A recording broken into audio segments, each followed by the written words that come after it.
Hello everyone, and welcome to LDP Smooth Sounds to Ring In 2026. I am LDPG. Get it? It's like LDP and Kenny G. So sit back, relax, enjoy. PlayStation! Oh yeah! Hi. How are we all doing tonight? Hello, Daniel Barry, Sports Highlights. Welcome to 2026. I am currently working on a couple of new changes. Hopefully you should be seeing them kind of slowly roll out over the next few weeks. Ideally over the next depending on how motivated I decide to be. This weekend is going to be interesting because I was waiting for something to come in the mail. It did not. Well, I'm waiting for two things to come in the mail, both of which are very vital, and neither of them have come yet. So I think on Saturday, maybe I'll do like an LDM cinema. Probably go through my list of movies and come up with something. But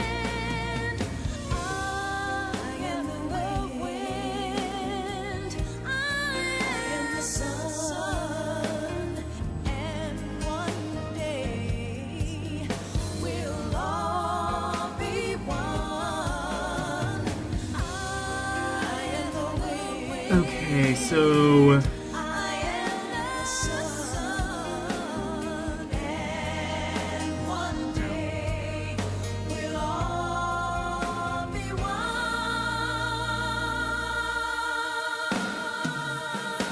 oh my god, does it have like that?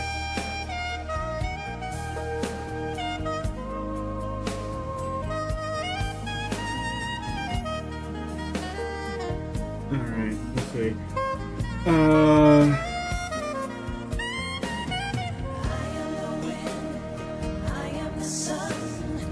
Yeah, this entire week so far has been kind of interesting.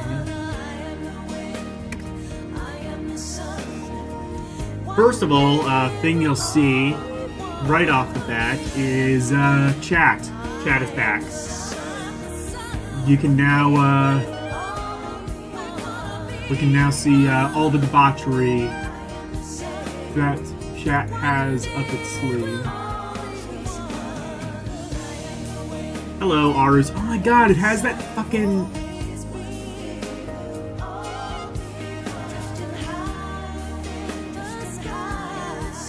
Oh, it has that thing.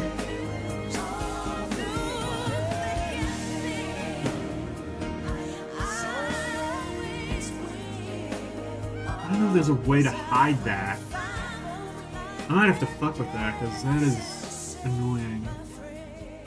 That thing at the bottom.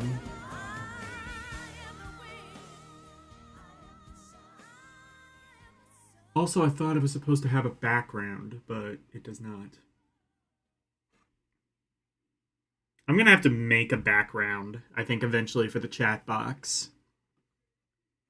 But, I digress. We are looking at PlayStation Magazine from February of 2003. What were we all doing on February 2003? I was like 4 years old, so I was probably, I don't know, watching Thomas the Tank Engine and listening to Baba Black Sheep and Wheels on the Bus or whatever shit.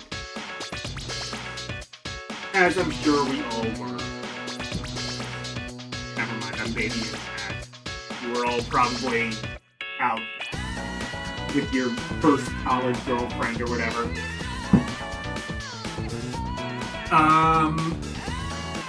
So, yeah, I guess we should start with PlayStation in the year 2003. Very good. Better than any other console ever, pretty much. GameCube and Xbox. I mean, Xbox, well, they were a competition, but no, PlayStation kind of blew them out of the water. Partially due to just, like, overly exaggerated, fabricated claims around the launch window.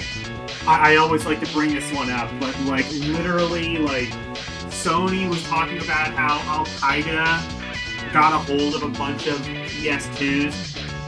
People remember that being, like, a thing. I don't think people remember the fact that Sony was the one who started that rumor, which is hilarious to me. Sony was trying to say that Al-Qaeda, and I think this was actually before 9/11 even, they were trying to say this. They said that Al-Qaeda got a hold of, like, a bunch of PS2s, and they were reverse engineering them to be, like, a biomechanical super weapon or some shit. No, my favorite one though is the one Sony exec who was saying that what was it? Yeah, they were basically saying, they were quite literally saying, rather, that you could tap into the Matrix with a PS2. Do you understand now why the Dreamcast died? Because they were literally saying that you could tap into the Matrix with the competition. But that wasn't the entire thing. That got them over the hump and possibly helped kill Sega a little bit. What really, I think, ultimately sealed the deal was it was a really easy console to develop for.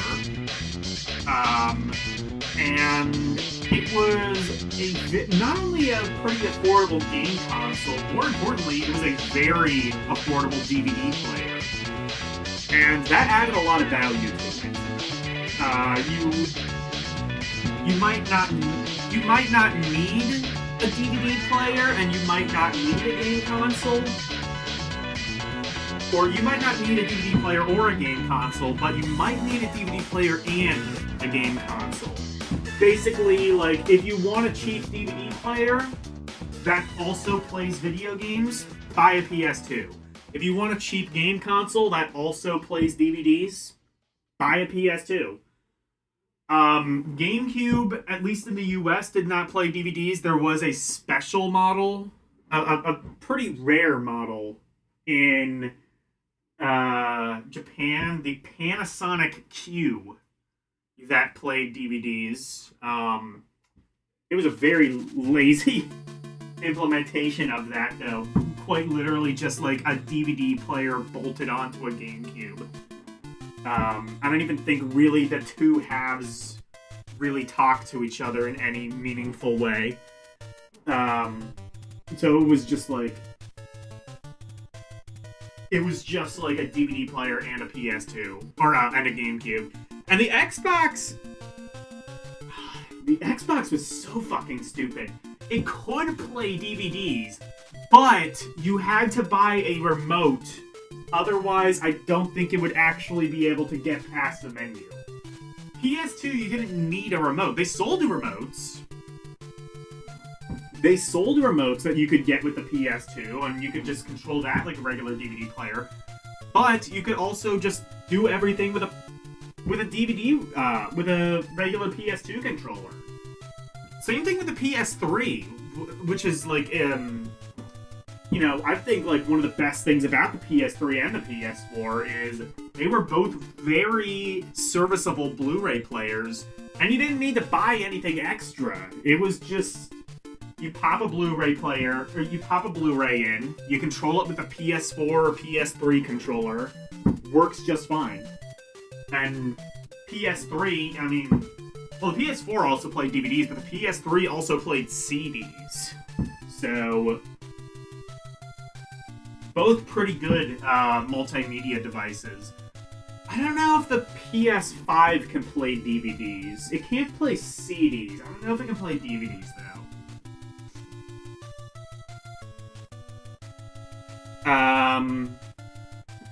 But yeah, PS2 was kicking ass and taking names. So let's take a look at the magazine. This magazine is going to be very short. 108 pages. So let's get started. Actually, gaming in the Clinton years.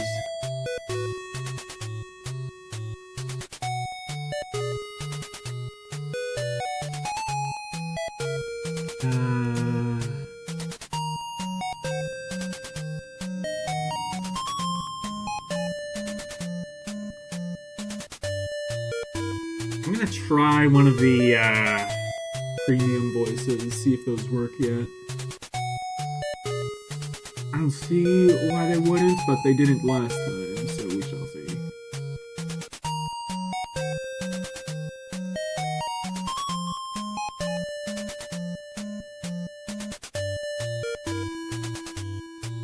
Hello, Orc.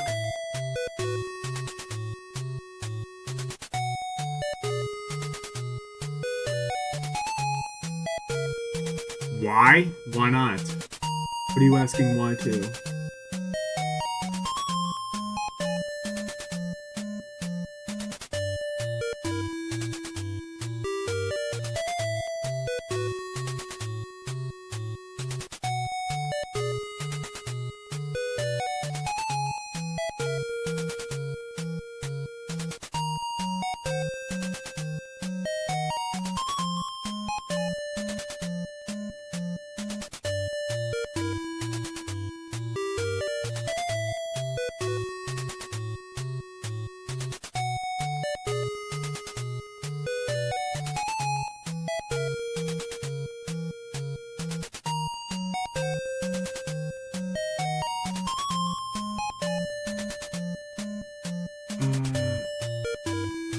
Oh, there's Anna.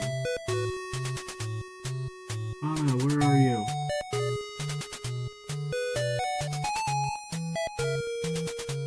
Oh no, it's Ava. I just saw Anna.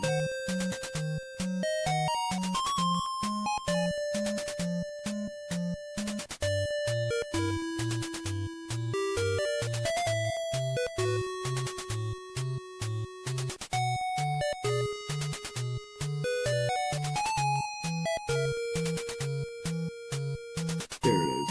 Oh no, it's Aria. I wish it was Microsoft Daria. That would be cool. There it is.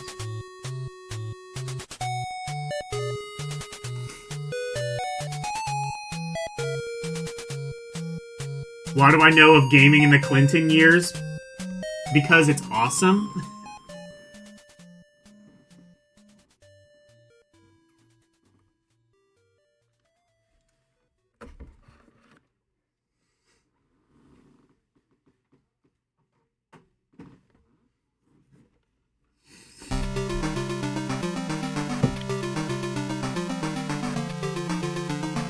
Alright.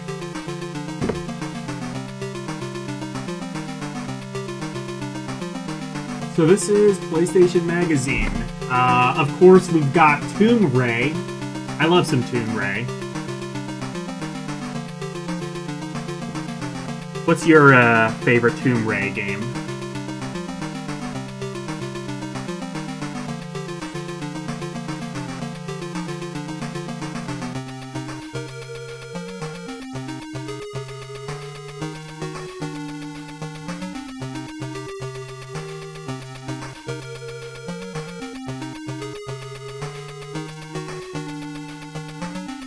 This. Hello, Nicholas.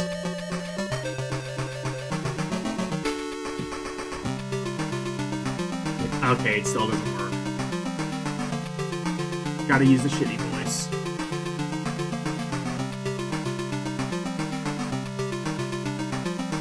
I don't know what the hell happened, but like...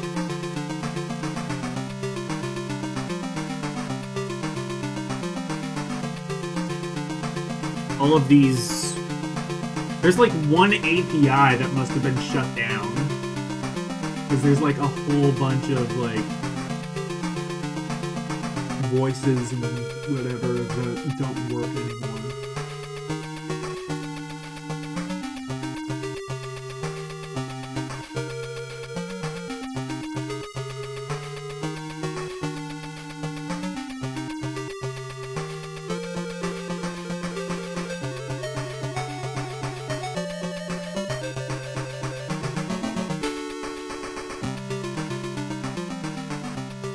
Hello, Slim Nim.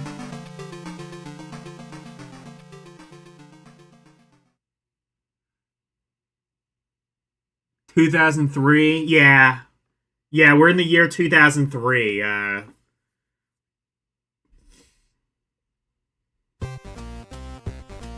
There was... When the ball dropped, there was a wormhole in the space-time continuum. You know how it is.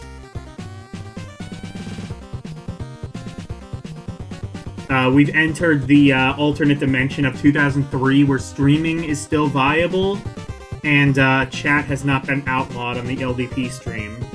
Isn't that great?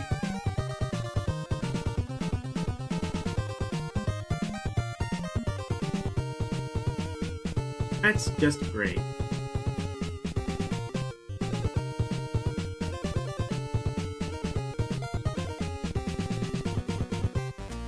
And the world has been overtaken by PlayStation. Join thousands of players online as you design and build a hero in the mystical land of Nora, the persistent, role-playing world alive with adventure and excitement.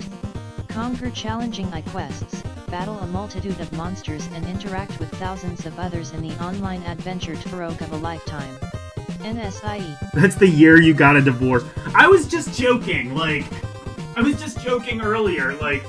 2003, I was watching Thomas the Tank Engine and singing Baba Black Sheep. Like I'm baby. I'm the baby. Everyone else, and I like made the joke like, oh, you probably found like your first college girlfriend or something. No, you found your college girlfriend, married her, and divorced her all by 2003. That's great. I am baby. I am baby. When goo goo gaga. Anyway, buy this RPG, I guess.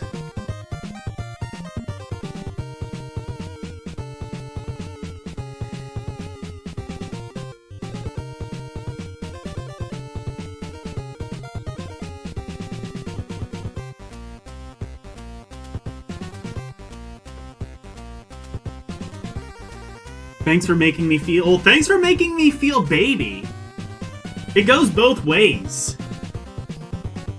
You should apologize to me.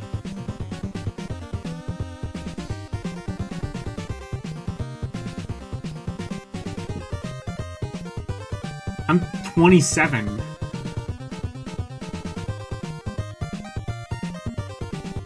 You remember being able to rent 2,600 games. You know, I've been watching, I've been going back and binging old episodes of, Classic Game Room. And, he's talking about, like, oh, you could just get this game for $2.50. I'm like, fuck, I remember those days. When you could just get, like, used Atari and Genesis games for, like, $2. That is never happening again. Alright, bye, Nicholas.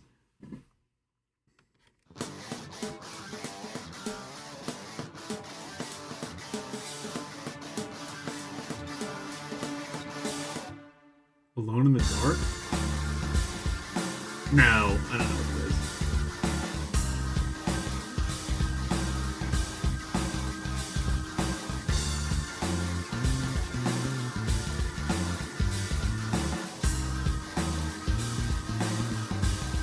Let me just see something. All messages you send will appear publicly. How do I get rid of that message? I don't remember that being there before.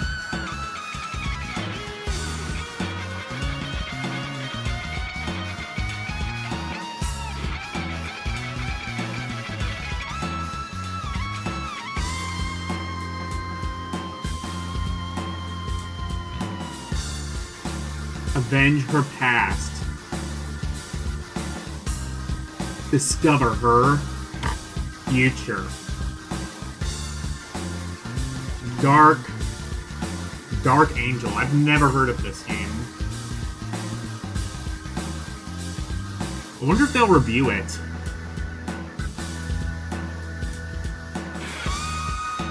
Alright, here we go. Here's the actual magazine. Like I said, this one is going to be short, and that's kind of a problem, because I had, like, the thought of, like... Well, no, I guess I'll just do an LDM Cinema tomorrow. Anyway, ESM start. Lara Croft is back! And love is definitely in the air. Oh, God. I forgot, this is a early 2000s magazine. Hey, our game protagonist, she got tits. Listen up, lads. She has boobies.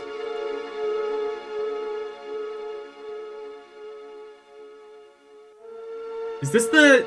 Oh, is this gonna be that Tomb Raider game that everyone hated? BD is another month gone by already. It seems like only yesterday that we were scaring the pants off of Resident Evil fans. Considering this is February, however, and that Valentine's Day is here, we couldn't help but show a little love to all you Tomb Raiders out there. It's been more than 6 months since we last checked in on And Lara 9 months Croft, later, they will so be it was Womb obviously Raiders. time for a little raiding of our own. We infiltrated Ida's head.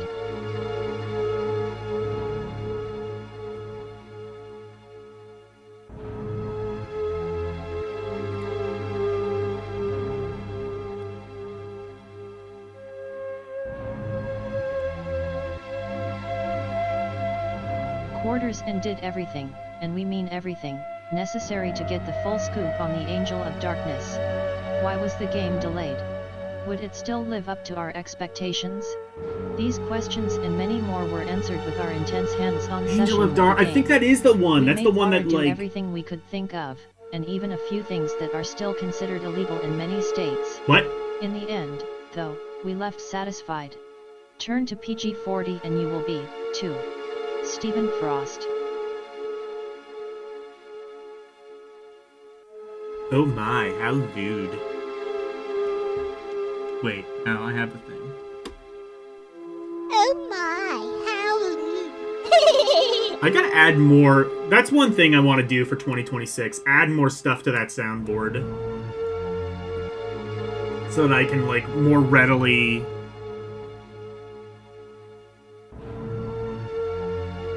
like, control some of this.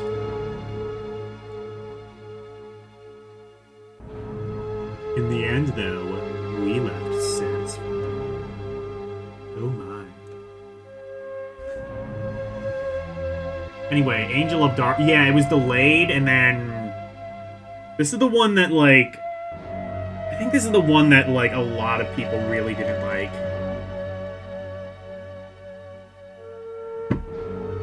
I could be wrong. Into the Matrix! Is this the movie or the game?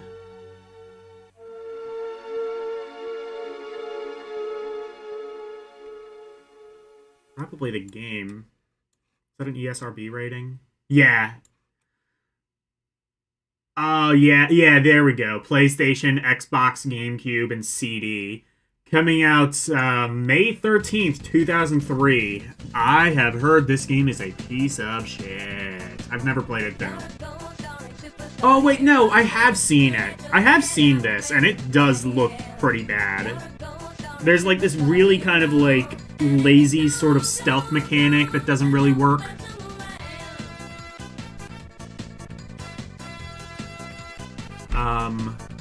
And it doesn't help that the movie also kind of sucked. Allegedly. Hello, Kayla. Welcome to the year 2026, where we will all come and get our satisfy. Oh god.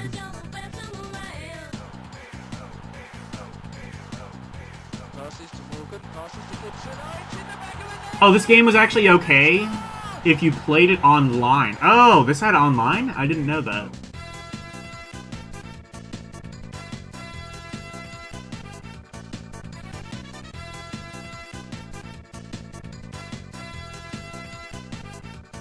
God, this is 108 pages and it's still mostly ads.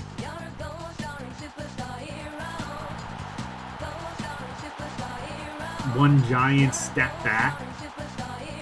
One giant step backwards for mankind. What, are we talking about the new Tomb Raider game still? Okay.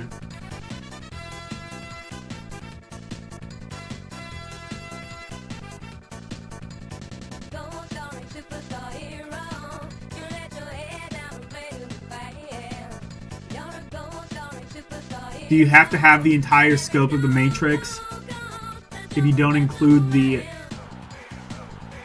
Animatrix? I don't even know what that is. I just heard, like, basically everything Matrix related after the first movie was just kind of terrible.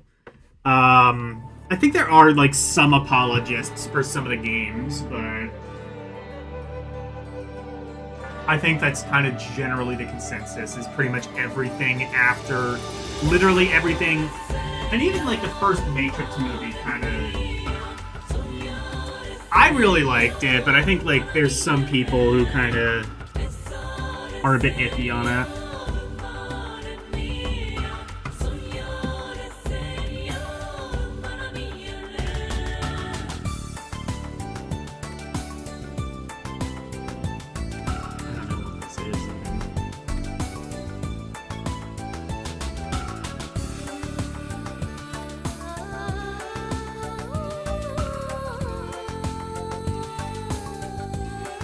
Main menu. Lara Croft returns!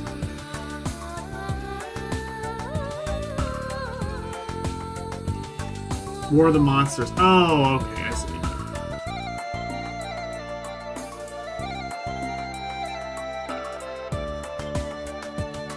What is this? Project Gotham? Everyone had this game. Or, oh, Midnight Club 2. Okay, now everyone had this game. Or, if not this one, then they had the first Midnight Club. There were so many goddamn racing games on PS2, and they were all the same, and everyone had at least one of them. Whether it was Midnight Club, or Project Gotham, or The Italian Job.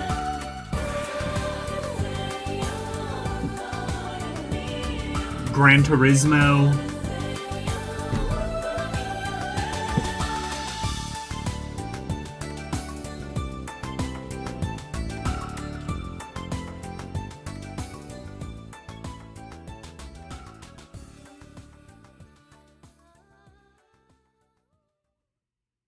If I haven't watched the Animatrix, the movies make way less sense. Okay. I mean, the first Matrix is the only one I've seen, and I thought it was fine.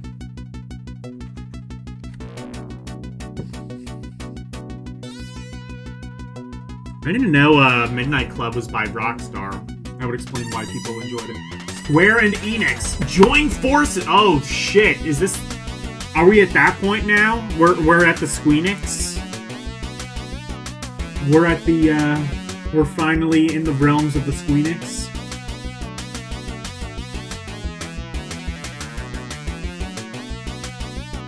Was Final Fantasy X Square and Enix, or was that just Square?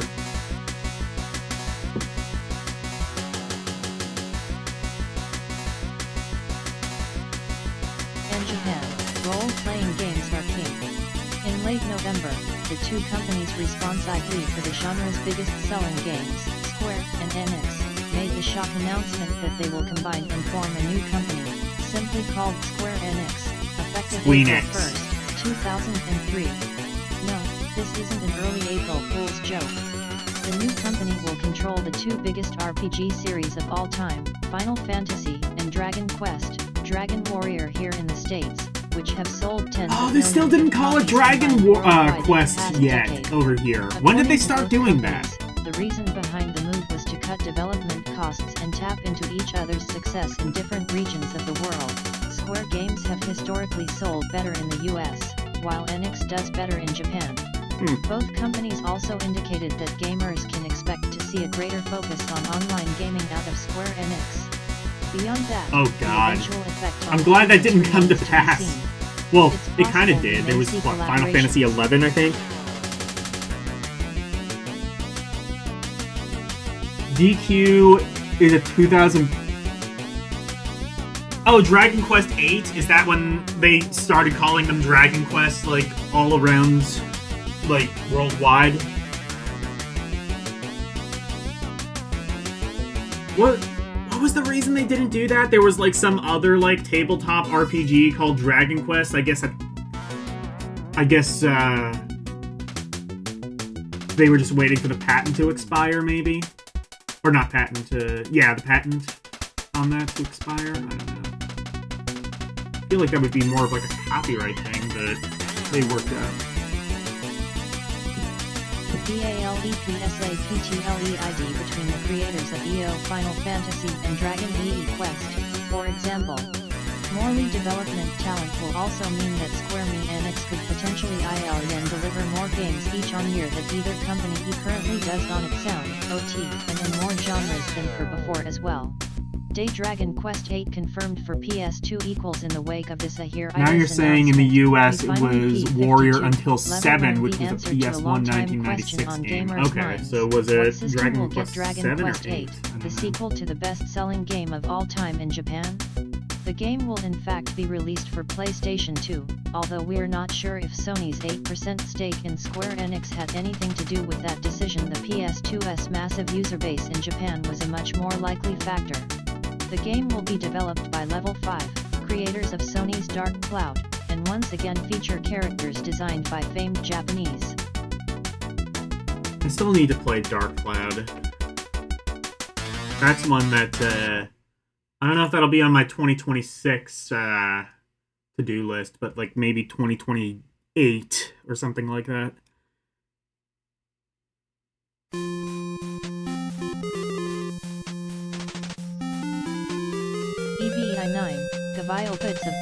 Outside Japan, it was a 2000 game demo. Okay. No release date has been announced, but the development will hopefully progress faster than the long-delayed GAI. The latest on Final Fantasy XII and XL prior to merging with NX. Square will announce. Oh, we're waiting on Final Fantasy XII now. Okay. 22nd.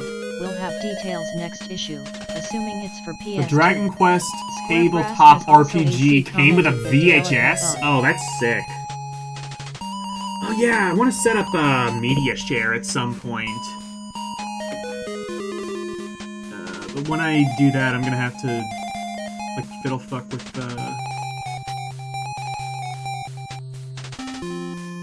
I might look that up later, but...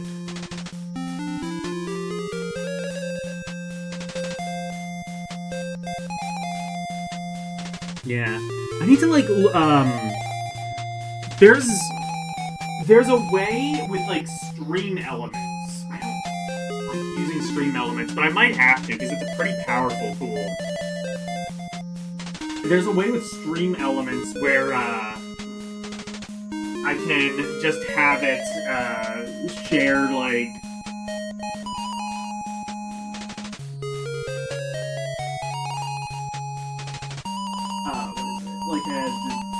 like a YouTube link, like, I think you just have to, like, make a request or, like, do, like, some sort of redeem, and, that should work. Dungeons and Dragons for the Labyrinths, or for the layman's understand. Okay, so it's kind of like D&D. Understood.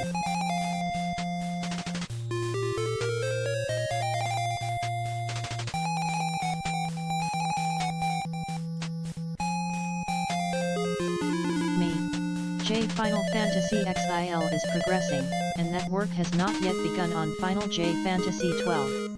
Finally, the P-Zone collection featuring enhanced versions of the I think, okay, so 11. So X has already come out, so I guess X... Final Fantasy X was just a Square game. And then I guess 11 was the first Squeenix game? But Square Japan recently commented that the game will definitely be hitting these shores. Keep those fingers crossed for a 2003 release. Or maybe, I don't know. They might have, like, finished up on it just before the merger.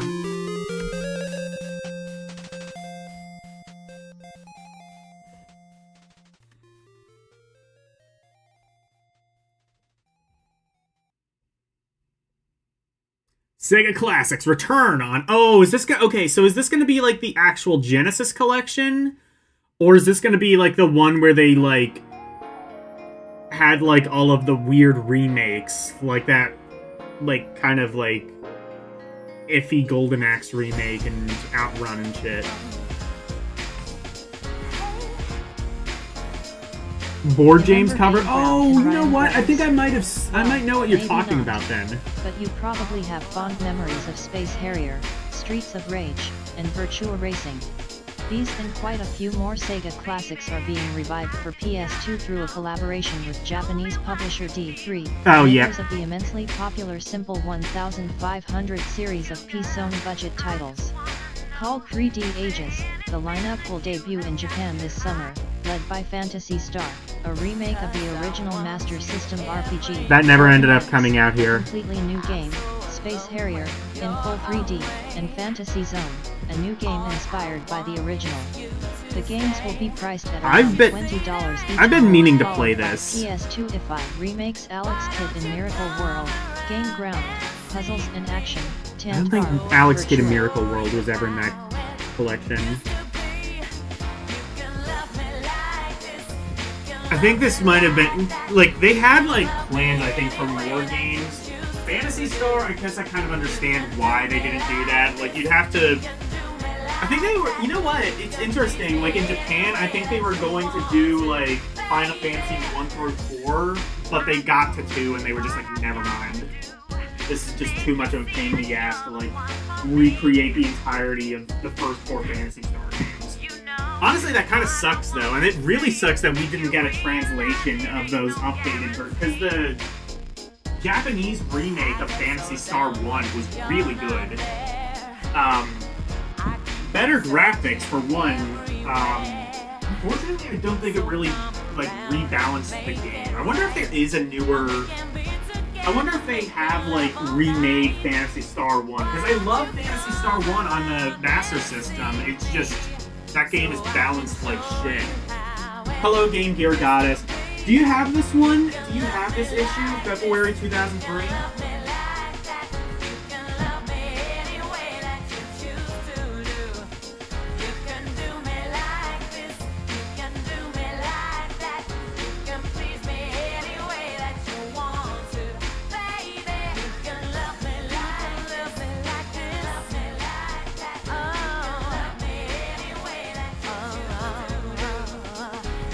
I don't remember if the Game Ground...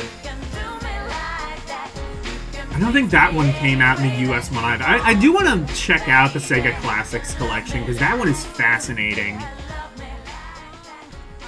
Supposedly the Golden Axe port is really bad. I've never played it. Honestly, though, there's a lot of people who just, like, kind of poo-poo all over Golden Axe, and I never really understood that. I thought it was a... I love Golden Axe.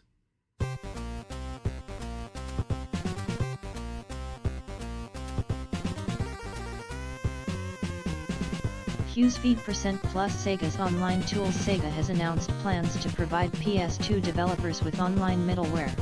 The collection of tools aims to easily enable game makers to add online capabilities to their titles, but also maintain game servers once everything's up and running. For its part, Sony already provides developers with online tools of its own, so how successful Sega will be in this arena remains to be seen. Wallace and Gromit, digitized at last. The popular Nick Park stop-motion animating series is coming to PlayStation 2. Before Chicken Run, a film from the same studio, this man and his dog were fighting the ruthless Feathers McGraw, a penguin disguised as a chicken, and that's what they'll be doing here. The game will feature 5 main levels with 24 sub-levels each, within which Wallace, the man, will build gizmos and Gromit, the dog, will perform platforming moves. They had, like, such big plans for PS2 Online. Unless they had, like, really big plans for PS2 Online, and I don't think there's many games that ever actually used it. Especially because, like, the Theater first Operations models of 4 PS2 will didn't enable even come players with to control the naval forces a of the built-in United modem. You had States, to buy that Japan, separately. Germany, and Great Britain in all-out seafaring warfare. Players will also need to trade, spy, and perform diplomatic functions. Koei is including a helper character to assist with these in-depth aspects of the game. Mercedes-Benz racer coming TDK Mediactive aims to release a PS2 version of its impending Xbox title Mercedes-Benz World Racing. Featuring a broad roster of real-world Mercedes autos, from classics to concepts, and global courses, the title will also feature a simulation-style physics model and fully modeled car interiors. Yeah, that's when, like, Release date has been set for N64 emulation the was game, actually kind but of expected decent. later this year. Then they Anyone fucked it for up. Chess? The popular PC chess series Chess Master is due for release on PS2 from Ubisoft. The game will feature several levels of difficulty, from novice to master, and a variety of fully 3D chess sets, including an animated fantasy set with Aw battle shit, and medieval 3D pieces. chess. Players will be able to challenge friends on the same console, or go online using the PS2 network adapter and seek out opponents around the world. I mean, Chess to be Master fair, will online hit chess PS2 probably would in have been March. pretty EESEMLE rap cool at that time. SLEEEA.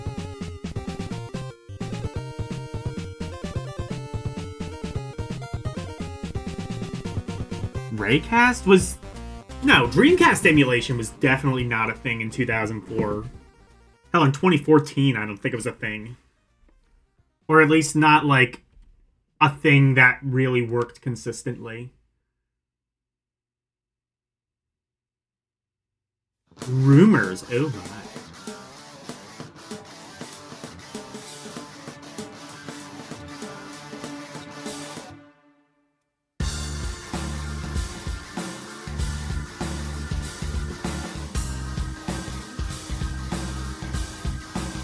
The battles will be bigger, the moves badder, and the visuals better.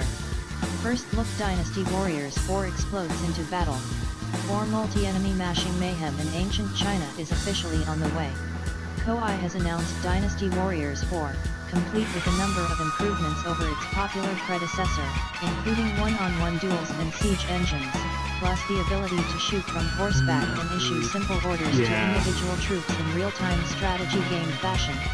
The game will also feature a career mode of sorts. Yeah, and like the players one can good take their N64 character from a emulator lowly just went to soldier hell a in a battlefield handbasket. general. The ability to throw enemies is also planned, as are ninjas. Look for the game to hit in March.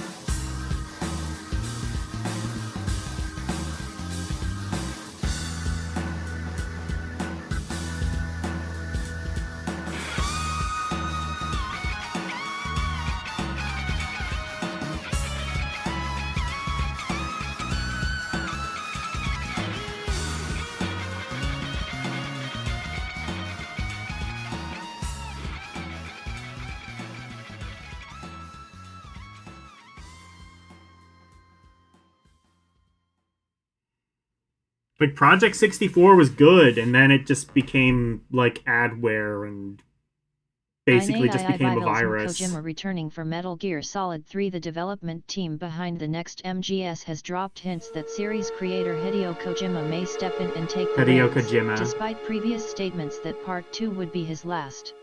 The reason? Evidently, the game is so ambitious that it might fall apart if Kojima doesn't bring his expertise to the project. How ambitious are we talking? Word has it that the game will introduce a number of new elements that will totally shake up what we've come to know MGS to be. Our take: Kojima has said that he wouldn't be the director of the next Metal Gear, but there's nothing keeping him from taking a supervisory role, much like Nintendo's Shigeru Miyamoto did on recent Mario and Zelda titles, providing input and guidance to the team without becoming totally involved. You know, is it any wonder why Kojima has a Messiah complex? It's because we've basically been treating him like the Messiah for the past 20 years. Powerhouse comes word of another big merger in the making. Whispers out of Japan suggest that 2 of 4 big-time publishers, Sega, Capcom, Konami, and Namco, are in the final stages of cementing a merger deal, the outcome of which may be announced soon. Our take: in last issue's 2003 preview feature, Capcom's Bill Gardner said to Make expect sure I'm some big prepared for the merger news Dragon this Quest year. VHS. Oh Is that an boy. indication that his company is one of the two involved? We've heard supporting rumors for some time now that Sega and Capcom were working on something together, but for all we know Konami and Namco could be set to wed. Only time will tell, but no matter which two companies join up, it's going to be big. Probability, 90%. Parasite Eve Rebirth, a fresh rumor out of France, of all places, has put a possible name on one of the first PS2 games to come out of soon-to-be-formed Square Enix. According to this one, Parasite Eve Rebirth is the title in question, a next-gen sequel to the US-developed PC. Maybe I have to try that one, because I've heard like the first Parasite Eve is a little bit jank. By PS2 they probably worked it out. Where it will also be released for Nintendo AE GameCube, and feature an / innovative new combat system, unlike those used in the first 9% /2 Parasite Eve titles. Or /R take, the first Parasite at Al Eve was highly successful, /OL even to the point that #LDI /Madonna was after the film 7, /rights, she would have Madonna was after the lead film rights for character, Parasite NYPD Eve? and Okay. FY/Officer Iabrea. The sequel / was less successful, but the name still means something to a lot of gamers, so reviving the series wouldn't seem like an unlikely choice for Square Enix. Is your channel We just can only currently... hope that if it does return, it will end up being more like the first game than the second.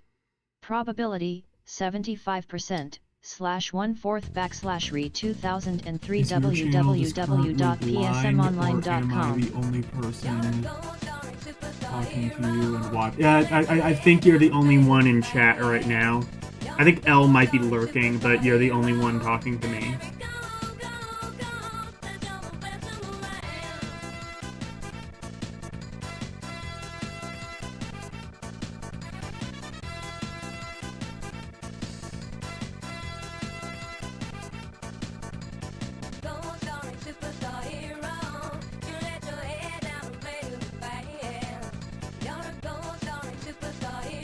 I'm gonna change, because it's doing that thing where it's like repeating all the songs again.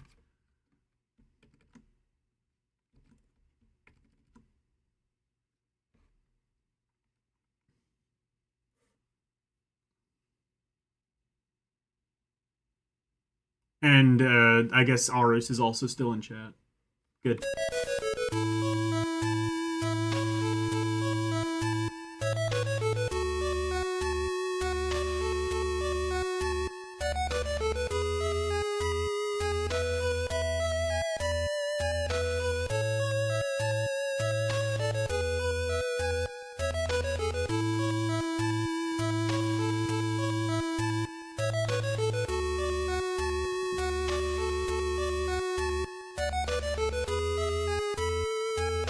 What you should be playing: 1.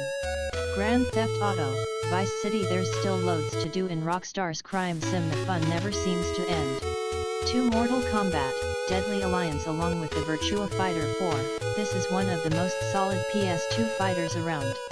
3. War of the Monsters, smash entire cities in this full 3D fighter from the... This is what I should be playing. 4. Vice City, Fury 2, one of Mortal the best racers to Kombat. hit PS2 recently. Also the I never first played online Deadly racer for the Alliance, system. but I played 5. The Annihilation. Sims unlocking the original PC version really gives it lots of replay value.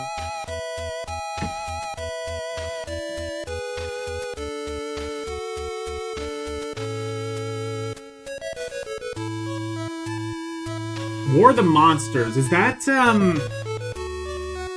at all related to, what is it? No, War of the Monsters was that, SNK game, right? One of the best... Oh,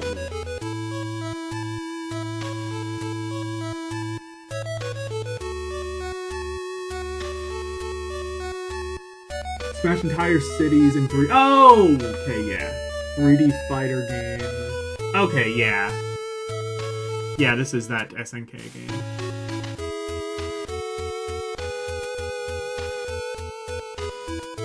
Anyway, go play all of these games right now, all at once. I don't know, War of the Monsters could maybe be interesting to me, but really none of these seem like my thing. Unless, no, Mortal Kombat, is Mortal Kombat that one that has like a weird Mario Kart clone? That was fucked.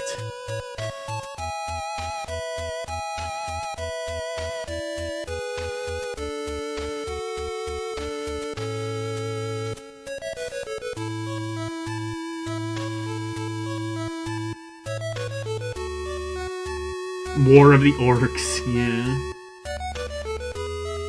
Spring fever with titles like War of the Monsters, The Getaway, Primal, E and Dark Cloud 2 on tap for release early this year. Sony is bent on making sure that this will be the most release-packed spring ever. Other big titles, such boy. as Devil May Cry 2, Auto E Model Lista, Oh, and DMC2! Tomb Raider, Everyone's favorite one. should also help liven up this traditionally slow time of the year.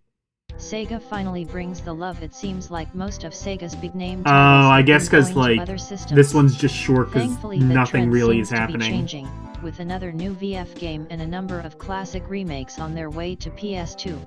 Now if we'd only starting getting some big-time original Sega titles. Crash Bandicoot had a Yuji Mortal Naka's Kombat game? PS2 What? project, maybe, things will really start to heat up. Equals online game and drought me, where are all the big online Zero games?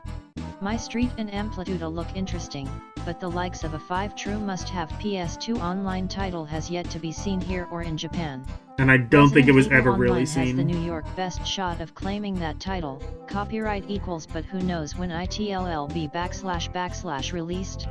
The same can be said / for Final Fantasy XI. Hopefully equals will start hearing more about big, online titles soon. /number 4, Sony outbundled. Take a look at the console/boxes at your local game store and you'll notice something. Unlike Xbox, PS2 doesn't come with any free games. You have to admit that when both consoles are the same price and one comes with 2 games, that one look like the better deal to most / people. How dare you Japan speak is such getting heresy in a Ratchet and PSN Clank magazine? packed in. Maybe we'll soon follow suit. PlayStation magazine. Crash Bash was like a Mario Party clone. Right?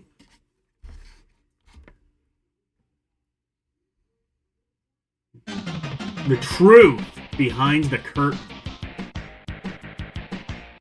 Project Scum.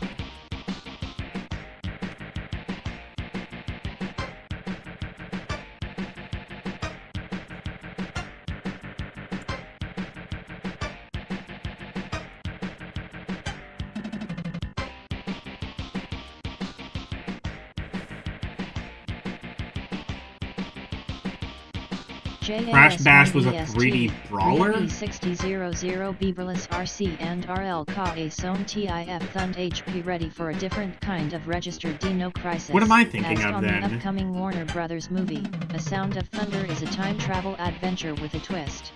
Players must travel through time. Oh yeah, that's right. They made a movie off of. I forgot they made a movie off of the Ray Bradbury's short story. Factor a rogue group bent That on wasn't just the shaping butterfly future for effect. its own means into the mix, and you've got an interesting game premise, not to mention the possibility for some unique puzzles. Published by BAM, the game will be released 1% this summer to coincide with the movie's theatrical debut. Sarah OELEA. I wonder if this movie was any good. I'm guessing not, because nobody really seems to talk about it anymore.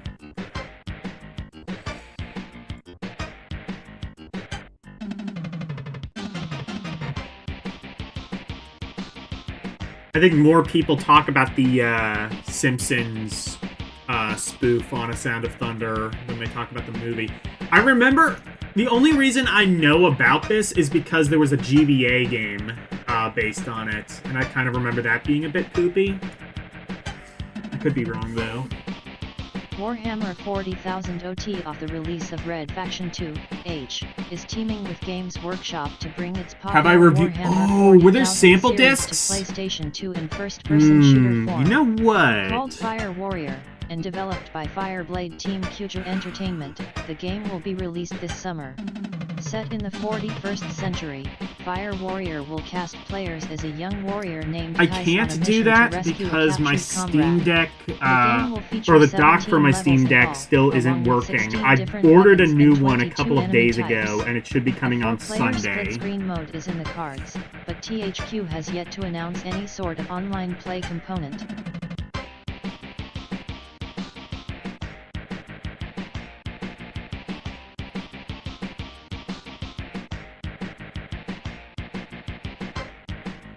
Fire Warrior. I've never heard of this game. Let me reread that because I was talking over it.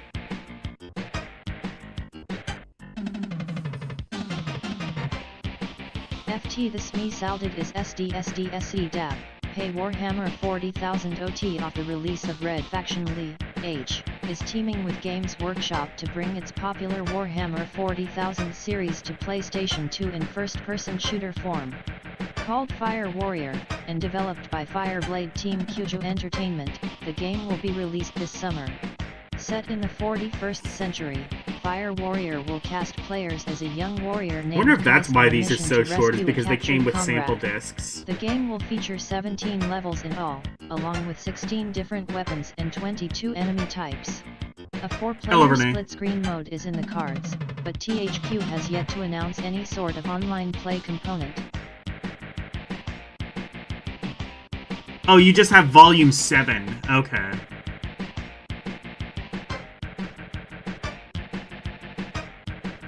Oh, you're only black. Okay. Yeah.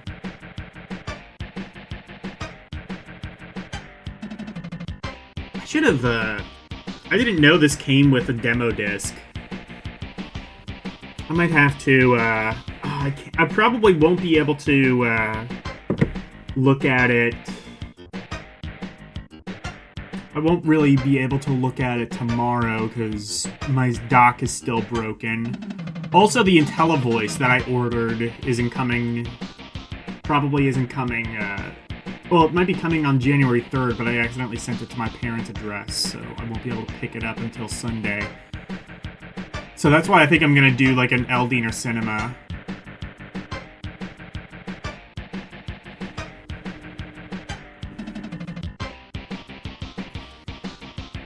Anyway, Fire Warrior.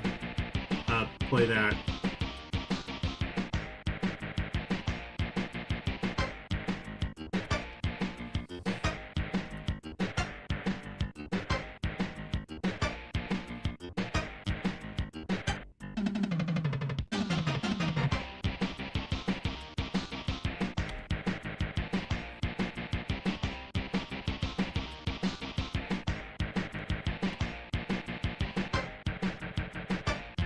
Are these...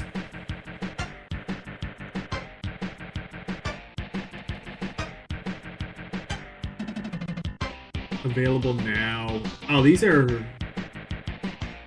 what, $100? Oh, what is... oh, it's a...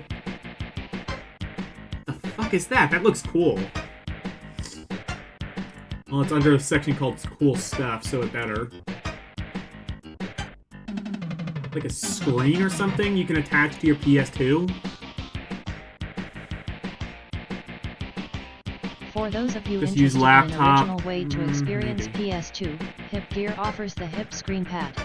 Though the price may be a little steep, this is to date the closest thing to a PS2 portable you're going to find. The surprisingly decent-looking 2.6-inch The closest thing to a IRS PS2 TFT portable screen is you fused will with a find. DualShock 2 style controller, with the analog control and the vibration functions intact. The unit includes stereo speakers, has a headphone jack and easy access to control dials for volume, color, I'll tell you what, if I brightness, have and contrast. time after The this, screen I will and controller try work and, with both PS2 and P-Zone, oh, I'm and gonna there have is to, a turbo like... function that can be assigned to any button. The weight of the controller/screen combo is a bit I won't be able to heavy, do it but the tonight, screen can because, be like, I'd tilted have and to, like, locked set in up all place the to both BIOS help files and distribute the shit. weight and change the viewing angle. An 8EE.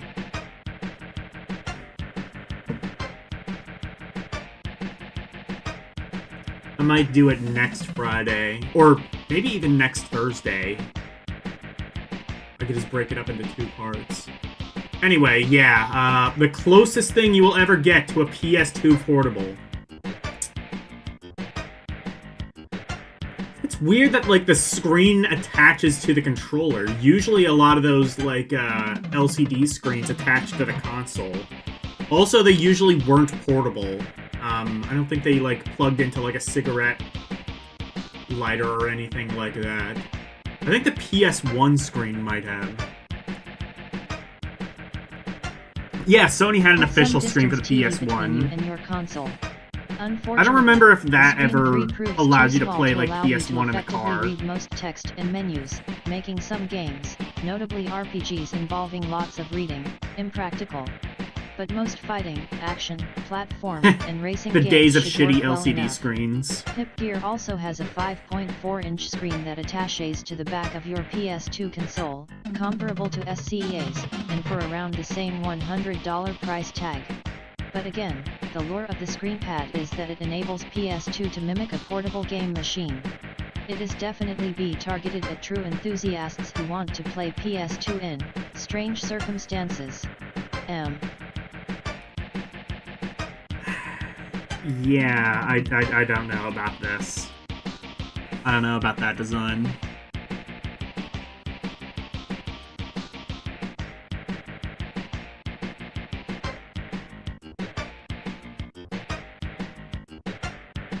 Converter for the... Oh, that's how you had to do it. You had to convert the cigarette lighter to an AC adapter. I do think they made converters like that, didn't they?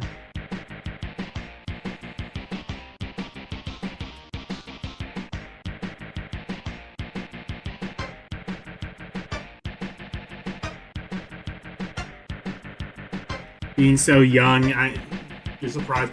I had cars old enough that actually came with a cigarette. Like, they came with that. Like, my parents never smoked, so they must have come with that. But yeah, it actually came with, like, there was like a little piece of metal, you plugged it into the cigarette lighter, and I think it would, like, strike a match. I would not trust that. That seems scary to me, like especially like it's like right under the dash, right where you can't see it. So like you just kind of have to like trust that like it like lit the cigarette properly and didn't light anything else that might be in the surrounding area, i.e. the car.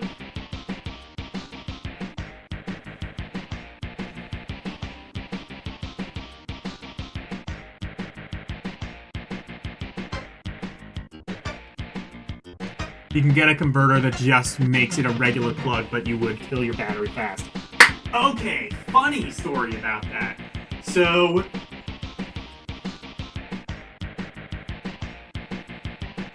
I remember when I was a kid, I had a portable VCR.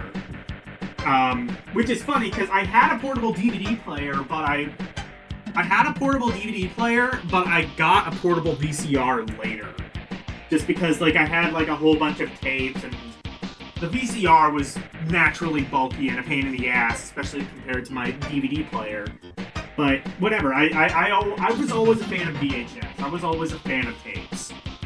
I had a whole bunch of, like, hand-me-down ones from my older brother, older sister. A lot of Disney tapes, a lot of, well, when I was really young, like, Barney tapes. But,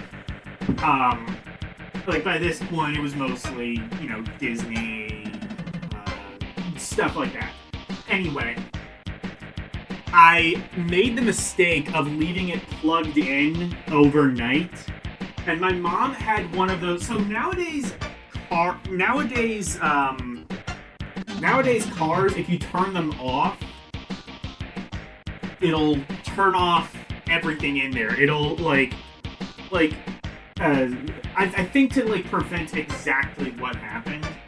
But nowadays cars, will, like, if you turn the engine off, it turns off everything in the car. So, like, you can't, like, charge your DS or your Game Boy or whatever overnight and just run the battery down. Older cars didn't do that. So, I had the VCR plugged in. We woke up the next morning, and the battery was flat and needed to be jump-started. So, yeah.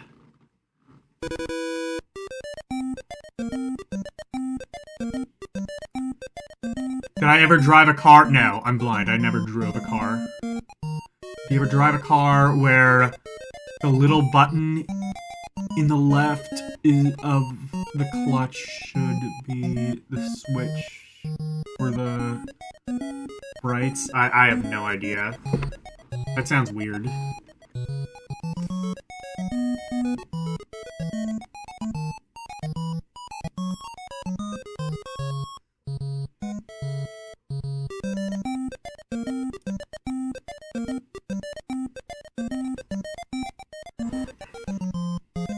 Foot cable. Can I put some distance height between you and your console? Unfortunately, the screen SS proves too small to allow you to effectively read most text and menus, making some games, soup notably inside a RPGs can involving with a lots car of cigarette reading, lighter. impractical. I mean, you can do that. But You probably most fighting, shouldn't. action, platform, and racing games should work well enough. Oh, a Goofy also movie has a did that? 5.4-inch screen that attaches Okay, to the I back don't remember of that your bit. PS2 console, comparable to SCEA's, and for around the same $100 price tag. But again, the lure of the screenpad is that it enables PS2 to mimic a portable game machine. It is definitely IB targeted at true enthusiasts who want to play PS2 in strange circumstances. 1NN. Oh, and you could blow the fuse if you, like, hold down the cigarette. I don't know. I'm just, like, the older I get, the more I just fear fire. Like, especially because, like, you know, I'm vision impaired and definitely more accident prone. Like, fire, like, candles even, like, scare the shit out of me. It's just like, you know.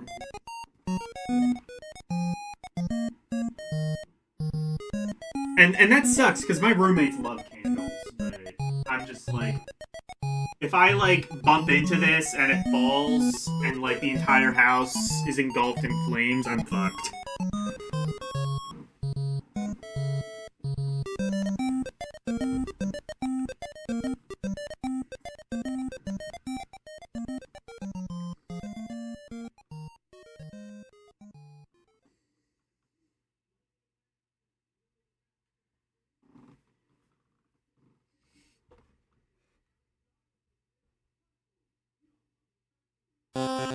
Anyway, what's cool in December?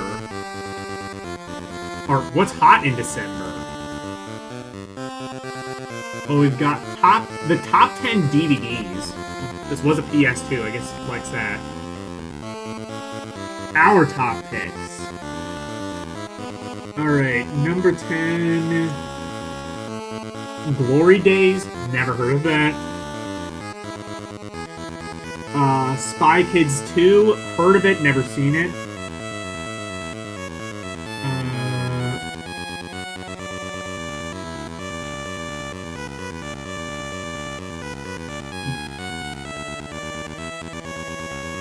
Road to Retribution? No. Road to... I don't know what that movie is. Predator 2? Did Predator 2 only come out in 2003? I thought that movie came out, like...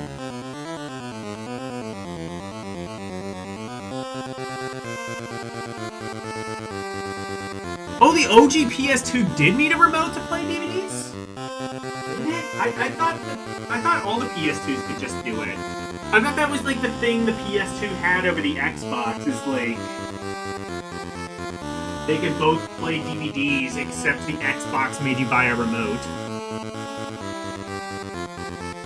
I guess I've never really tried it on anything but a Slim.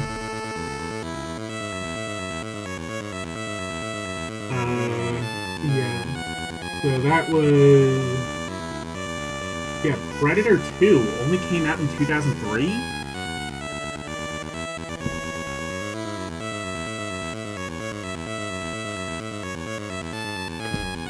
Anyway. Predator 2, what's... Formation 50... Oh, Formula 51. Never heard of it. Jackie Chan presents... Gen Y Cops. That sounds amazing. I might have to add that to my LDM Cinema list. Gen Y Cops. It sounds real stupid. The Money Pit. Oh, I guess these movies, yeah, because the Money Pit came out in like the 90s. I guess these movies didn't just come out.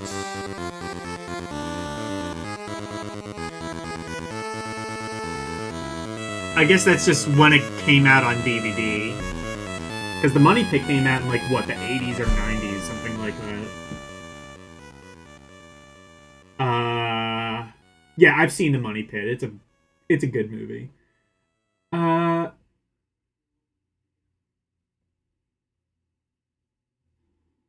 Ultimate X, the movie, never heard of that. And then the Big Lebowski Special Edition. Really ties the room together. Yeah, I've seen Big Lebowski. It's a great movie.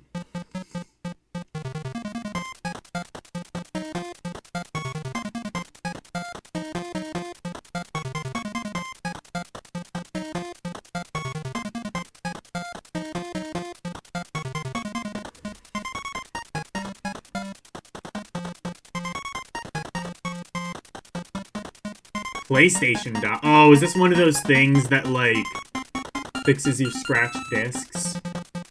We had stuff like that. It had mixed results. Basically, like, it kind of depends how fucked up your, Oh, wait, no, never mind. I don't know what that is.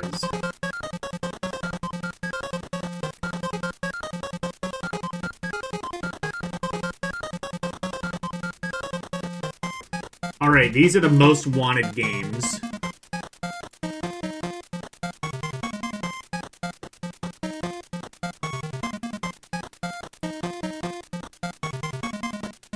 Return to Castle Wolfenstein.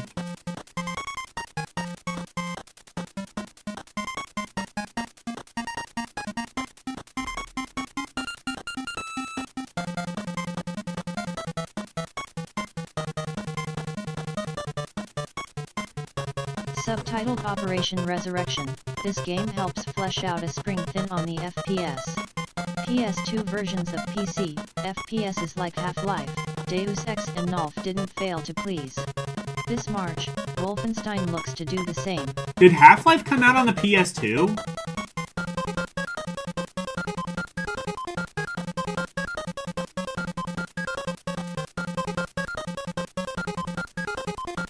Alright, number 9 is Splinter Cell. Another FPS that I can't really play. Our sister publication, the official Xbox magazine, gave Uva's Splinter Cell its There was a highest PS2 score, Half-Life, and we okay. anticipate more news on the expected spring PS2 But why would you do that version if you only had a soon. PS2? Hype Hill. It features some of the greatest lighting we've ever seen.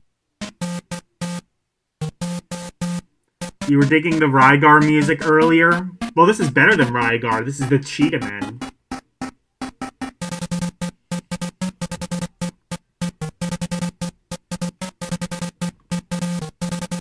Oh wait, shit, I skipped, number 9. This was number 9. It was,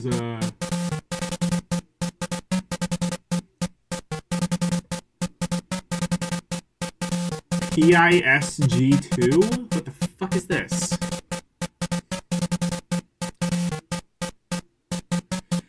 If there was one first-person shooter I wish I could play, it would be... Actually, no, it would probably be BioShock. Because, like, the plot of BioShock seems really cool. Also, Half-Life seems really fun. I wish I might need to, like, watch, like, a video or something, like a Let's Play of someone playing Half-Life, because there's no fucking way I'd be able to play that game. 9 Message to Substance. There is still no release date set in stone for Konami's jam-packed new version of MGS2, but MGS2 seem to be likely candidates. The hours of VR missions and extras have whetted our appetites. Half-Life is easy. I mean, I can't really play first-person games.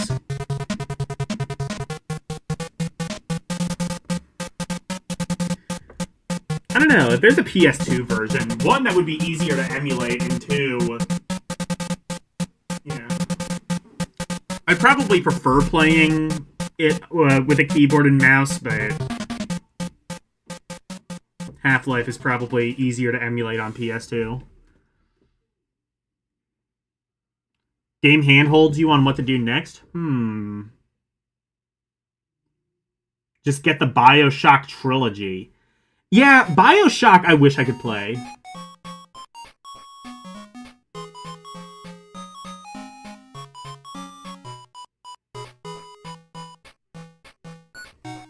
But the PC game, but...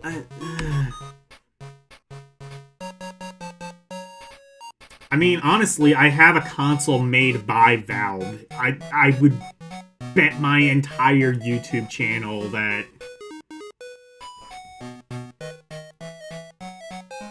Half-Life is available for cheap in the Steam store. Considering the creators of Half-Life literally made my console.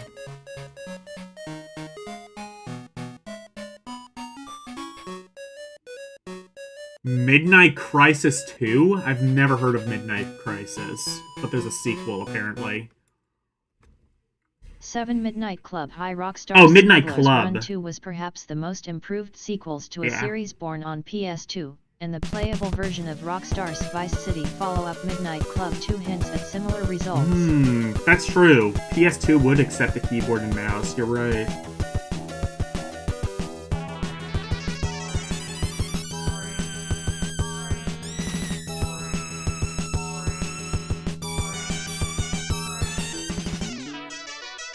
If you buy Half-Life, you get like 20 games based on the engine.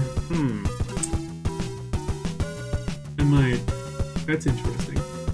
Oh, Final Fantasy X too. Okay, that answers my question. Final Fantasy X was just a Square game, not Squeenix. Because they were talking about, like, the merger was just announced in this issue. PDA Tele-NB deal by Lydia Bobby Lawn overall. Including Portal 1 and 2. I played a bit of Portal. I enjoy that. Its games for other I need to play more of it, though. etc. Most of all, with FFX2, Square has us anxious for more single-player Final Fantasy games and side stories. Before they fuck it up and make it an MMO. Yeah, I mean, Final Fantasy X is another one. Maybe I'll have to play that on my own, but I don't know. Like, the problem with FF10 is it kind of had, like, some of the same sort of, like, camera and control jank as, like, the first Kingdom Hearts. So... Resident Evil Online? Did that happen? I don't remember that. That actually sounds pretty cool. 5 Resident Evil Online. Not much new from the Capcom since our January cover of Resident Evil Online. Japan expects the game in December, making a late 2003, early 2000. Yeah, you're surprised it didn't come pre-installed. We're ready to rock. Yeah, Resident Evil Online sounds like it could be good. Like a battle royale, kind of like Resident Evil. Like, one player versus, like, 10 zombies or something like that. Actually, I think that's just Call of Duty Zombies.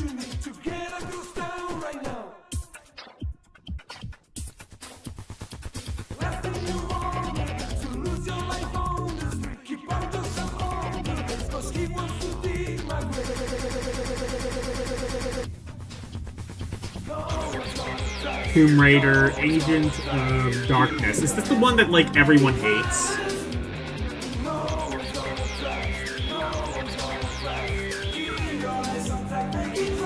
Including the developers, if I recall? Like, they said, like, the camera... I think the exact quote was, the camera is, quote, a right pig. UT Harkness. After playing the game for a few hours, we came away a bit surprised at some of the differences made to one of PlayStation's most beloved series. Check out our feature on Tomb Raider, due this February.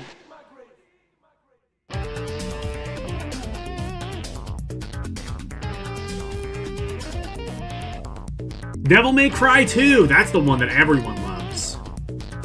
honestly, I've never played DMC2. I've heard some people defend it, but I can't really speak much. I've only played a tiny bit of DMC1, and I just thought it was a little bit too jank, and then DMC3, which I thought was really fun, and I need to play more of it. 3 Devil May Cry 2. A different team is bringing you the sequel, and one can recognize the new flavor, but the quality of gameplay is still there, making this perhaps the most sought-after game of the new year.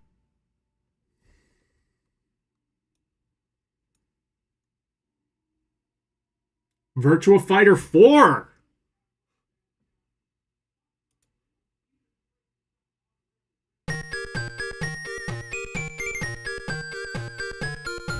To VF4, Evolution. A surprise December announcement from Sega confirmed a rumored version of a new version of VF4. Hitting Japan in March, Screenshot looks pretty good. Graphics, progressive scan, 2 new fighters, new stages, and a quest mode. In other words, it looks different from all the other Virtua Fighter games, which all looked kind of the same. This kind of like has a little bit more of a realistic look to it, I would say. And then the number 1 is NBA Street 2, Volume 2. Playing Street Volume 2 confirms what we heard in January's Preview 2003 feature. Better visuals, new moves, and the additions of 4-player support and old-school legends has us anxious for March.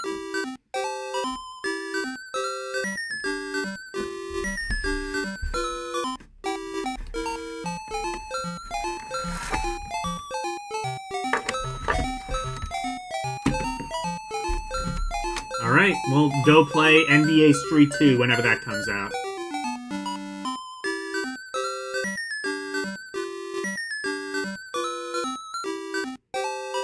Lara Croft. Man, they were pimping the hell out of that Tomb Raider game. Or no, wait, no. No, that's not Lara Croft. I don't know what that said. War of the Monster. Okay, here are these the actual reviews?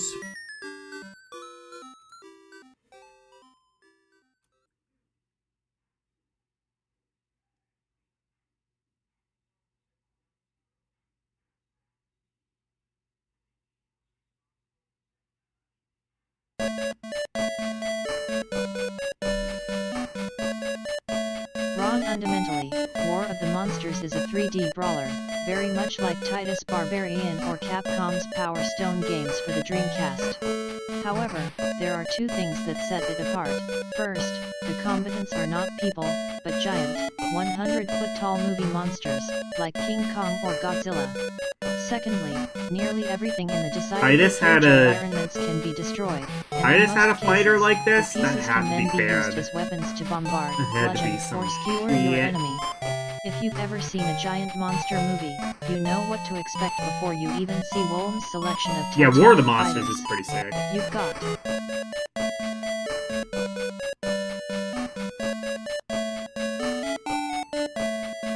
I don't know if I've ever played the PS2 War of the Monsters game. That's pretty fun. That's gotta be pretty good, though.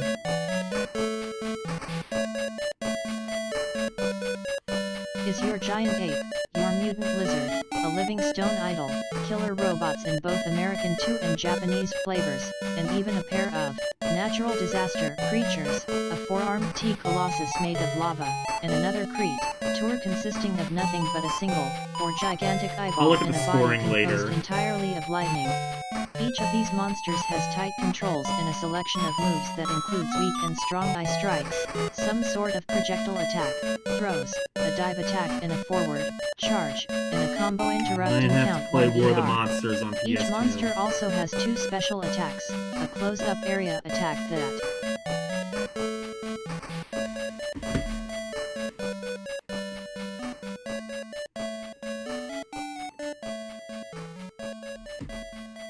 I'm gonna add that to my rompery list.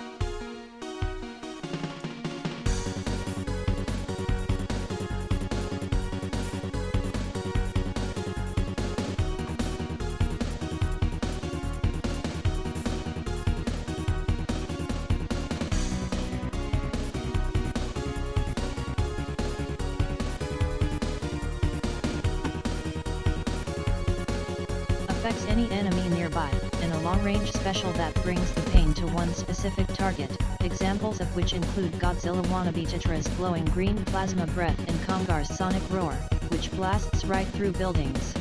Despite the differences in the outward appearances of the monsters, the movesets are all quite similar. This is actually a double-edged sword, and one of the game's few weaknesses. While it makes it easy to switch from one monster to another without having to learn tons of new commands, we would have liked to see a little more variety in what each creature could do. Beyond the long-range specials, and the fact that two of the creatures can fly, most of the monsters have nearly identical move sets, with the only differences being the speed of their combos. This is how you do a review. It knocks the enemy away with a huge uppercut or leaves them close. I think I'm about to call it this is the best magazine I've looked at so far.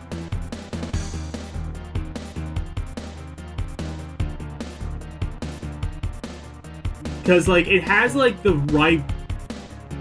It knows that you're mostly, like, buying these magazines for reviews and not as much, like, gaming news and stuff like that, and I think it does that bit really well. They're a nice alternative. Bye. Ready for more pounding.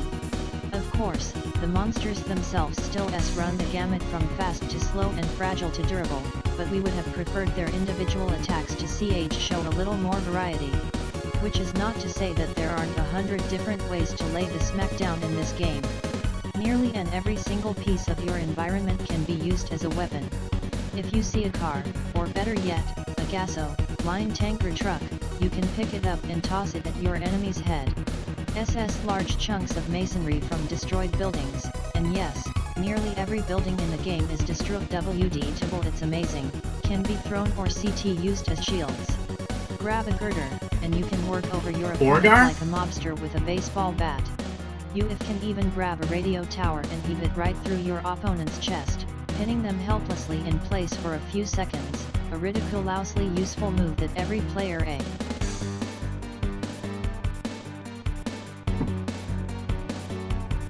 Yeah, War of the Monsters. I didn't know there was a PS2 War of the Monsters game. I already added that to my rompery list.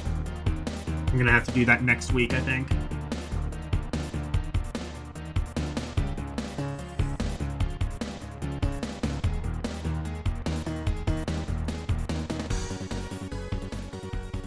Did I do that other call? I don't know. We'll say no. Bo OPM Yay RDPNEC 4A. If you can find an opening during the course of opponent, you won't be sorry, but they will be. T should master immediately, or bring down an entire skyscraper on your opponent's head with a strategically thrown gas tanker. Moreover, some of the game's 13T levels have environmental hazards as well. You can vent atomic islands' nuclear reactors, filling half the level with glowing, ultra-toxic goo, or even one.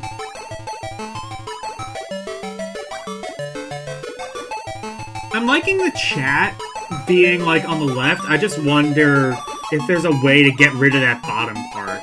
Actually, no, there is a way. Hold on. I improved.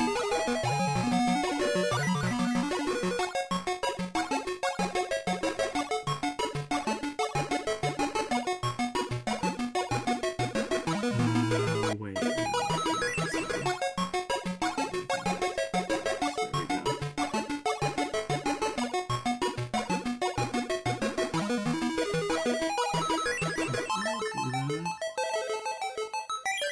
Wait, no.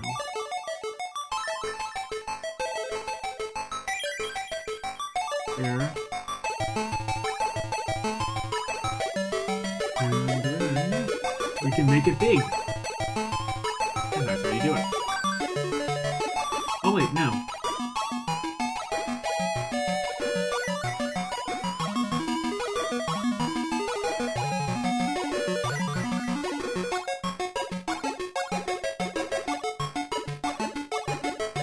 There we go.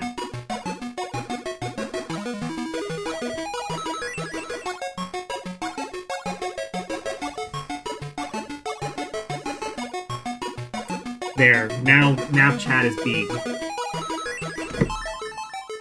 And it gets rid of that stupid whatever notice at the bottom.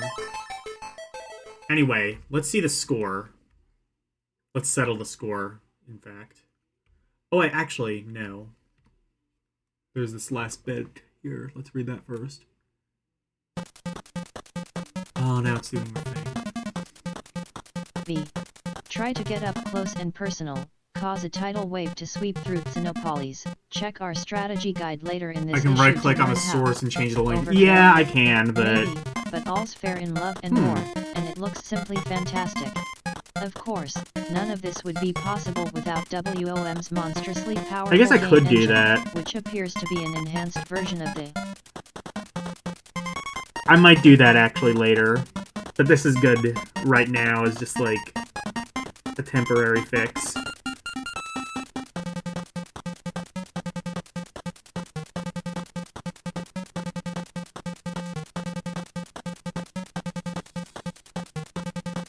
Actually, that probably would be better. I can see, like, more... I'd be able to, like, show off more messages just by making it a little bit, oversized. Anyway, War of the Monsters. Buy this game, maybe. Well, let's see. What is their score? Settle the score.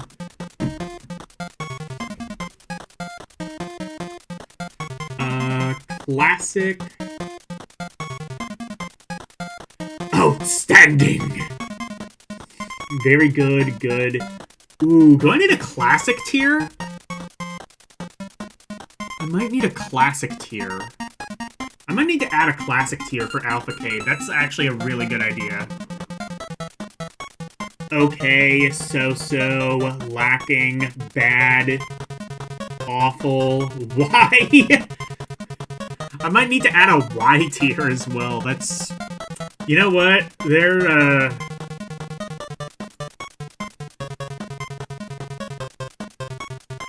You know what? I might have to just steal this magazine scoring system. It might have the best scoring system.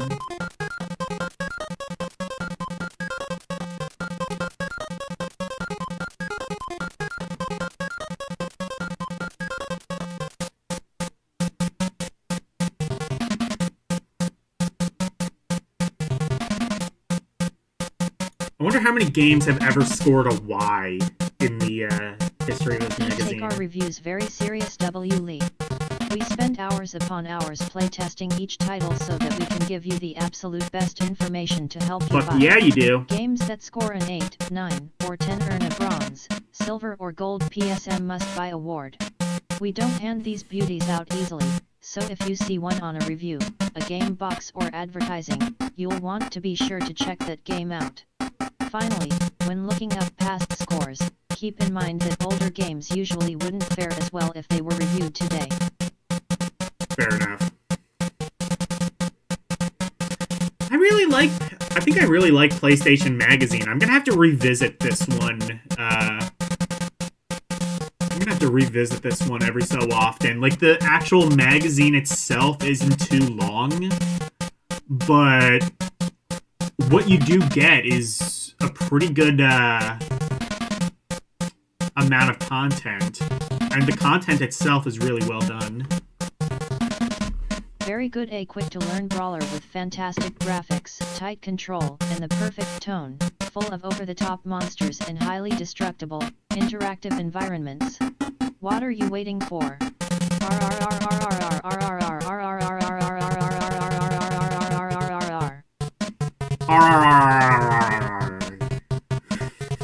Okay, I like that. That's funny. How it stacks up. Virtual fight. Ooh, that's a cool feature. It, like, pits it against, like, similar games. That's a really good idea. Virtua Fighter 4 got a 9. War of the Monsters got an 8. Rad? What the fuck is Rad? I mean, besides a really good movie, but that also got an 8. Tekken 4 got an 8. And Bomberman?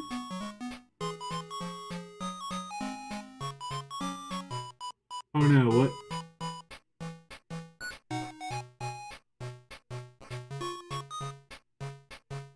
Bam Man? I don't know what the hell that is.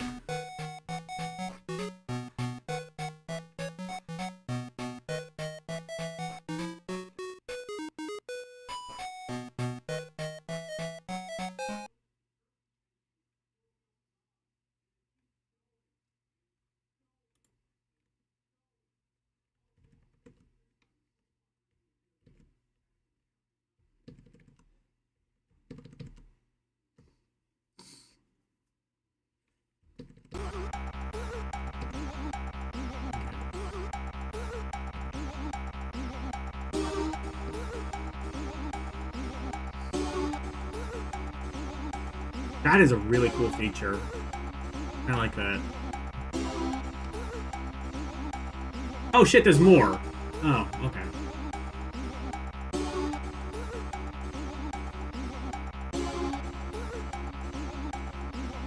Also, it doesn't feel like they're padding these reviews out, which is a problem I had with Amiga Power a long time earlier. Twisted metal black engine. Each environment is huge and packed with high poly detail, from neon-lit towers to scurrying crowds of terrified people on the ground, and then coated with gorgeous lighting and dense textures. Incognito has obviously mastered the PS2 hardware, as you will be hard-pressed to find a prettier, more smoothly running game on any system. It's a joy to behold, and a well-implemented camera system makes sure you never miss a thing. In fact, only a few things keep War of the Monsters from being perfect. Besides the aforementioned slightly shallow move sets, the target lock isn't toggleable, and often locks PEC SATR.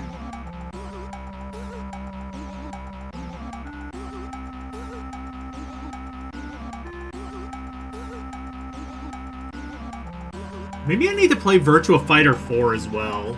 Doggedly I've just like... far away. I think I've played all of the Virtua Fighter games on stream. One clubbing you in the brain with a metal war girder.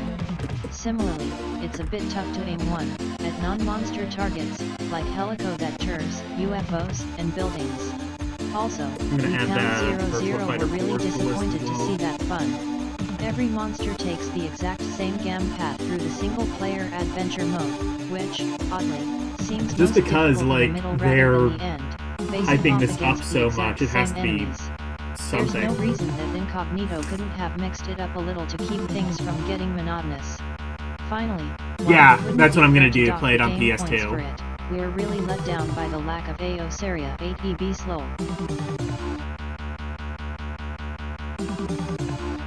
It plays like a Tekken game. It looked like it was... It looked kind of different to the previous Virtua Fighter games, which honestly, like, if I can say anything about, like, the first 3 Virtua Fighter games that I've played, is that they look very samey. They are kind of very samey. I'll have to check out 4, though, because it looks like they, like, kind of really radically changed the art style.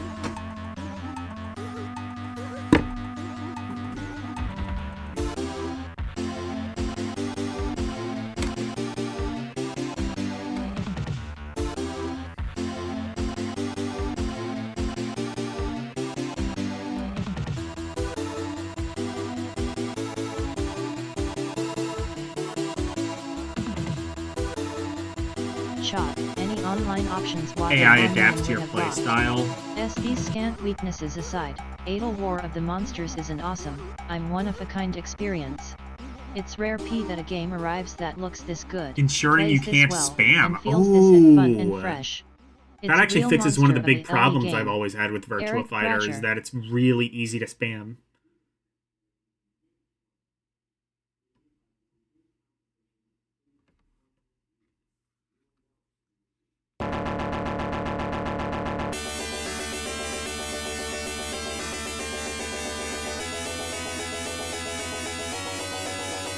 Truxton! I've been watching a lot of old episodes of Classic Game Room. I haven't gotten to the Truxton review yet. It'll also use your tactics against you? That's sick.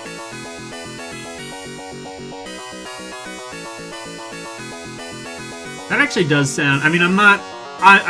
it's not going to turn me on to fighting games, but...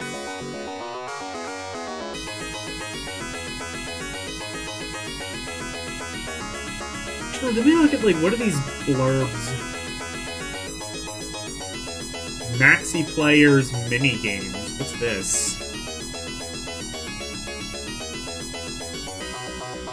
That is a term that doesn't really exist anymore, Maxi.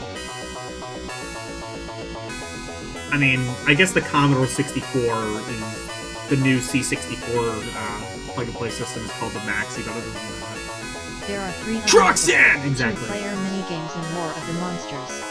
There's Dodgeball, Big Shot, and Crush-O-Rama. Even monsters need some downtime. I need to understand the 2D fighters, I'm the same as 3D. Yeah, I might prefer 3D fighters a little bit.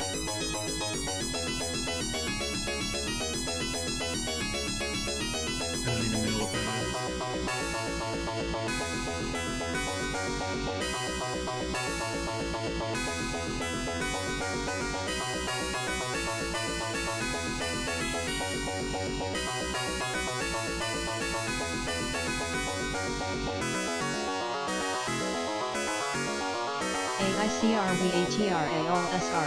There's subgenre. Yeah, like there's really no other game quite like Soul Calibur. More Mayhem. War of the Monsters is for 1 or 2 players, but you can spice up the action by adding AL-controlled bots to make it a 4-monster match. 4 _ and 3 = EADCIRESIINDELEBV2. This registered £3 PELS 555 no ASESRGEWA. 4 VP registered copyright. Okay, what the hell is Pride FC? Let's see. Let's Pride FC. Oh, I Pride FC.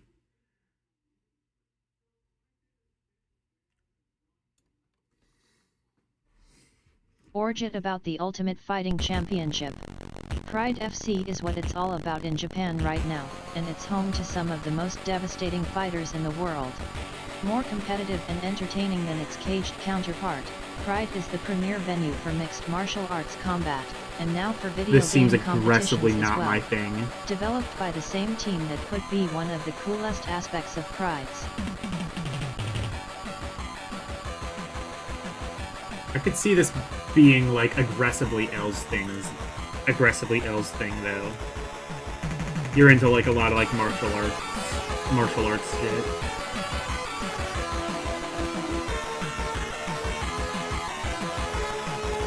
Oh, Pride FC was an MMA organization that came about as a response to UFC. Oh, that checks out. Accurately capturing over 20 of today's top mixed martial artists, including Igor Vovkanshin, Kazushi Sakuraba, and Vanderlei Silva. The Tekken-like control scheme and multiple fighting positions. Most Pride make for fighters one got deep contracted to simulation. UFC Whether eventually. you're in the guard, Okay. in the mount, or going at it on your feet, Pride FC does a fantastic job of recreating the same matches we've seen on DirecTV and our DVD players since October of 1997. You can even create your own fighter, complete with his own chain combos and finishing moves.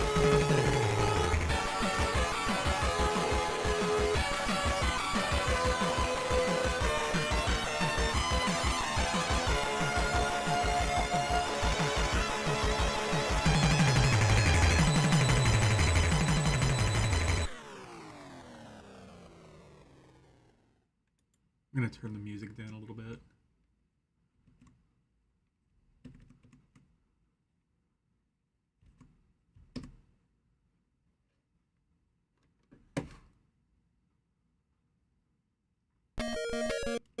There we go.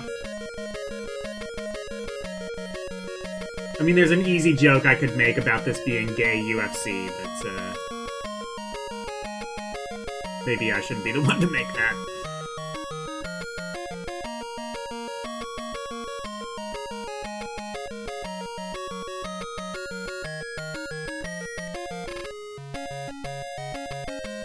See visually, Pride FC is quite impressive.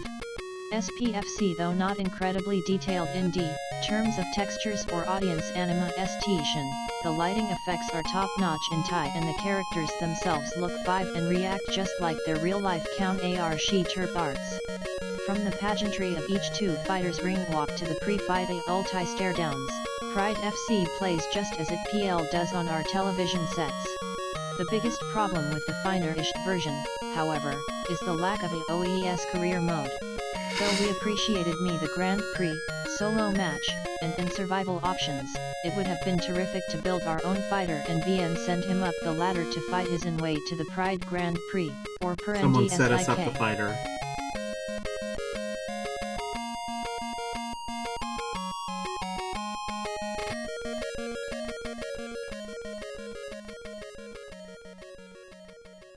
Sports and wrestling games these days, it's an oversight that will likely stunt the replay value for many fighting enthusiasts.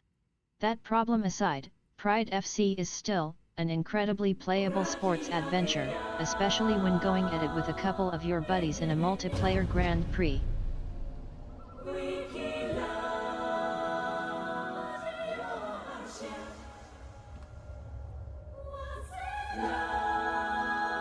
Okay, and then this is a different review.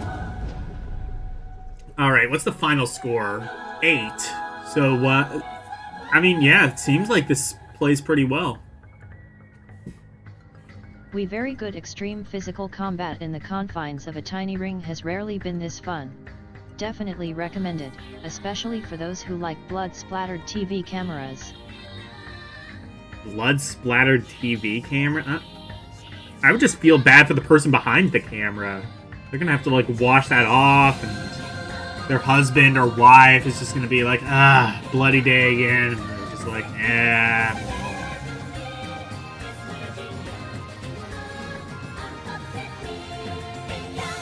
dirty job, someone's gotta do it. Okay, these are the shorter reviews now. We're already getting into, like, the shorter ones. Whiteout. Okay. Really, the longest review is War of the Monsters, and that's 3 pages. I think that's fair. That's, like, probably the biggest game. Like, the really, like, major big game that's come out at this point. Again, I think it's just sort of, like... I think it's really just kind of, like, a matter of, like, this was just sort of a slow news month. Knight will note that Whiteout is an echo of Vicarious Vision's old PlayStation game, Polaris Snowcross, and also recognize it as either ESPN or Evolution Snowcross. It's been a long time in coming, which could have sent it either way, but as it happens Whiteout shows more thought and polish than its PlayStation predecessor. Part 2 is one of the best Its JRPGs you've played on the main channel of Art and Ellico. I'm gonna have to put Art and Ellico 2, like, on the list of, like, if nothing else than, like, a one-off. I'm gonna have to start making a one-off list. Because I'm gonna be doing that on Fridays from now on.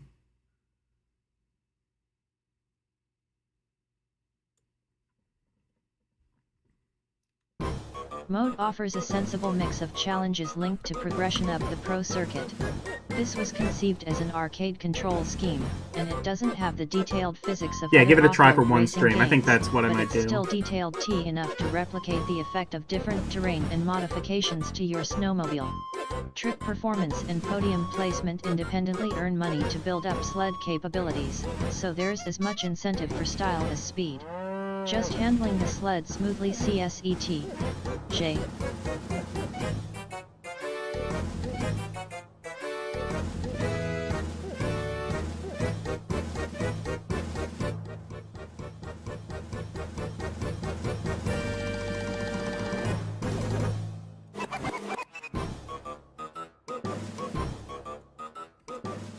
KS well enough, but Daredevil's shortcut seekers are rewarded far more prize money. That can put toward upgrades for superior performance in traditional races and K-oriented bonus races. It's not as varied as ATV Off-Road Ta AANS. Oh, there were so many of these fucking ATV games around at the time.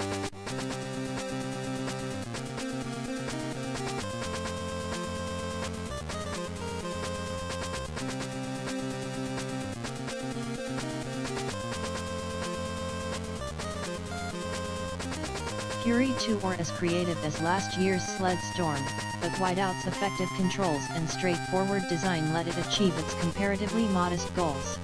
Sometimes aiming high isn't as important as hitting the mark. David Smith. What games have I beaten this year? Artanelico, obviously. Phoenix Wright. And then, like, a lot of the... Like, I beat, was Super Castlevania 4 this year? I think it might have been. There was, that one PS1 game. Chippy's Adventure or something like that. I don't know why I'm blanking on the name. It was a good game.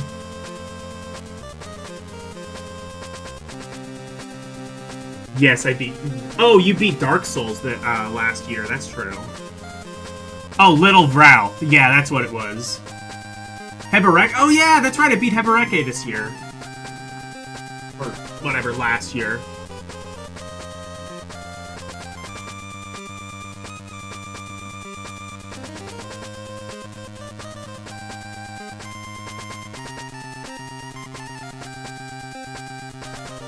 Hebereke was a good game. Honestly, I like... The sequel was fine, too. It's just... A lot of the extra shit they added, I wasn't... Well, I couldn't really get into it, and even if I could, I don't think I would have really liked it. I kind of turned it into a little bit too much of a collectathon. I think, like, the first Hebereke struck a decent enough balance in that department. Good, it's not an A-list title, but Whiteout shows Vicarious Visions clearly improving on what's gone before. Get excited. We'll be keeping our eyes open for their next title. 5.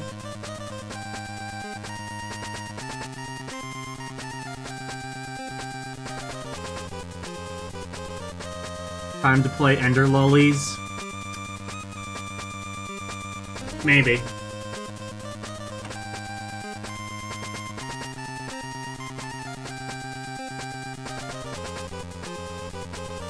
They said they don't, like, hand out, like, 8s, 9s, or 10s very often, but, like, of the 4 games we've seen, 3 of them are rated an 8, so...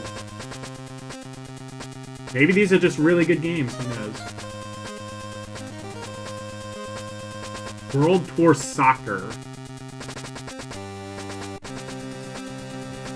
Following up last year's solid debut of its World Tour Soccer Series, 989 Whispers from the Sports Star has put together a soccer dedicated game that stream. plays great Have I and played Equals provides that plenty one? of ways to do so.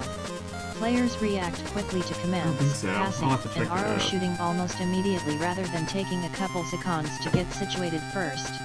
There are tons of ways to move the I played a ball little bit of downfield Ender with various Lilies. I'm not forms really a of fan. pass-throughs, lobs, I don't think I'll do that, but passbacks, Whispers and from the more. Stars, maybe? World Tour Soccer 2003 has all the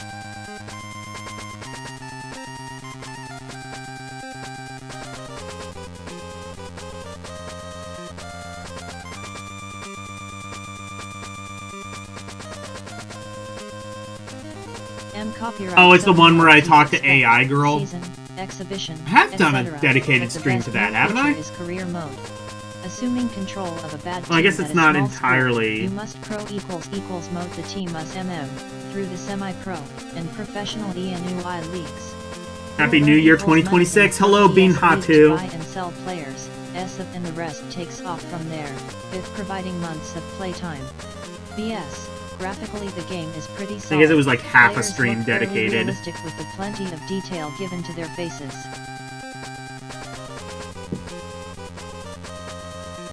I did enjoy that game, though. Yeah, it was like half a stream. Like, after I gave up on Euphoria 2. I'd like dedicated the other half to Whispers from the Stars. IYLU Icoville 112 101 and bodies. Animations are dead on, too, with passing, shooting and tackling all looking great. Transitions between moves are nearly seamless. RO and the goalie has some especially nice moves when he deflects close RO shots and blocks penalties. The game's only real downside is its stat tracking. Goals, completed re-EEARL yay.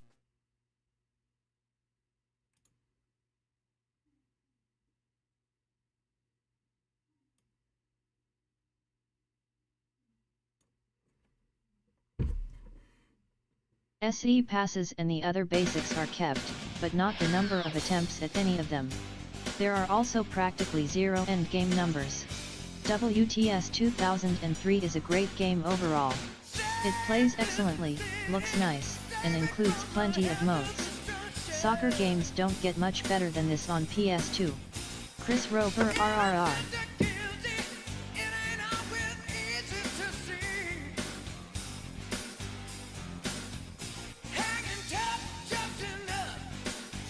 Alright, well, this game gets an 8, so if you're into soccer... Very good. This is a great playing soccer game. The controls are fast and tight, and there are enough play modes to keep you coming back to the pitch for quite some time. Swing time for justice!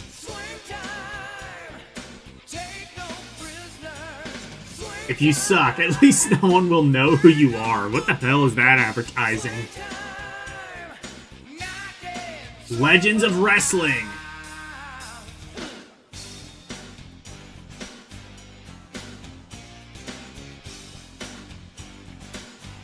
They just gave this one to like the resident wrestling hater, I think. F nothing else, Legends of Wrestling IL improves on its predecessor. It looks better, moves faster, and provides a more complete selection of the extra frills that wrestling fans invariably crave. But while it fixes most of the reparable issues from the first game, it may still be permanently flawed in concept. Though the ISP grappling system is still slower than SmackDown. S1 button attacks, it offers greater depth in comparison, with more complex branching trees of setup positions and power moves. Half-court soccer its is reversal system kids. is still a little too simple, but working over an opponent realistically reduces their chances of success with the timing-based reversal and extension moves, which helps give a coherent flow to a long match. To match the streamlined core gameplay, Acclaim has improved on the selection of ancillary modes. Cage and ladder matches are effectively implemented. Career mode is beefed up with new Oh, this is an cinematics Acclaim and game? simple Oh, yeah, then it probably sucks ass. MTEAAEARRES. Acclaim put out a lot of mid to bad wrestling games.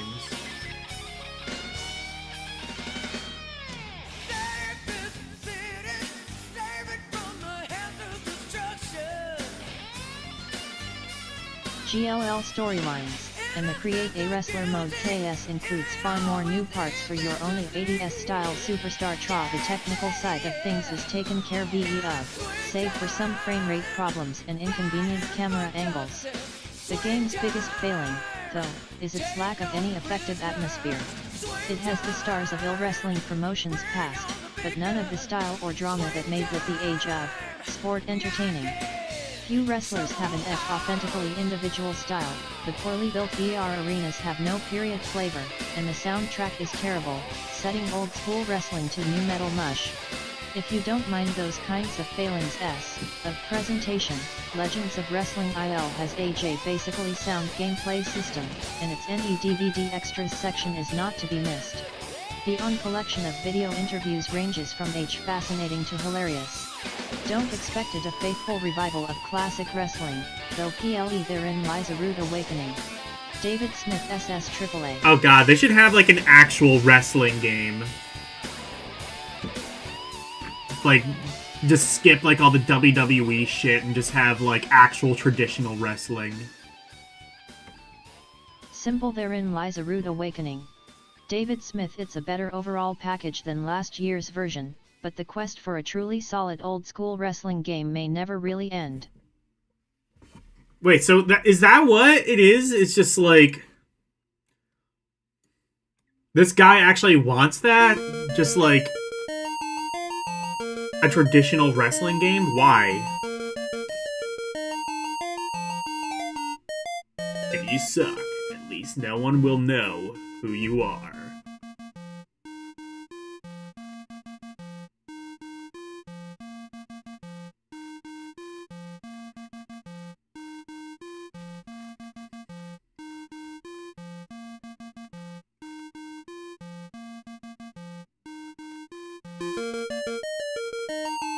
Wait, what? This is an advertisement for the U.S. Army?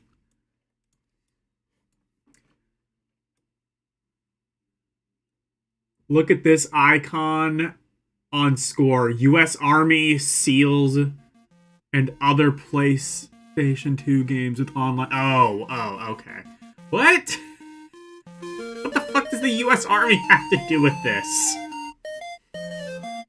If your belly's rumbling, then welcome to the grill. Short order, Sam is cooking till you get your fill. Old Sam's under pressure, cause there's a lot to cook. But Sam will get the cooking done, he does it by the book. It's pressure cook. Yeah, Roman wrestling. Yeah, Greco-Roman wrestling. Do that.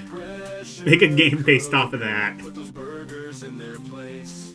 Don't drop the mustard. Just like gladiatorial or whatever. Alright. Oh, here's a...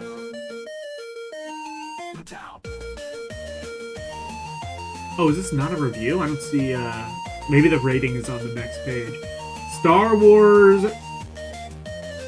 The Clone Wars. Well, Star Wars games are usually pretty good. Let's see if this one is. _==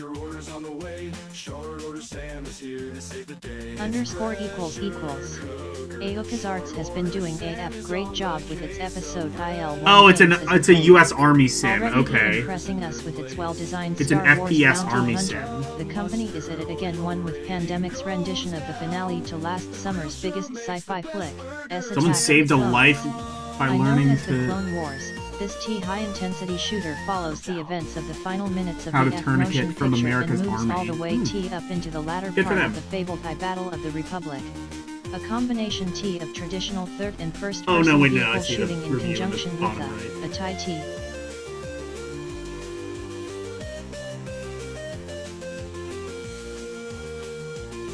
It's pressure cooker. I know there were, like, U.S. Army... There were games, like, inspired by the U.S. Army. I didn't know they were actually good, though. I thought they were all just kind of like PS2 and Wii shovelware. Few key lightsaber action sequences. In SFIL, the Clone Wars bleeds the Star Wars on Lon Aura through and through. Reach A. The majority of these battles are wars wide huge, with hundreds of clones, droids, into TF tanks. They should ships, play that and game more on filling the sexy U.S. screen Army at any Twitch one channel, time. which Laser I blasts, hope still decent smoke exists. effects, and dozens of those pendently operating units truly give effect the impression that a war is going on. Right A. Unfortunately the frame rate SUF divers FERS quite a bit from the high-res text pool, /tours and large number of them being the C/pushed at any one time. Whenever that happens, it becomes annoyingly difficult to properly control your craft equals, especially the ones based in the air. Oh, and you'll find yourself cheese bumping into America's Army has been enemy structures. is on PC and has been And around the since the early multiplayer star modes 2000s. and Okay. different types of vehicles at your command drop are definitely worth the Maybe the price console of ones admission. are just The like shit lightsaber and shovelware then. challenges are very much on the weaker side of the Force. K.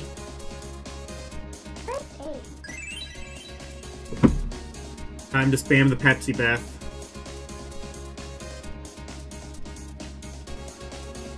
Do your civic duty and spam Pepsi Beth.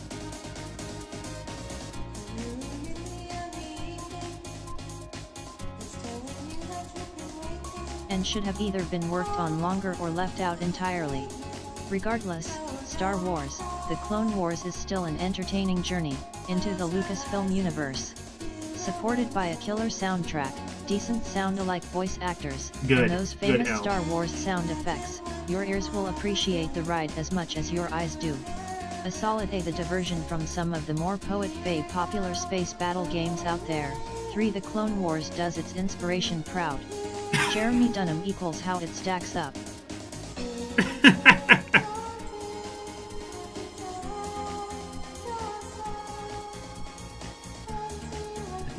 Thank you for the...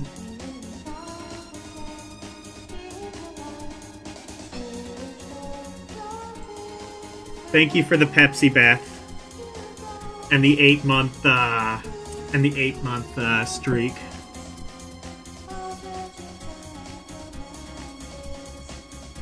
That looks pretty good. I might have to, like, adjust the fonts or whatever, but, it looks pretty good. Anyway, this game gets a 7. Good despite some visuals hiccups. This game's massive battles and dead-on Star Wars flavor should please the most rabid of fans. May the Force be with you.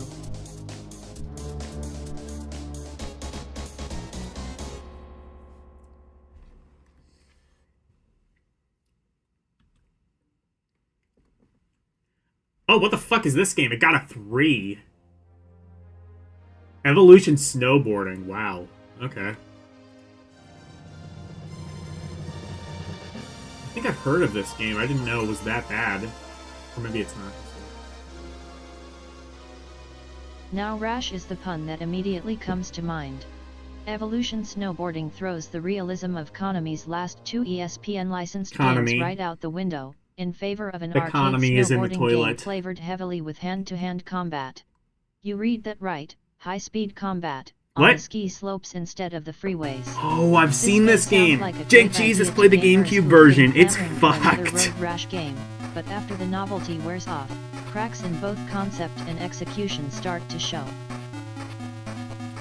Elle, you gotta play this game. I've seen it before. It is mega jank.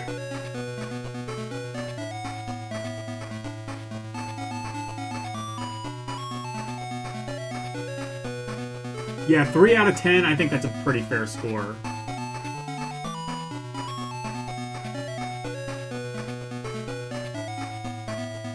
It, like, tries to be, like, all edgy and cool, and then when you actually play it, it is just mega jank.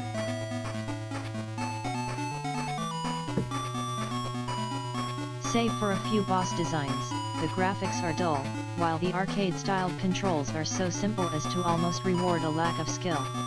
Few levels show much reward a lack of in their skill? layout Fuck yeah, I gotta play design. this. They're merely repetitions of the same post-apocalyptic themes that were old a year after The Road Warrior left theaters, and most of the enemies look like faceless lumps of marshmallow strapped to boards. The special effects are raw cheese, showing enemies exploding with a flash and a bang as if they were if you barrels and play doom, naked. while the combat emphasis may. Look, my issues with the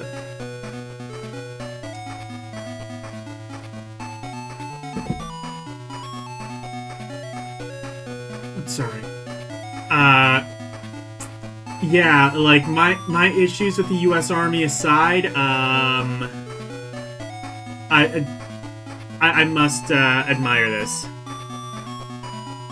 B-Pin may have looked good on paper, there's a reason SSX made fighting a garnish rather than the main course.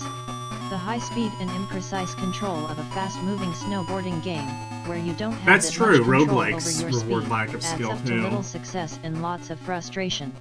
Evolution's fights are clumsy, Mad random, Panic and thoroughly Coaster, unrewarding, which could just as easily be said I for the left game your stream as a just as whole. I play. Oh shit. David Smith. It's on my list. I will get to that. I'll get to that next week.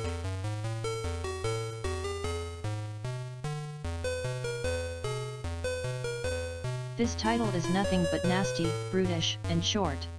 Konami has unfortunately hit upon an evolutionary dead end with this series. Oh, got him.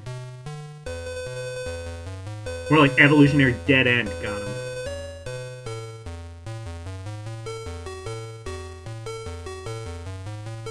Is bad.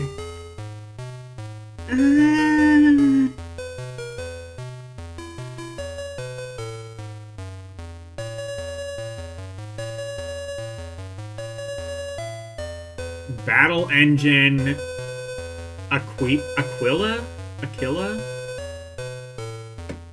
What is this? Is this a sim?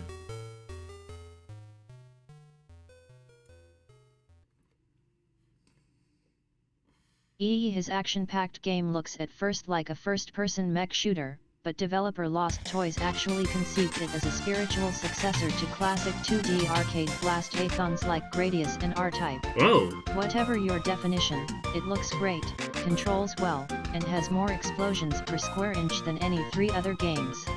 We love it. The game's unusual title It looks like is a also Gundam. the name Yeah, of the player's craft, apparently the Battle not. Engine Aquila. It's actually not a mech, but a sort of tank/jet hybrid. On the ground, it walks around on 4 spidery legs and blasts every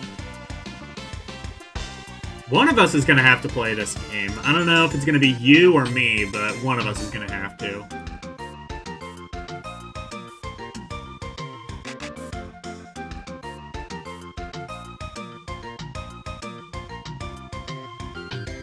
Or maybe Orc. Maybe we need to make Orc play this. NNBFCID Ronton of OC enemy around it with a variety of grenades, missiles, energy blasts, and the like, protected all the while by an energy shield that constantly recharges itself. Is this hidden the again? Aquila can also take to the skies and deliver death from above, unshielded, but still wielding a powerful arsenal.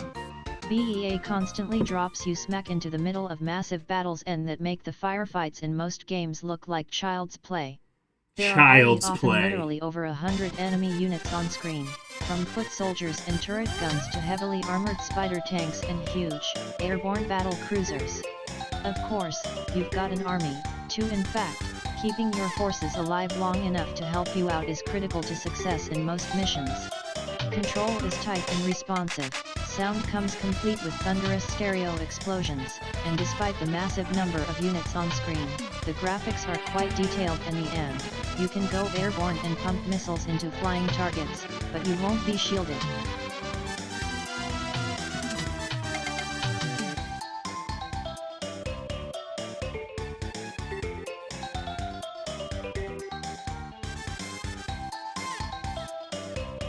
Like, they're explaining this, and I'm struggling to understand how this isn't a mech game. Frame rate very rarely fluctuates. There are a full 27 single-player and missions, most of which come in regular and insane versions, and some really interesting multiplayer options, along with one-on-one deathmatch. There's a co-op mode and a skirmish mode that enables you to command your whole army 3 RTS style. Ultimately, BEA isn't overly fancy, but if you want a good, old-fashioned, if it moves, blow it up shooter, this is definitely for you. Eric Bratcher Orators TEILTSSSISEYASETST.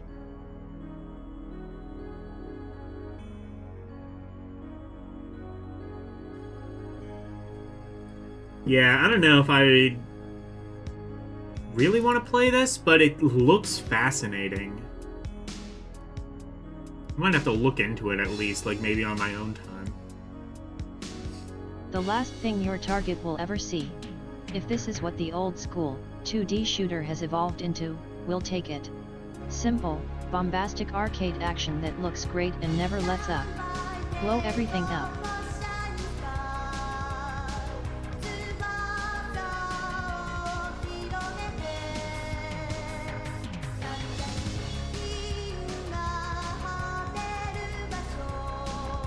Activision Anthology! Hey, I actually have this game on a disc. It's really good. A really good collection.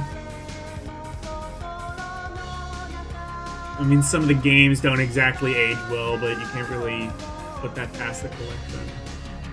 Collection is really well presented too, like a really good interface, and also just like even like some like period appropriate music. Like I remember like Wall of Voodoo Mexican radio on there. This is a difficult title to review because every one of these games is seriously dated, yet many of them are legendary classics. As such, the appeal of this collection is going to depend upon the age of the person playing. Counter-Strike enemy design is so good you can hear Absolutely it loved it, but I'm old Maybe enough I need to play more remember when the CS. moonwalk was the strangest thing Michael Jackson had done lately. Here's what you get, 48 of. Wait, what was the Michael Jackson joke? I gotta play that again. I mean, it was cool to shit on Michael Jackson.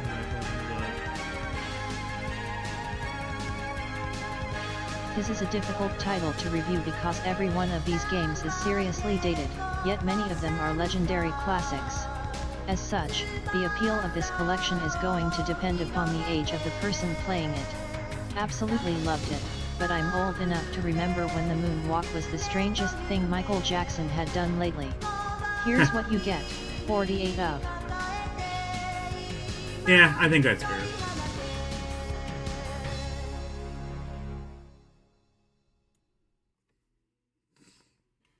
Activision's original Atari 2600 LE games, in their original forms, Sly Barnstorming, Stampede, Freeway, 1 River Raid, Pitfall, Tennis, Boxing, S Fishing Derby. They're gonna list all the games? 3 Megamania, Dragster, H.ER.O, and E more.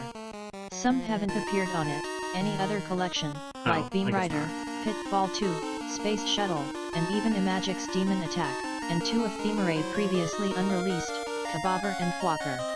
Moreover, it's really surprising how playable many. Oh, there's even some Magic games in this collection, so it's not even just Activision.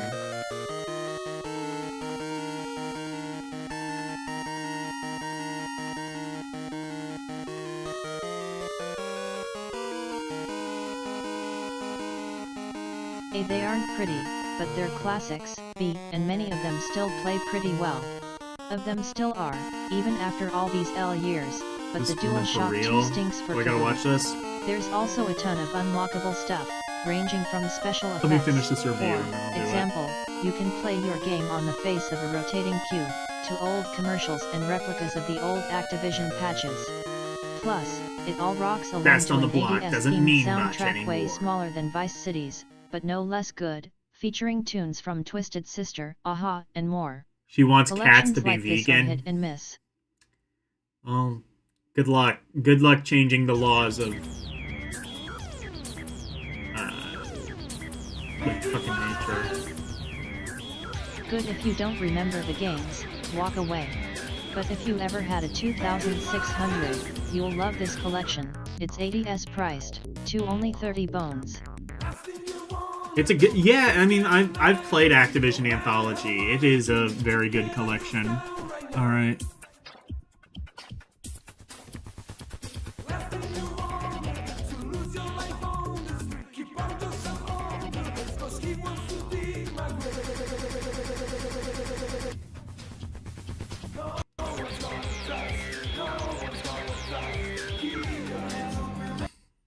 Dig through the ditches and burn through the witches.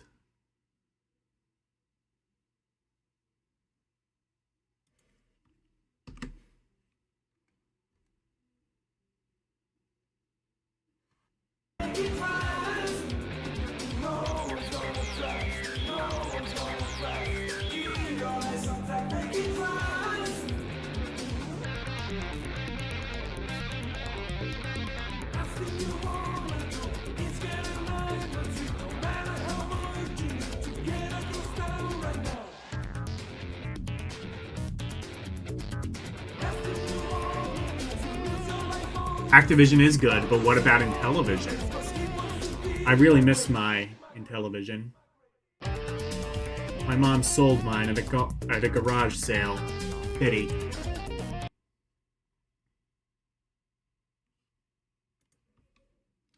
Alright, let me...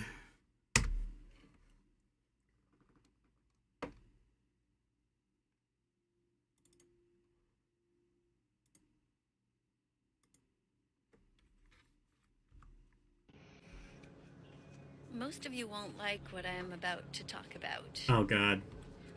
You'll think that it's...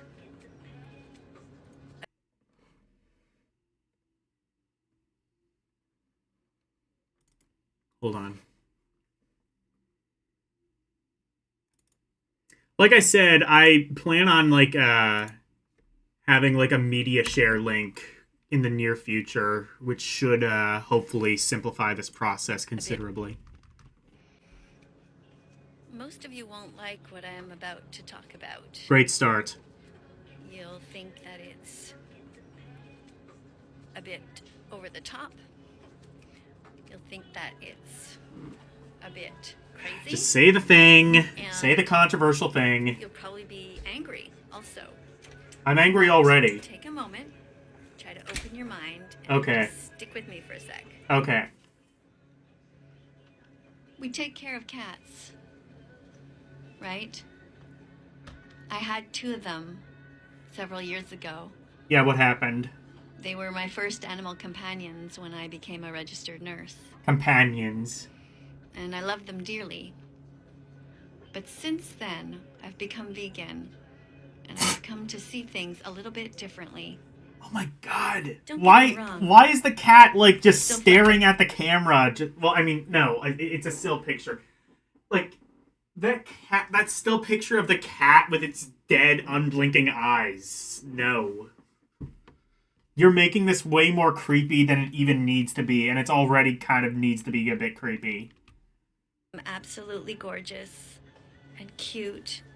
They're so soft, and I like to be surrounded by them. But the truth is that cats have no place in our homes or in our lives at all. Yeah.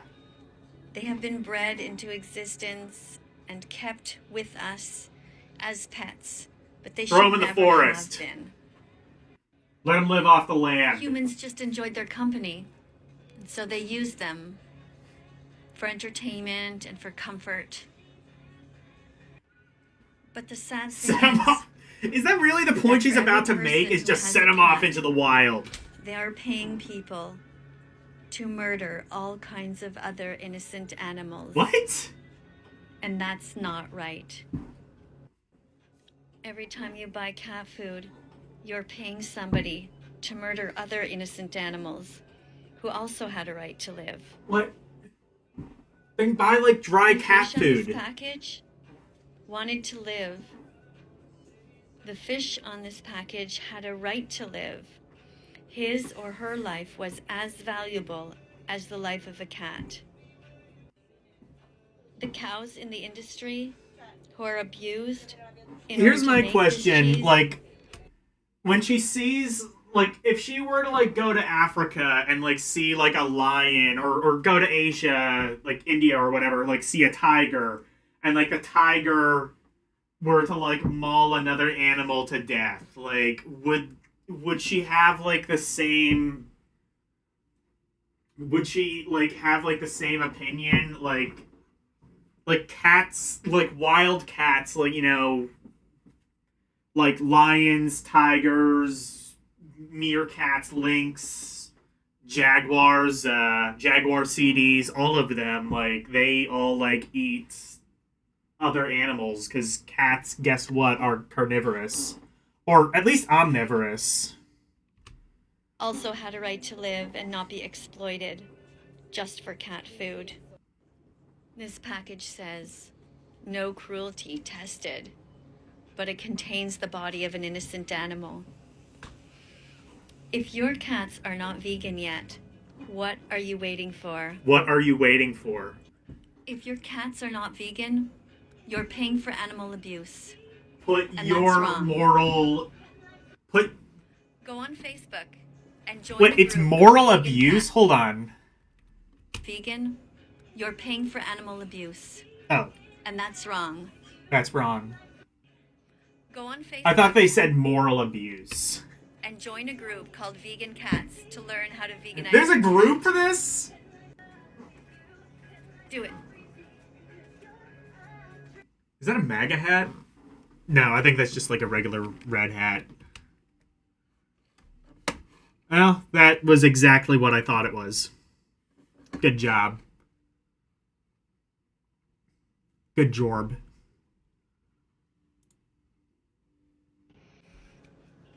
Most of you won't like what I am about to talk about. What? You'll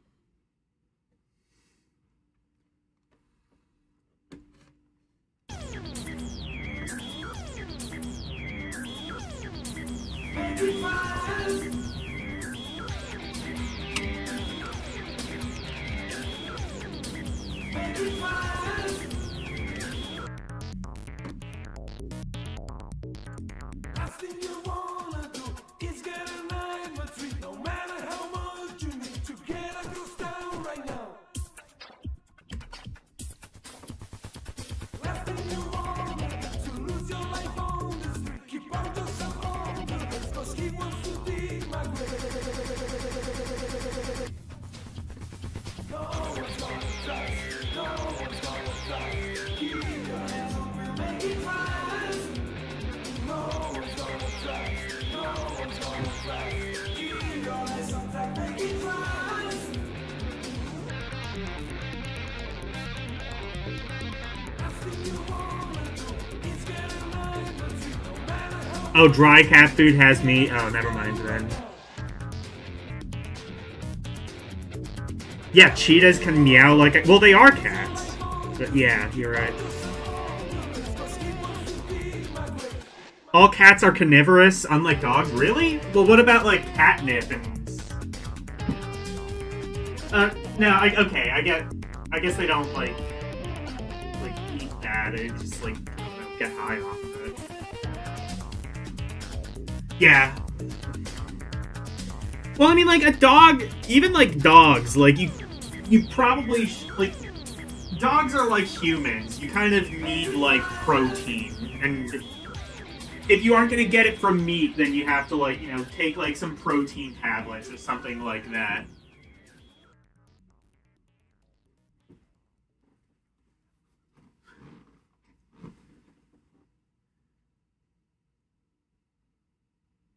If your cats are vegan, you are doing animal abuse. Yeah. They can eat plants, but it's necessary for their diet. But meat is necessary for their diet. Okay, that makes sense.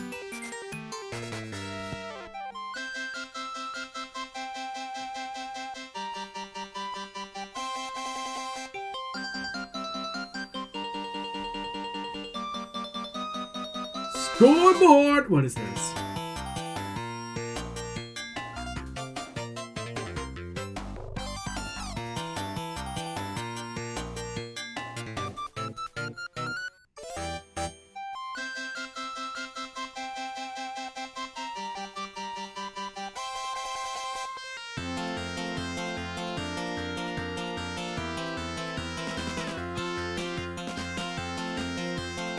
Oh, so these are just like...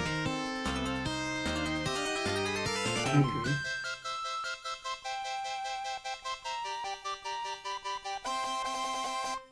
ATV, Off-Road Fury 2, that gets an 8.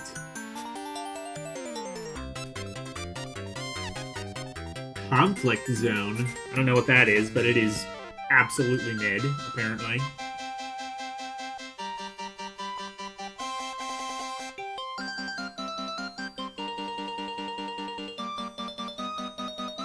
Bad controls and...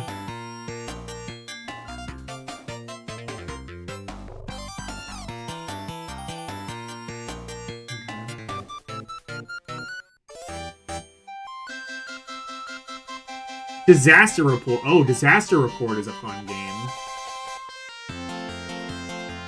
It's a little bit jank, but yeah, Disaster Report is definitely an interesting one. Dragon Ball Z. Utica 3? That's a fighting game.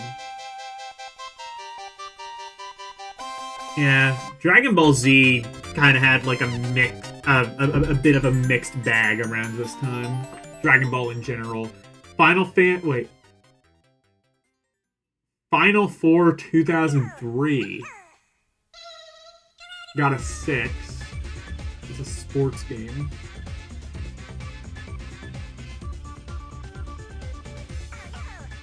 Ghost Recon.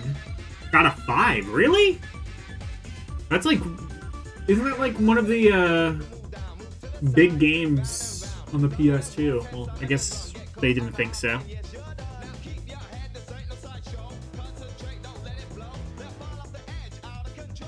Heisenberg, hello. I like the name.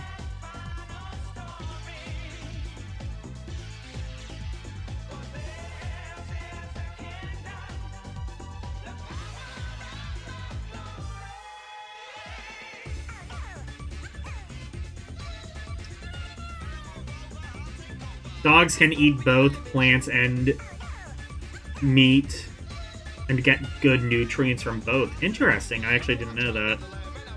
Just don't give them nuts or apples. Do give them bananas, though. Something I've learned with dogs, at least, is, like, especially if your dog has, like, an upset stomach.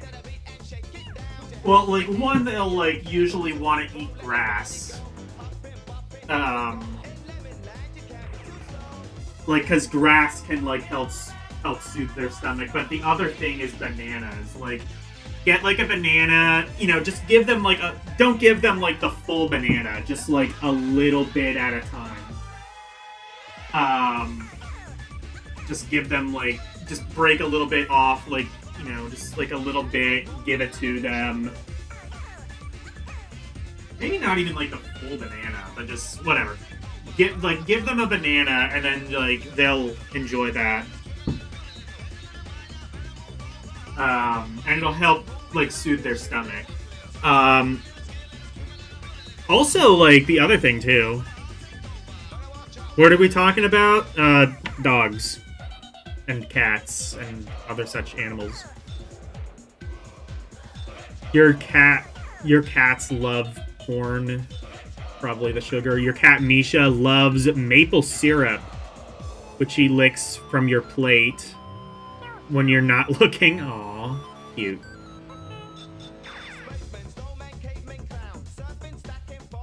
What's this song? It's like some British novelty song, I think, about lemmings.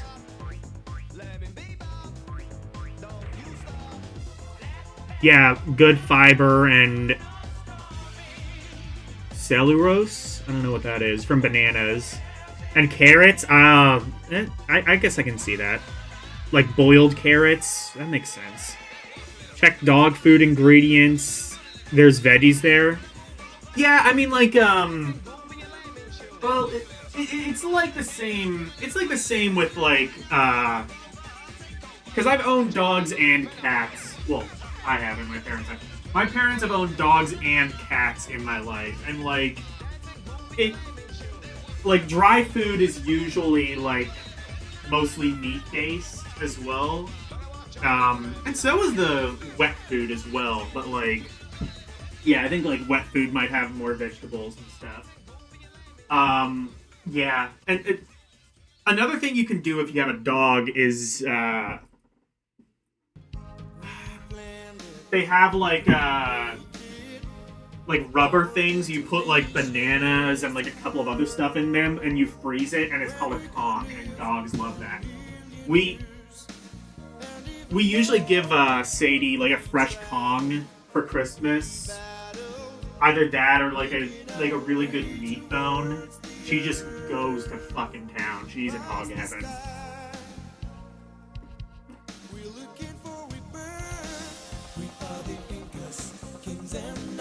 It's British. Hatsune Miku does not talk to British people.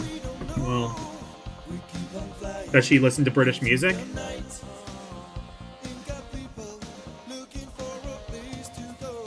You used to have dogs. They were mistreated as much because of toxic pet culture here. Yeah. Well, I mean, no.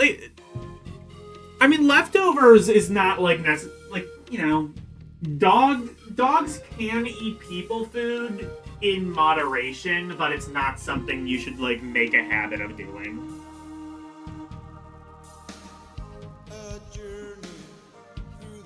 Like if like something falls on the floor and a dog eats, especially as Sadie is getting older, we're kind of like trying to make it a rule, like, you know, like before, like we used to like if like something fell on the floor, we would just kind of leave it there and be like, oh, Sadie will get it. Now she's getting kind of older and her stomach's not as good.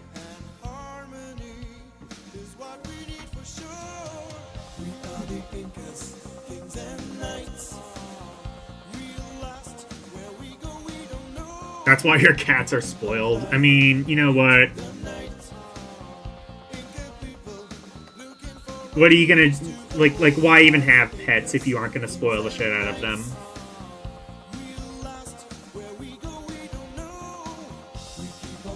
Oh my god, they left the dogs out in the middle of a typhoon? That's fucked.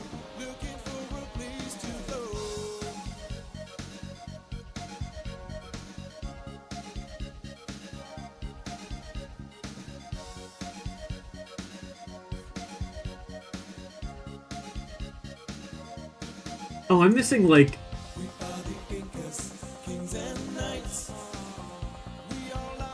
I'm missing, like, the, odd ones.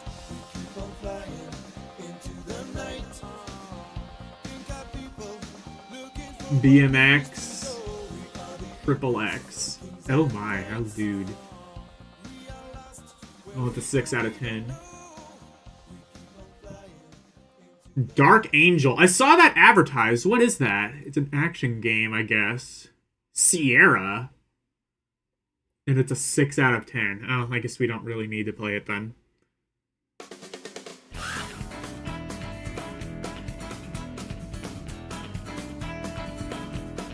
Disney's PK?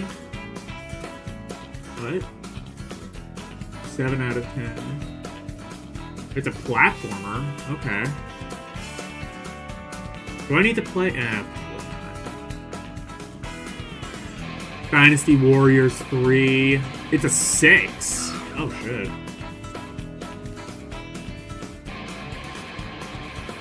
Fighters Maker 2 is a 7. Looks like it could be alright. Harry Potter and the Chamber of Secrets. That got a 6 out of 10.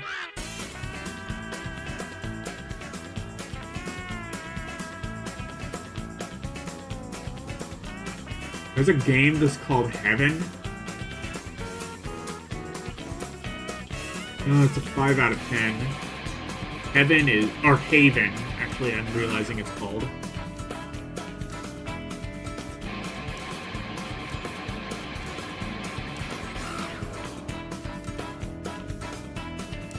The attitude was that they're filthy and smelly animals, so leave them be, they'll survive. Yeah.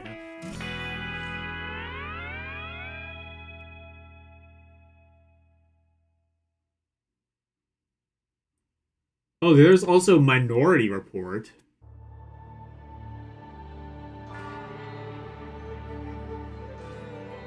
That gets a 6 out of 10. Mystic Heroes, whatever that is, gets a 7 out of 10. Well, it's a fighting game. NCAA, that gets a 5 out of 10. Oh no, that gets a 9 out of 10. Oh shit, that one's really good. Pro Race Driver gets an 8 out of 10. Rally Fusion, that's a 7. Spyro Year of the Dragon gets a 6 out of 10. Yeah, I think like around the PS2 era is when like the general consensus is like the Spyro games kind of went downhill. Star Wars Bounty Hunter, 7 out of 10. Okay. The Sims, 8 out of 10. Fair enough. Treasure Planet, 8 out of 10. 8 out of 10? Really? Well, the movie sure as hell isn't an 8 out of 10. It is like a solid, like... Actually, no, the movie was alright. It gets like a 6 or a 7 out of 10, maybe, for me. It's not a bad Disney movie. And Zapper, whatever the hell that is, gets a 4 out of 10. Oh, no. Do not play Zapper, apparently.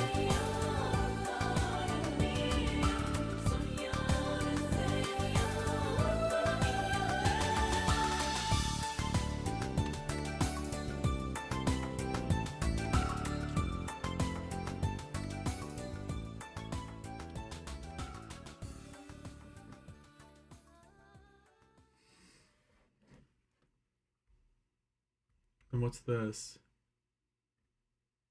Oh shit, it has like the entire... Oh, that's cool. So every issue, it just has like the entirety of every game they've ever reviewed. That's really cool. Yeah, you guys can read that, I guess, if you want.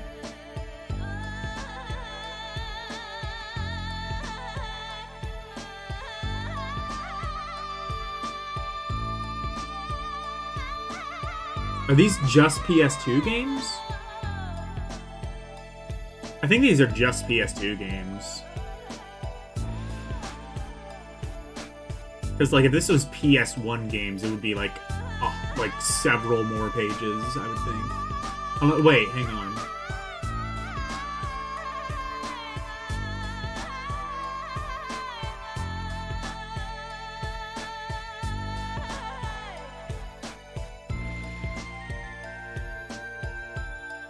Monthly game name.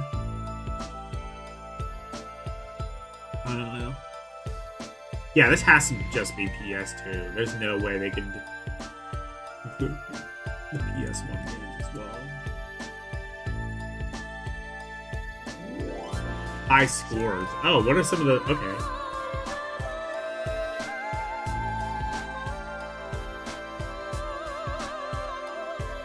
Well, Final Fantasy X. Obviously, that gets a 10. What are the games that have gotten a perfect 10? Final Fantasy X, that makes sense. Metal Gear Solid 2. We don't even know what Metal Gear Solid 2 is yet. And it already gets a 10? There was like a... What is this song? It's from Artanelico. Like, there was like an article earlier saying we don't even know what Metal Gear Solid 2 is gonna be yet, and it already gets a perfect 10? Fuck off.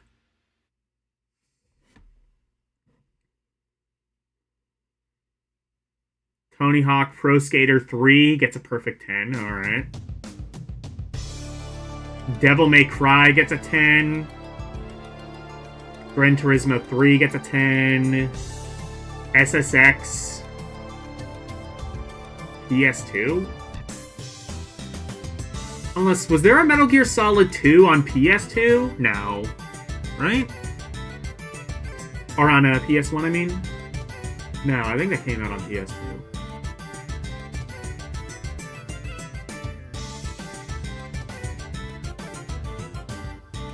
Some soccer game got it. Oh, no, wait, no. Now we're in the 9s out of 10.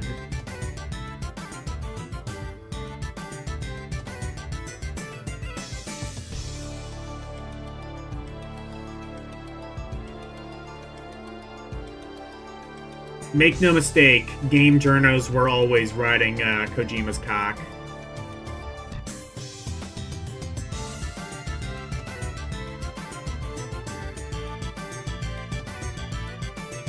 Xenosaga. Oh, this is another one. I might have to, like, make this part of, like, a one-off.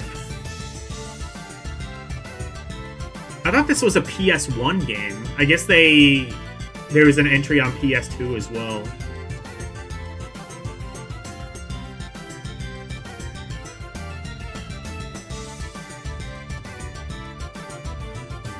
Tomb Raider. Out of the Darkness.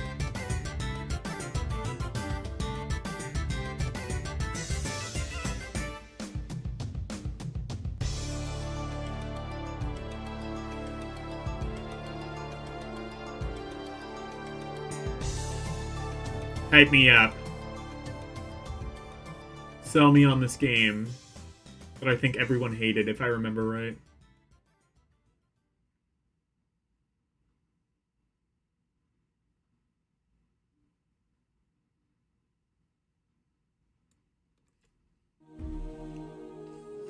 It was only PS2? Oh, okay.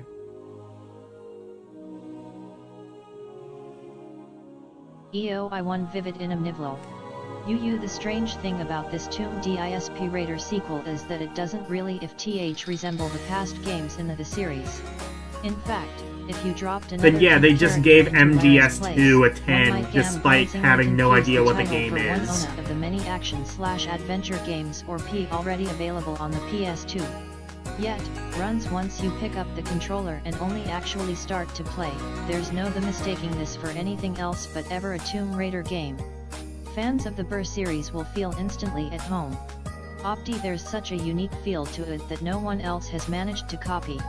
Always look visually stunning bang and beautifully one playing going through the numerous levels that make up the Angel of Darkness, one can't help but get a constant sense of awe at the amount of WI detail and variety there is to see. Mid-tier game like the other ones. I mean, like, if I remember right, like, this one is, like, especially not like the camera and controls even as compared to the other Tomb Raider games of shit. Impressive lighting effects, a lot of games have them, but it seems that none of them have managed to use them so cohesively and in such a polished manner.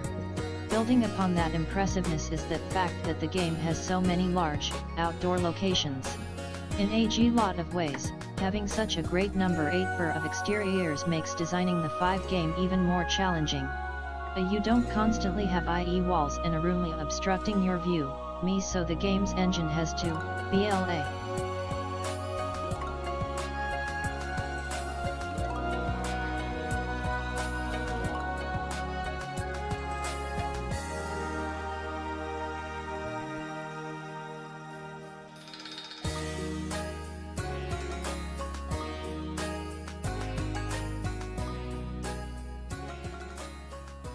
Out of the darn. NB displays so many more polygons. And, if the engine isn't powerful enough, the frame rate generally drops significantly. That's part of what makes this GHT game so impressive. Even standing on a rooftop, with the whole of Paris or Prague surrounding you, the game runs surprisingly smooth. In fact, we only noticed a few instances where the frame rate was even an issue. Yet, even those minor hiccups will likely be removed in the final stages of optimization. I don't think they were. Lara, herself, while always a bit of a stunner to look at, has definitely benefited from a PS2 facelift. She not only looks 10 times better, she also 4. Ooh, she looks better. Ooh my. I think I included this music just to give myself PTSD.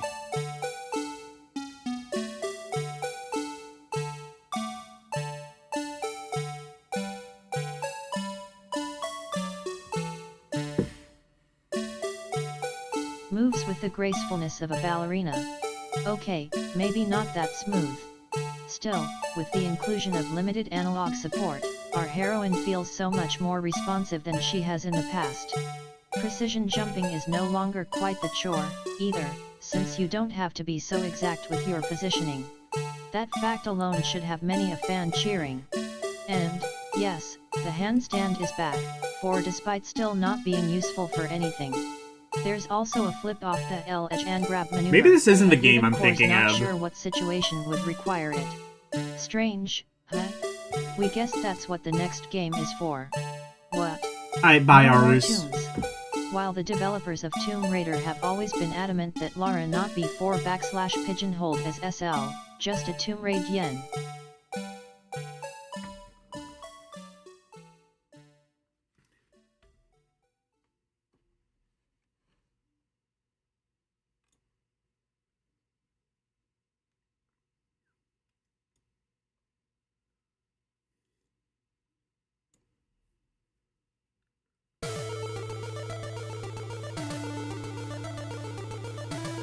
Adventurer, it seems the series always retuned to that in one way or another. That's why it was so surprising to see that this game really doesn't feature any tombs at all. Sure, there are the standard underground areas, like the sewers and catacombs, but you'll never find yourself spending too much time in them. The focus has definitely been put on exploring the outside areas and buildings of the surface world. 3. City streets, alleyways, and condemned buildings have now become Lara's new playgrounds. It's not that bad, though, because Lara does get a few opportunities to visit a few landmarks, like the Louvre, but not necessarily under the best of circumstances. Both the police and a rival group, called the Cabal, are hot on her tail throughout the entire game. When compared to her past adventures, though, the journey that Lara takes in TAOD may not be as far-reaching, but it's definitely more involved. She'll end up exploring pretty much all of Paris and Prague and require at least 3 costume changes before it's all over.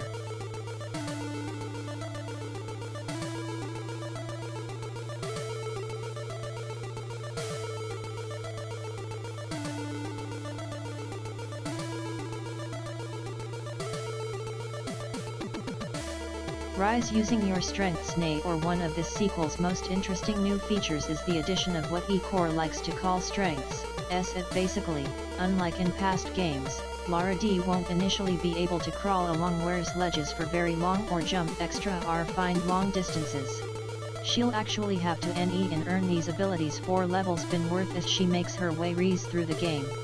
In some cases, you'll be able to find special power-ups that will make her stronger, as well. What this means, For better or eyes. It's for worse, is that Lara won't immediately be able to progress past every zero-visit obstacle she comes across. Summary, but...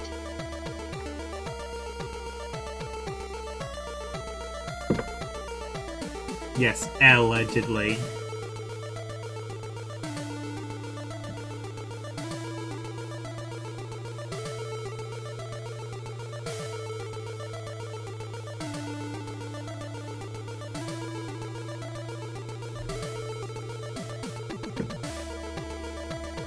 We first revealed the existence to deal backslash of Tomb Raider's second jumps.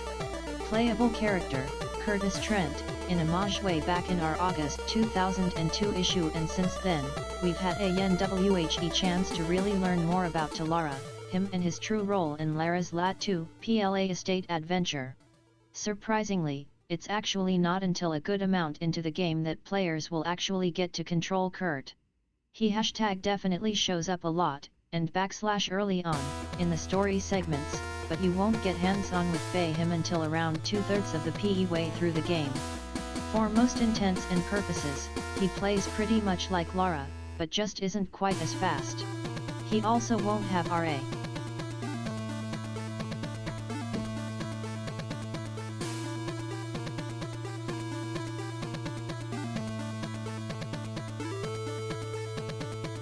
Trend to deal with many puzzles or jumps.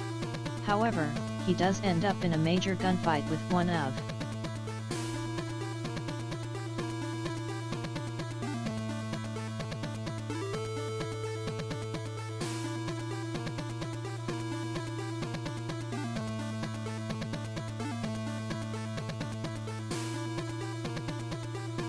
the nastiest bosses in the game, is so rather large insect-like creation of CA the Cabal's scientists. You did While have on the topic of guns, the Kurt Tomb Raider GL does tend to favor his sidearm, reboot. it.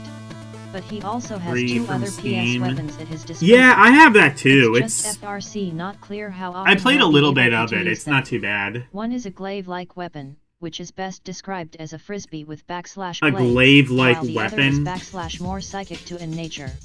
Nobody Z5 reading this _ND magazine is going to core. get that Curtis reference. backslash has limited __ kinetic abilities, for which are and H pop.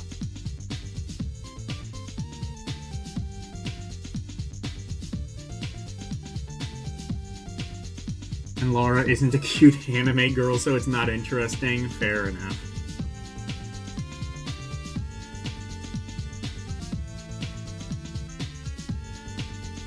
Here's some good fucking music. Viewpoint on Neo Geo. Oh, I can't wait to be done Some with would take him to the GBA. force. I wonder if I'll be He can done move with objects GBA or by the alter end their of the path, year. such as controlling his glaive, but that's currently about Probably. it. Core may decide to bring Kit's psychic abilities more to the forefront in later games, but for now, he'll rarely need to use them.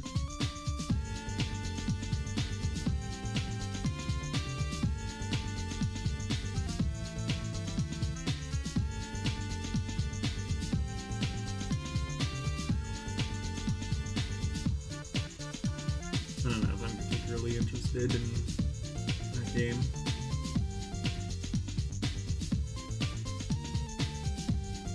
She feels even better.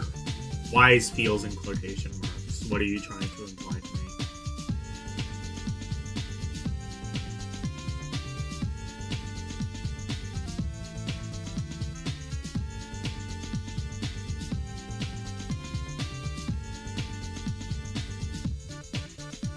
Hachi and Nya, Neo Geo. I think I have played that. It's pretty good.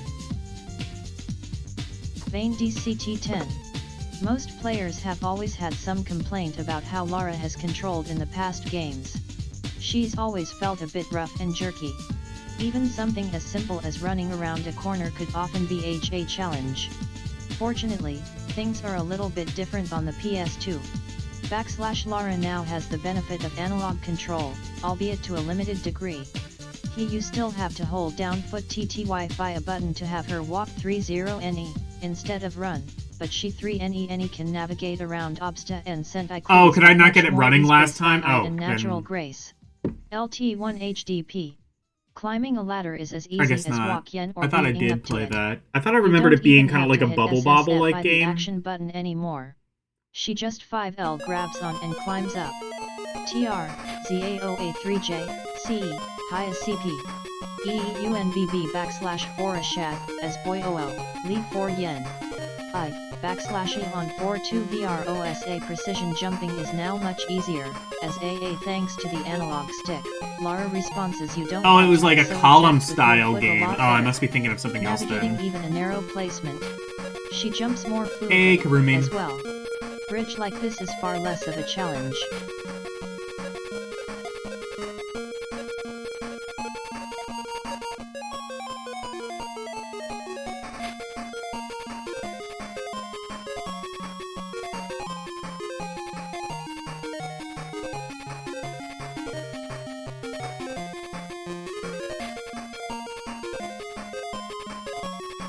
You're leaving on the 13th? Yeah, Elle told me about, like, what happened. I'm sorry for your loss. I won't, like, get too much into it, but yeah, sorry for your loss.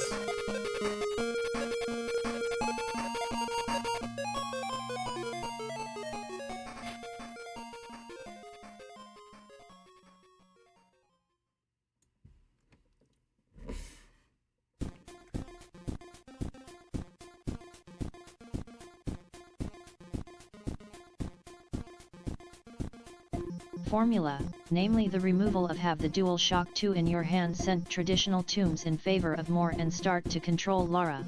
Not only T open environments and the greater does she react more fluidly, but the T focus on interacting with other char little things you had to tell her to do / actors. However, any reluctance in past games, such as Goop LD should be wiped away or climb onto a crate, she now to the moment you does automatically. Not surprisingly, it's these little things C registered and for that should make this foot IFF Tomb Raider so much and J8 more enjoyable to play. $1 ode registered can really tell that a lot of time by Faye was spent on every bit of BR detail in order to make the Faye experience as compelling and easy to get into as possible. 5 Granted, it's still a bit too early to know if this sequel will truly revitalize the series, but we have a good feeling it will. The level designs and overall gameplay appears solid, so it LP Karumi, this is what, Angel of Darkness, Tomb Raider? Is this the one that, like, everyone hates and AVGN did a video on? Of SB. Ian come have her guns with her. XQ sent to get she's forced to overcome WL.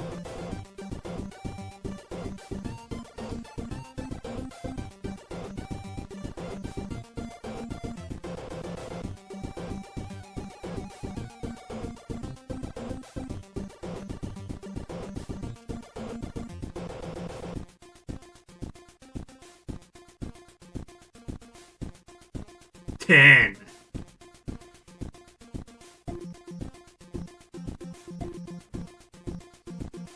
Are these like a...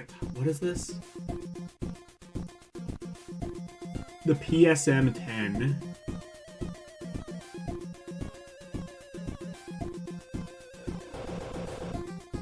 Oh, I think I played a little bit of...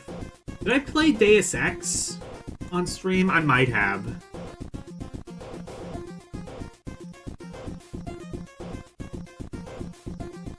So these are the top 10 games, according to PSM. I thought we already, like, looked into that.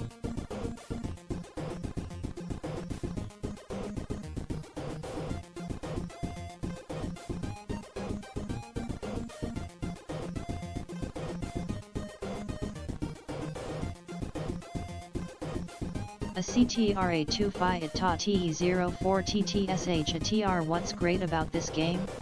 Any PC gamer worth his salt knew Deus Ex was a 2000 Game of the Year contender.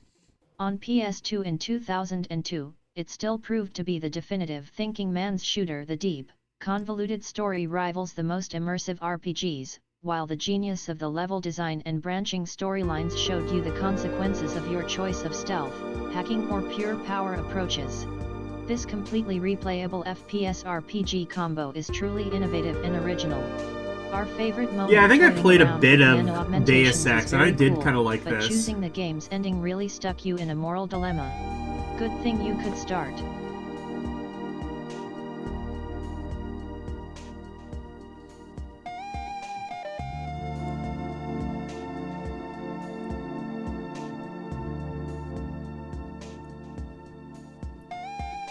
Our favorite moment toying around with nano augmentations is very cool, but choosing the game's ending really stuck you in a moral dilemma. Good thing you could start TRA.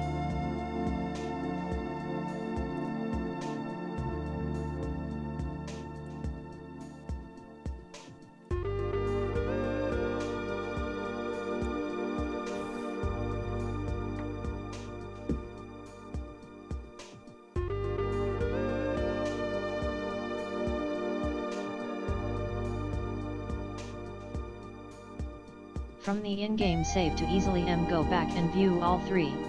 PA3 creators' thoughts sent YH Warren Spector, studio director. On behalf of the entire DX, the conspiracy team, I'd like to thank PSM for including our work in this year's top 10 list. Believe me when tell you the team put in a lot of sleepless nights and sweated blood to make it happen. And we were bucking some long odds and facing down some serious doubters along the way. Console gamers want simple, linear stories, we were told. Console games have to be fast-paced, all action all the time, killer graphics, a flashy interface and bright colors are all important. DX was pretty much none of those things, and, as console gamers ourselves, we thought, hoped, prayed, the doubters were wrong. We believed that gamers are a sophisticated bunch who crave true interact. We were wrong. Gamers are the scum of the universe.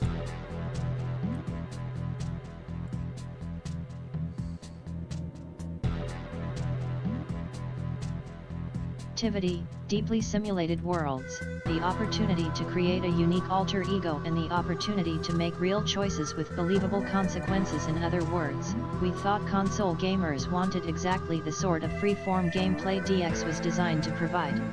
Inclusion in PSM's top 10 list tells us we were right. So, again, on behalf of a team of now vindicated true believers, thanks. Alright, number 9. Is Suikoden 3. Have you played Suikoden 3? No? I know you played the first couple Suikoden games.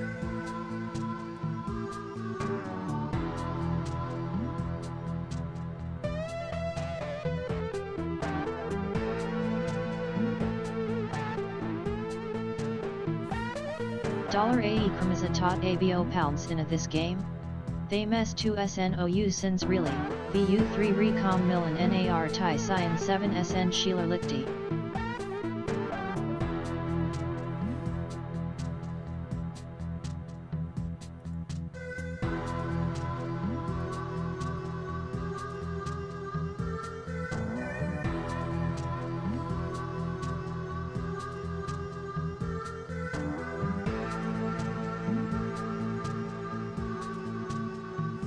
You are 40 hours into part 3, still not even past the intro, and dropped it. Oh shit, okay.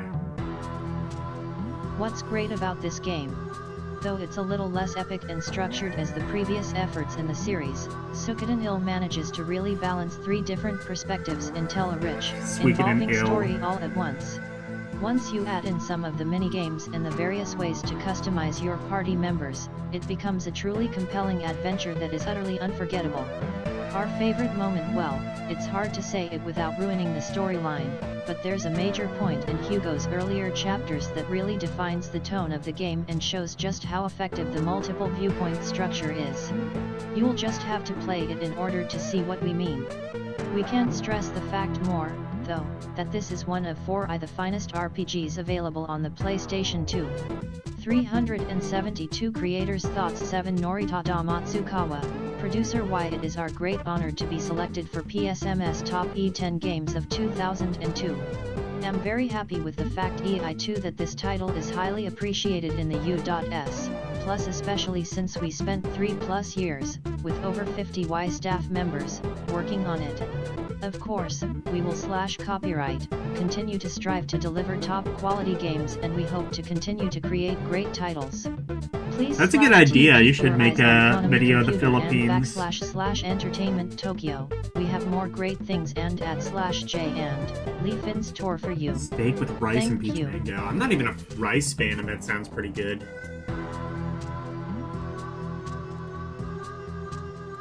But yeah, Suikoden 3. Play that if you want to dedicate your entire life to it, apparently. Tony Hawk Pro Skater 4 is number 8. Despite the... Oh, I guess because... Pro Skater 3 came out the year before. These are just like the top 10 of this year.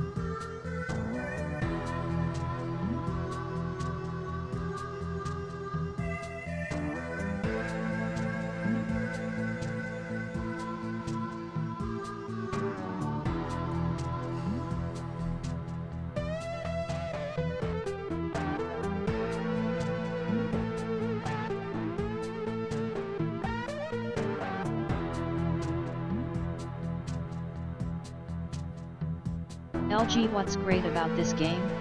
The amount of depth to Hawk 4's challenges borders on the absurd. It makes last year's Hawk 3 look practically empty by comparison. Better than eating at The Taco variety of Bell? goals Well, is granted, huge, many things and they're are. creatively integrated into the excellent level designs. The new style of level and goal designs breathes new life into a tested gameplay model, creating the best Hawk yet by far. AZSME 1737 IRP our favorite, equals N55's moment EEGR8 unlocking Django Fett. Yes, oh a 3 New York TRS, he's a gimmick, but he's one pal. Oh, that's one pretty of the cool. best gimmicks we've TS ever seen. Darth Maul ain't INR, got nothing on You the found Fett. Krispy Kreme? You have a Krispy Kreme in the 2HBO3 Philippines and despite not in his dual Pennsylvania. lightsaber. Fuck off. Theopet EJCET Or at least not in Central creators PA. thoughts a Joel Jewett cat of 57A will we We get have tired of Dunkin'. Tony We don't have Hawk? Krispy Kreme. Nah. Reden, Neversoft and on. Stet Entertainment. Tony Hawk's Pro Skater 4 is our favorite game in the franchise so far, and everyone You like on the Taco team Bell? here at Neversoft is very appreciative. I tried of the their fact that the game Lux has box been so well a few received. weeks ago, Thanks for and the I liked recognition. the Hope we can do yeah, it I liked again the next time. crunchy taco. That was pretty good. Or no, what was it? It was like a I don't remember what it was.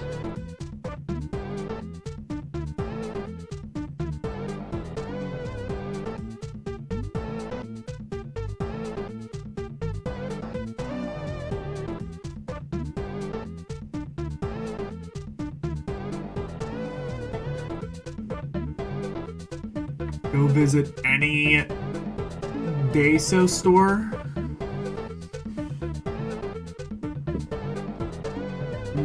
Never heard of them. Anyway, yeah, Tony Hawk Pro Skater 4 will never be my thing.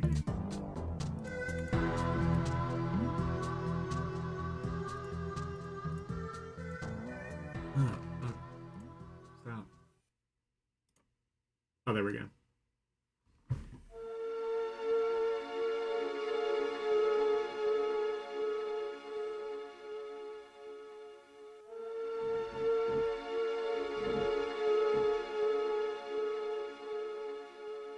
Save 83%! Wow, that is actually a sizable discount.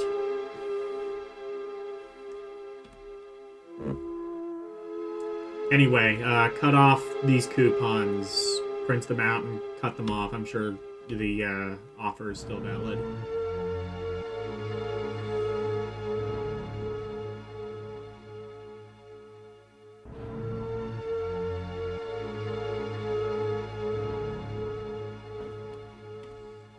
Wait, where's the rest of the... Oh, there it is. I was about to ask, where's the rest of this list? So number 7 is Madden NFL 2003.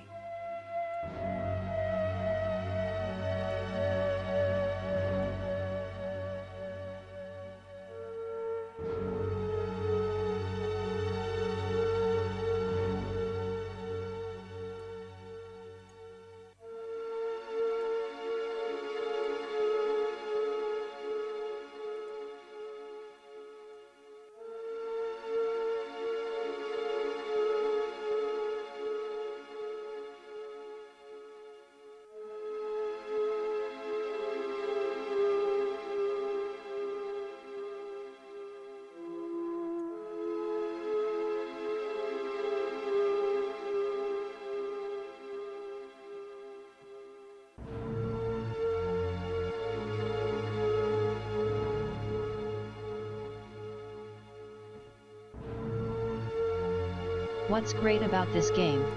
No matter how many years pass, and how many innovations are introduced to the series, Madden NFL continues to get better and better. Sporting a tried and true gameplay engine with remember fully when that was the realized case? online support and super fun mini-games that the previous versions didn't have, Madden NFL 2003 was not only among the best sports titles of 2002, it was also one of the most complete. Our favorite moment the first time we fired What are this those baby up formless online faces at and number battled some 6? I'm random guy curious what across that the game is supposed country, to be. we were convinced that the next step in gaming ahead finally arrived. There's no 5 pounds equals better feeling than hitting that last-minute field goal in order to v/f yen, grab the win. Stephen Chang, Executive Wi-Fi Producer. Thanks PSM, I'd like to accept this award on behalf of the entire Madden NFL 2003 team at Electronic Arts, Tiburon. This team worked day and night to create cutting-edge features such as Minicam, online play and the play editor.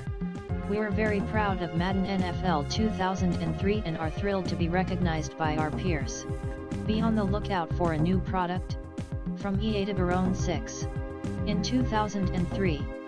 I'm just envisioning in my head a meetup between Game Gear and Karuni that will probably shouldn't happen. That won't and probably shouldn't happen, but there are no limits to my imagination. Anyway, number 6 is Kingdom Hearts. Oh, Kingdom Hearts. That's supposed to be Kingdom Hearts.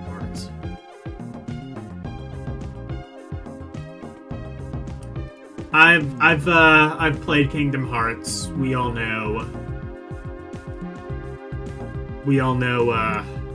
the eternal struggle of me trying to play that.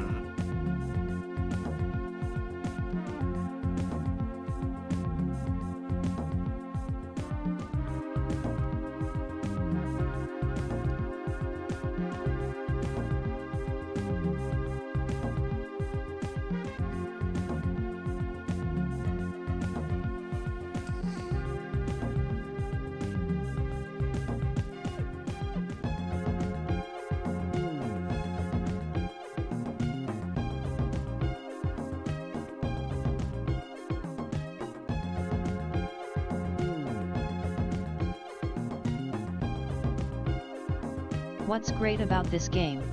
Admit it, nobody's better at creating captivating fantasy worlds filled with compelling characters than Square and Disney, no one.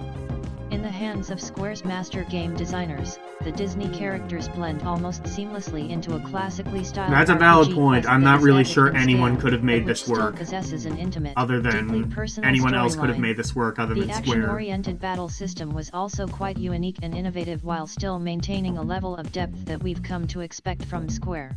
Apparently, a sequel to this soon-to-be classic RPG is already in the works, so we couldn't be happier. Our favorite moment on the closing movie, Akumpa 2%, a need by Yudita Hikaru's simple 12 DRA and clean, and especially the H8Q. Ms. Y credit sequence that follows it. K7, best closing credits to a game Y in ever. Watch the game's INB/72 special ending and you'll see a high 77 why we were excited about the KJWWANAY/sequel. Oh, we also have to /1% mention Halloween Town. Being able to walk JGM 4 through Jack Skellington's world was in WK45 There was absolute pleasure there was in a itself. Nightmare Before Christmas level in 13 Kingdom Hearts, and See creators' thoughts. Copyright. I wish the game wasn't so Tetsuya Nomura, jank. Then I would Director/X. actually be able to play it. H on behalf of the Kingdom Hearts team, we'd TNMS like to thank PSM and the readers for choose reading our game as one of the best of 2002 for /we are all very excited with the success of Snob / smiley face, this title in the States. We faced many NC challenges with Kingdom Hearts, but our goal IBS remained the same to create a IBS. truly unique action RPG. Our efforts proved successful in the welcome reception that we saw with its release in the US. Being selected as one of the top 10 games in 2002 is a great encouragement for our future projects to come. / along with some great character DNS.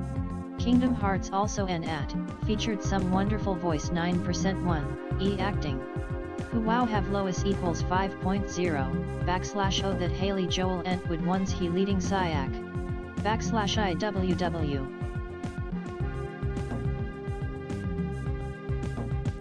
Get on all fours. Okay, number 5 is...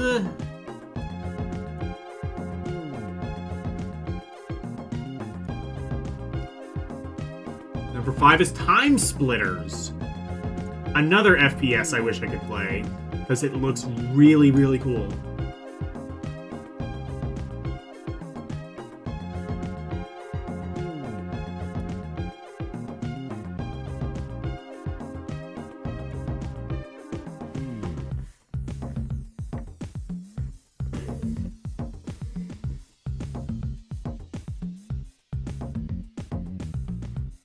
What's great about this game? Why, it's not only the fastest moving FPS available on the PS2, it's also completely packed with endless unlockable modes and features. Just finding all the playable characters will take you weeks. The level designs kept us coming back for more, and the LAN support made office death matches a daily occurrence. Our favorite moment, it would probably have to be finishing the game.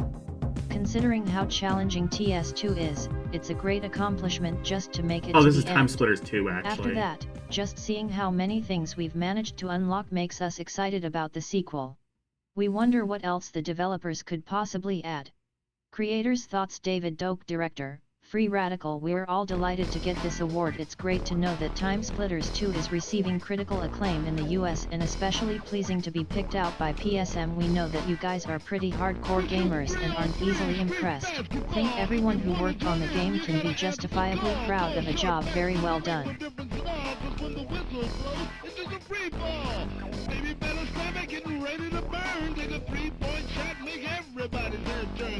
Alright, number 4 is Ratchet and Clank. Oh, I guess that was out by this point.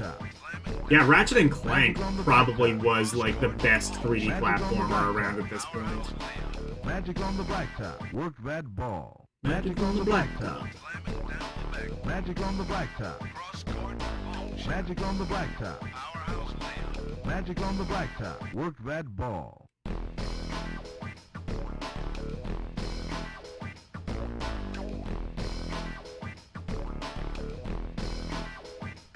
This is 3-on-3 street basketball. If you want to join in, you gotta answer the call. Call short baskets, don't make no difference at all. Cause when the whistle blows, it's just a free ball. Joe Rogan used to run a big Quake 3 server. I did not know that. Games we've ever played. The visuals are lush and beautiful, thanks to top-notch conceptual design and a next-level engine which handles every text-tour, polygon, and animation with ease. Yeah, I'm a fan of Ratchet and Clank. Controls perfectly, but blows away the established platform paradigm by I think giving it's the like player one one of the cool gadget first after another, really good like constantly 3D keeping things fresh and enabling all sort of gameplay styles to it's a coexist. collectathon, but that's not like the only are the major characters point not of the annoying, game. they're genuinely funny. Our favorite moment, the main character's dialogue, is a highlight, and first time seeing Big Ratchet was great. But finding the golden morpho array, and turning an enemy into a giant, exploding chicken, now that's a memory. Creators' thoughts. Ted Price, president, Insomniac Games. Being recognized for creating games with outstanding merit is something few teams get to experience, and it's that recognition by critics, players, and peers. What the fuck didn't Joe Rogan do? Magic on the blacktop. Magic on the blacktop. Oh yeah, take the vaccine. Magic on the blacktop, work that ball. Magic on the blacktop. Magic on the blacktop. Magic on the blacktop. Magic on the blacktop, work that ball.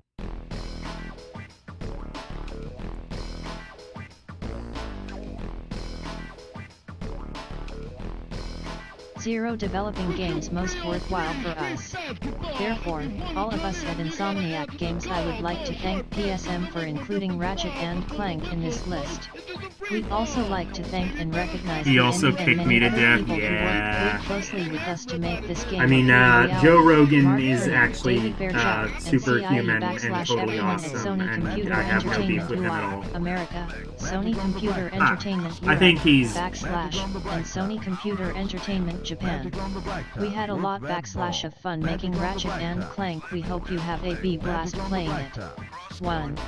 I mean, like, I don't know, Joe Rogan, Magic on the blacktop. I think he's Work just a that ball. dipshit, is really what it comes down to. I think that, I don't think, like, I wouldn't go as far as a lot of people on the internet where I think there's, like, actual malice or anything intended. I think he's just an idiot who's easily persuaded by also just kind of, like, not very bright people who he surrounds himself with.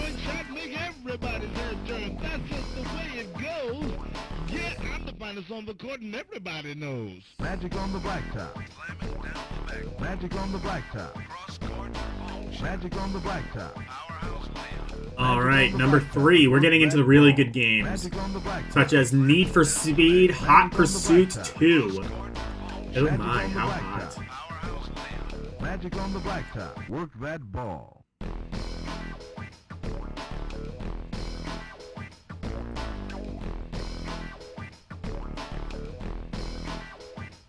We're shooting 3-on-3 street basketball. If you want to join in, you gotta answer the call. Call short baskets don't make no difference at all. Cause when the whistle blows, it's just a free ball.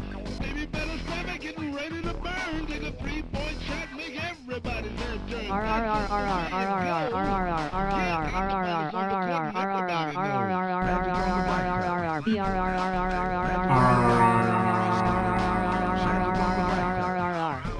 What's great about this game?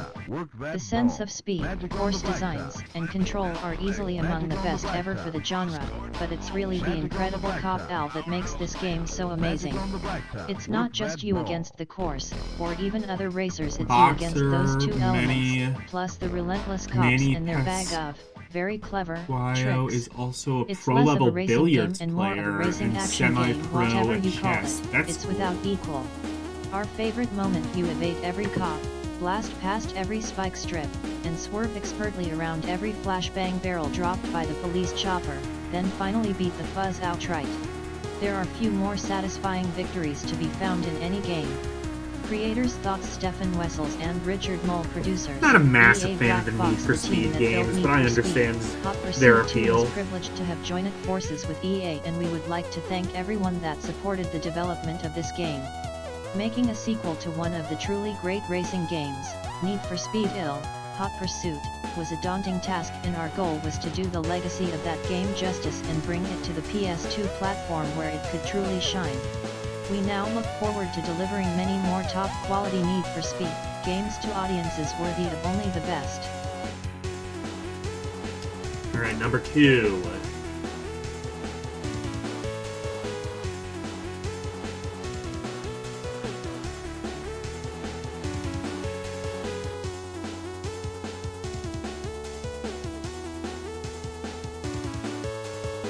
Is Virtua Fighter 4. Well, shit.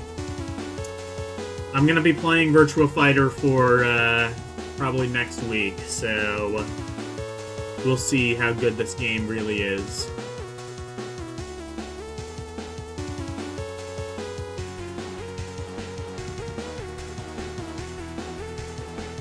If you don't play Virtua Fighter 4, you are stupid. Yes, it's harsh, but it's also true. I want to do like an entire like LDM where I just cover gaming in the Clinton years. You probably know who he is, Game Gear. He's the one who did that one like video review of FF7 that you hated. That we, well, not hated, but like we all kind of like laughed at. He has like tons of reviews, and many of them are just way more unhinged than you could imagine. What's great about this game?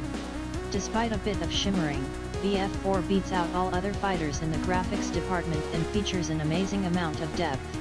The brilliant training mode will have novices performing spots in no time, while the Q-Mite mode will keep you playing the game for months to come. Bar none, there is no finer 3D fighter to be found on the PS2. That's especially impressive when you consider that this was AM2's first go on PS2.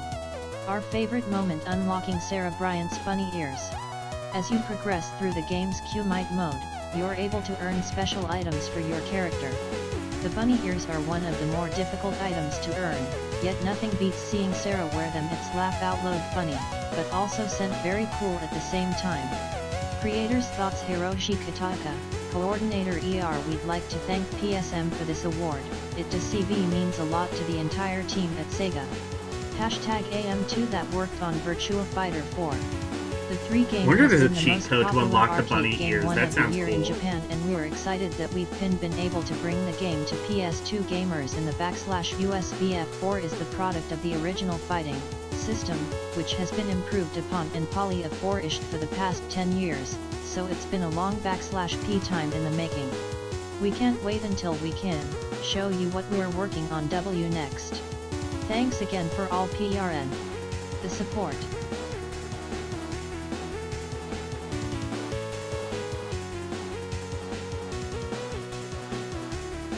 Alright.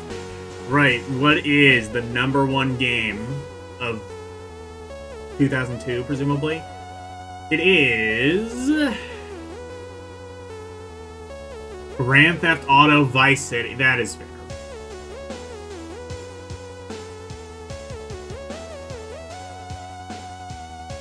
That was a pretty big game, wasn't it?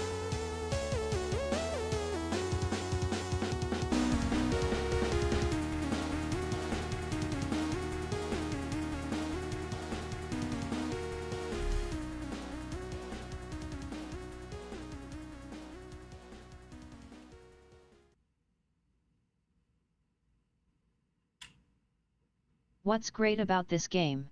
From the voice actors and music to the visual improvements and the game world's size and design, Rockstar's sequel to the worldwide bestseller GTA 3 screams high production values.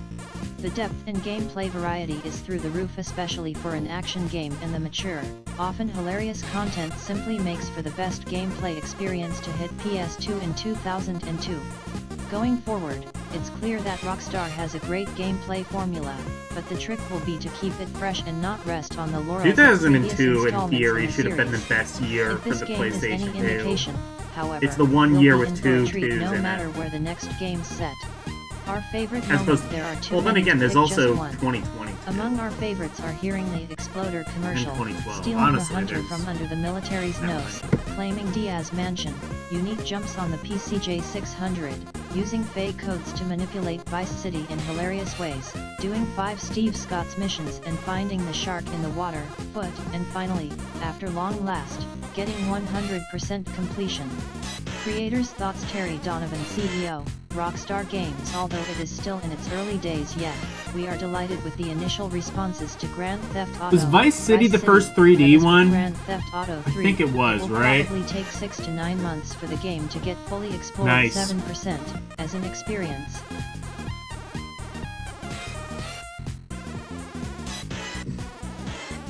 So I think, what, there was like a GTA 3, and I don't think that one was 3D.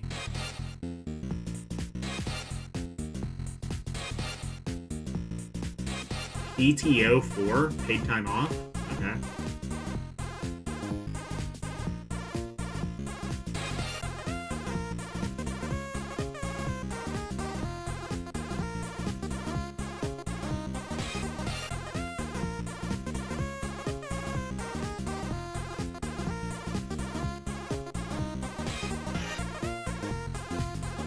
PSM previews, okay. Def Jam Vendetta. Def Jam are, what, like wrestling games, right?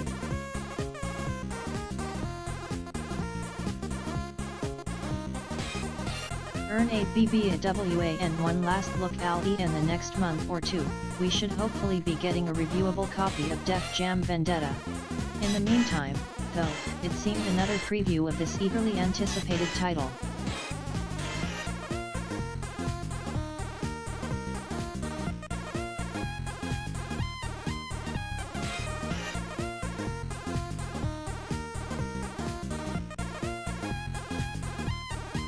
ONI Ishiatslin Esser Rees SCEDR6, on CONGGLN 158 was in order. So, here it is. Along with these new screens, we even managed to squeeze a little bit of new info out of those secretive folks up at EA Canada. The game is broken up into 3 different modes: Secretive. Battle, Story, and Survival, EEETET-ER.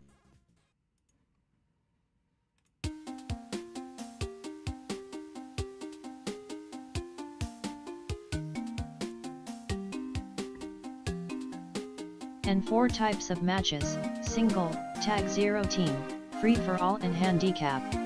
The story mode is the one we've covered the most, so let's spend a little bit of time on the other modes. Battle, or Exhibition, is your basic mode.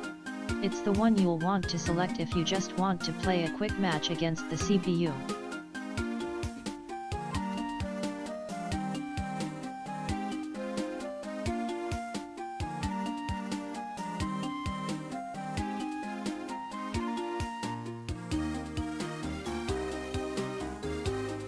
Or a human player.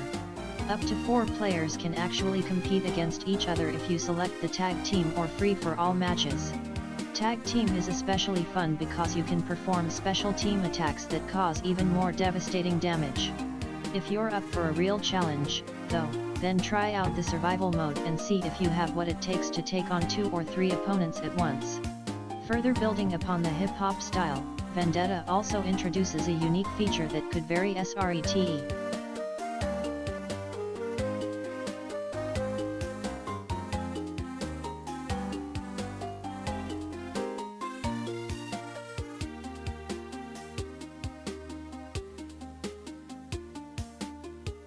And perform special partner moves that look way cool and well be a first for the industry. Unlockable girlfriends. Yeah, Unlockable girlfriends, right. Fuck yeah, let's go! You can actually unlock new 8G girlfriends as you fight your way through the game. Here's how it 3 works. Generally, after one of the 3 boss battles, these are the fights with the actual Def Jam artists, a girl will walk up to you and show a bit more than just a passing interest. Then it's up to you to make a decision. Do you keep your current girl or try to move on to something that's ices wrapped in prettier packaging? I'm sorry, Depending what? on your decisions, you'll be able to unlock galleries of the different girls and show off Did they your put a macking dating skills. sim in this wrestling Pretty game? Cool, huh? With well over 45 characters. Why? Why did they 12 do of whom that? will be Def Jam artists, and some of the best looking environments and character models around. EAEE.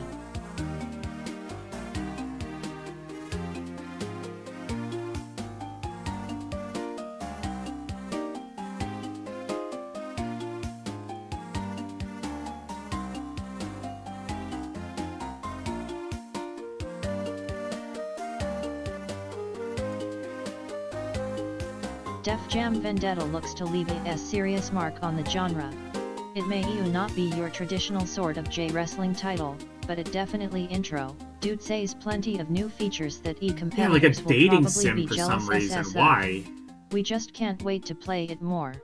A girl Stephen Frostbit T2 Durl AR.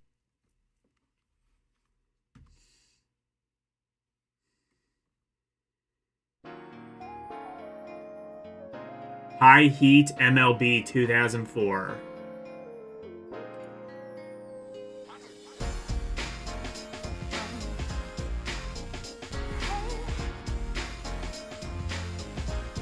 Call Lil Y'all 5 UE, considered by many to be the all-around champion in the crowded PC hardball market.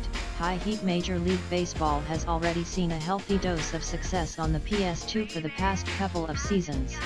But with the class of 2004 heating up into what could turn out to be the most competitive battle of digitized national pastimes ever, 3D0 has realized that it takes more than a slimmed-down port to appease the hungry masses. This year, the developers have gone all out. The most obvious focus comes by way of the game's stellar new visuals.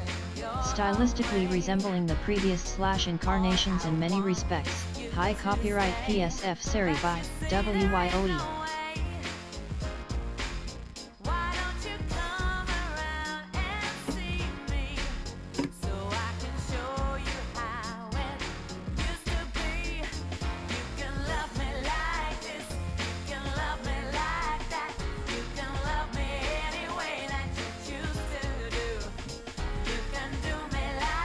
Lieber Rete Rare, the most realistic playing baseball game, is why finally getting realistic visuals to match.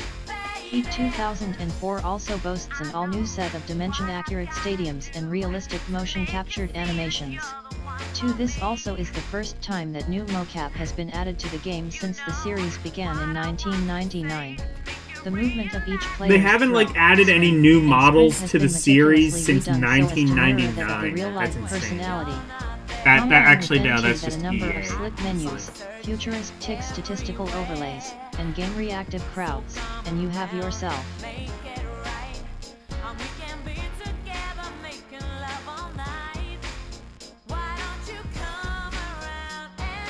As well, check out the uniforms and shadows. A title that already looks much better than last year's version. And the programming team didn't stop there, as they've also seen fit to include a full-featured franchise mode that allows players to simulate and team. It's a 3D brawler that uses the WWE engine. Maybe I need to check out Def Jam then. Robust 20+ gameplay tweaking. What was the one that it specifically... Well, I'll read this last bit and then I'll look and see the specific one that they... The one that has a dating sim in it. MD Shadows. One better slider bars, improved trade/free agent artificial intelligence, and a salary cap and stop system that encourages players to build their teams efficiently. SE mode. That said, we can it has a only imagine management that our mode in readers it are as well. That's thinking pretty the cool. many same thing we are. Where do we shun the sign up?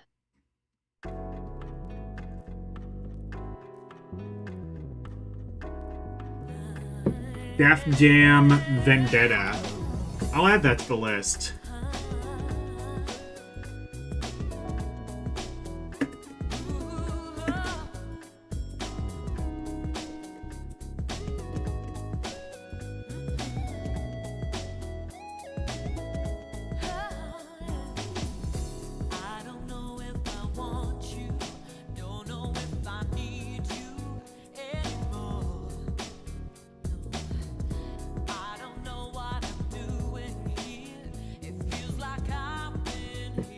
How to be a better gamer. I thought it said gamer, but no, that's just like their stupid fonts that makes it look like an A, but it's actually an R. How do I become a better gamer?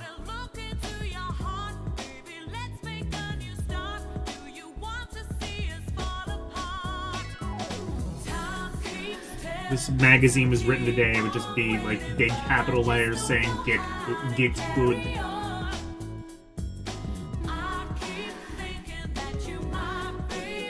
Game your way at Blockbuster registered rent and buy games and systems. Okay. Blockbuster is all about gamers now. Big new game section. Fuck yeah, let's go to Tons of copies, Blockbuster. guaranteed to be there. I'm gonna drive all the way to Oregon and go to Blockbuster. Next to nothing. Need we say more? X. Let's go to Blockbuster. Ice 9. There's a band called Ice 9 Kills. What the hell's Ice 9?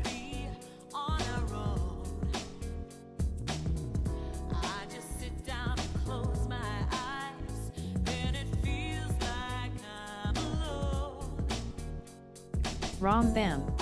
Entertainment Day comes another first-person shooter for the PlayStation Wii, the 2, although this one is more 5,0, along the lines of Metal Gear Solid than Time Splitters.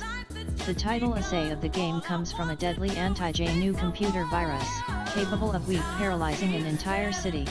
Naturally, it's going up to CIA agent James Clayton to stop the virus from turning the New Yorks of the Again, world into sounds like a smoldering really wind cool traffic game jams. that I would not be able to Ice 9 play. focuses more on stealth pickier gameplay than the traditional spray TT and pray approach. Covert operations are the key to success, so players who want to drop in on a room full of terrorists with a grenade launcher should look elsewhere. Clayton will have to infiltrate various strongholds while impersonating guards or officers, and ICI. Oh, it's also like super like stealth based.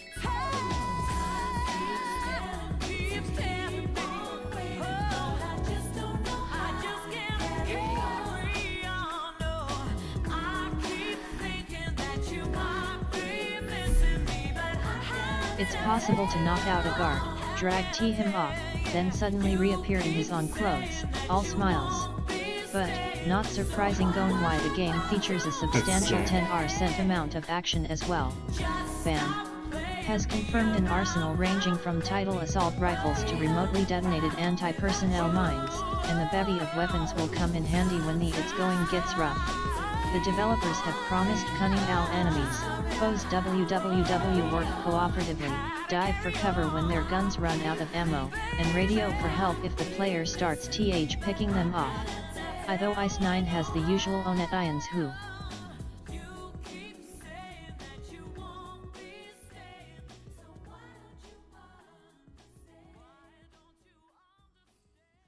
Zero Osseo more on CEO. IG Man vs an Army gameplay, don't Zero-S expect a simple good versus evil storyline. The story features a branching plot, one that will have players questioning whether to follow orders or join forces with terrorists, and rumors have it that an early draft, air.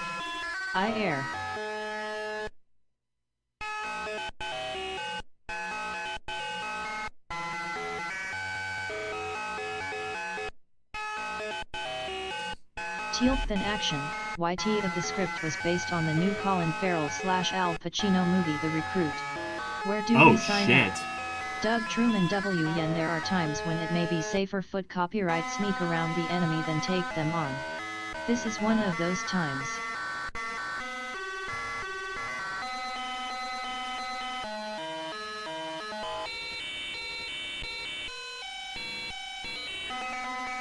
You said Galaran's Ash.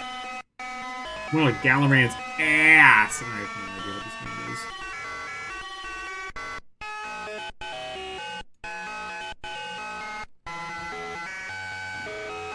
is. In the twilight of P-Zone, Gale Ryans tried to gain a foothold in the survival horror genre. It stars a drug-addled 14-year-old named Ryan who, while hunted by ghastly cyborgs, tries to stop a mother computer hell-bent on destroying mankind. With more purist sci-fi themes than Resident Evil, namely organic versus artificial intelligence, the story time warped to a dismal 1940s industrial world populated by horrifyingly depraved characters.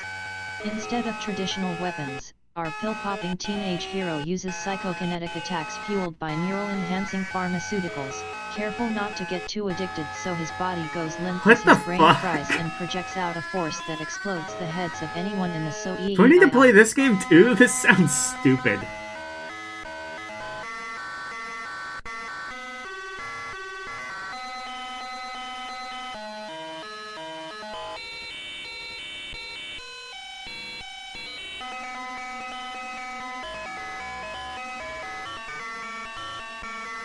Oh, the generator place is closed until Saturday? That sucks. I'm sorry to hear.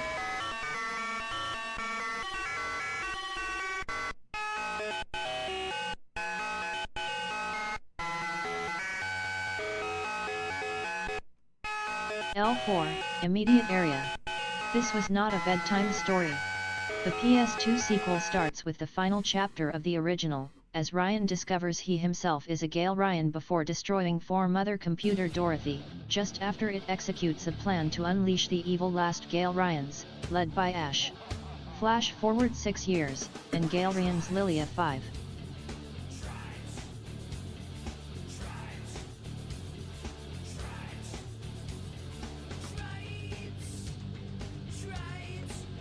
I might want to play whatever the first game of this is, but...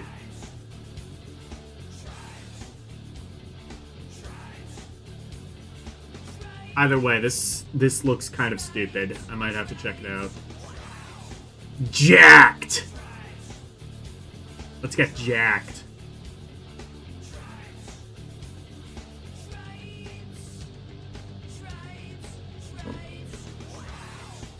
'94 saw the release of Road Rash for the 3DO, and though the system died almost instantly, Electronic Arts' Lay Rubber on Your Opponent's Face title was an instant hit.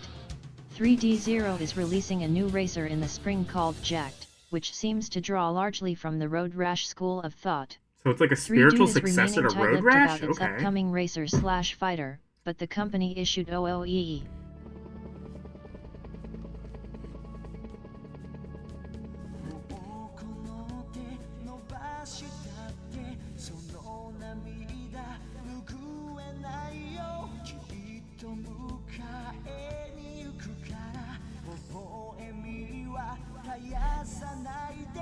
A press release saying, with its bone-shattering melee combat and breakneck motorcycle racing, Jacked N will be the roughest, toughest game on the market next summer. Players sent will be able to beat their opponents senseless with punches and kicks, as well as Sick. weapons Oh, like man! chains, golf clubs, What and if Road rocket Rash launchers. wasn't jank? Maybe The I need to idea play is that. to cross the finish line More like first, janked. all the while hammering on your opponents and trying to send them into hazards like fire pits and car crushers. But instead of being a mere buter/friend masher, Jack will apparently carry a complex development system over the course of the game, letting characters gain points in offense, defense, and speed. As 3Do says, we have also added great details like character evolution. I'm excited to play a non-jank Road Rash. Potentially.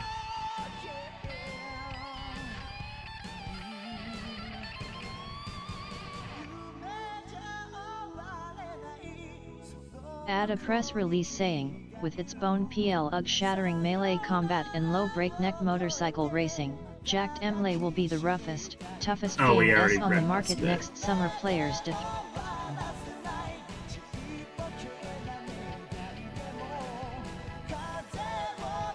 EYSEL race and LE player wins more races, the character looks and gets tougher, with bigger D muscles, tattoos and more. In addition, it appears as though the SS developers are going to include a grudge system, similar to the one found in EA's SSX titles. Finally, the true power of the PS2. We can render more tattoos and more muscles.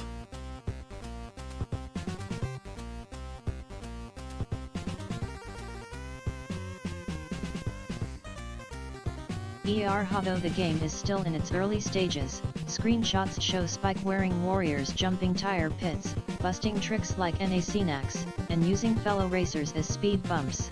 We'll have more information on this title as it becomes available. Doug Truman, IGB.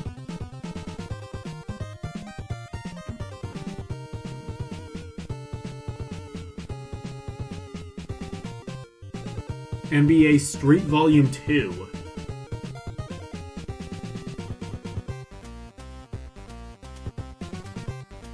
I think they were talking about this earlier, saying they were really excited for this. You may have had a first look at the NBA Street 1 sequel in our one holiday issue, but this month's preview of the hip-hopping hoops game is definitely hands-on. EA dropped by one with an early version of the title, and gave us the full scoop on why this game is the be-all of b-ball. At first glance, the main thing that caught our eye was the drastic change in the overall look of the game. There's a definite different art style going pound on, but everything looks sharper and more detailed when compared to the first game. We really like it. Another great addition is the 4-player support. The game is ENCBDSA at Ndana $0.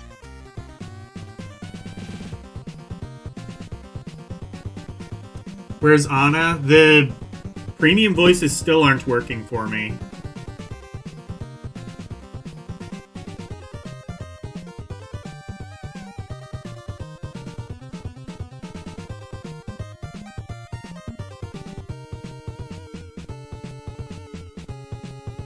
One infinitely more fun with 3 of cooler your friends around, trash wit talking and all. Playing against 2 defy the CPU is definitely no sub and 3 gamstitute. More so than before, 9 by feet you can really apply a lot of ALI strategy to your game, despite just the fact that it's more of an every arcade style AWSA experience.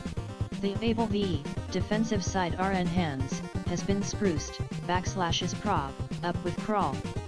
/improved hashtag at UCal blocks and slam 3 steals while OER the offensive at N dazzles a 3 with 5.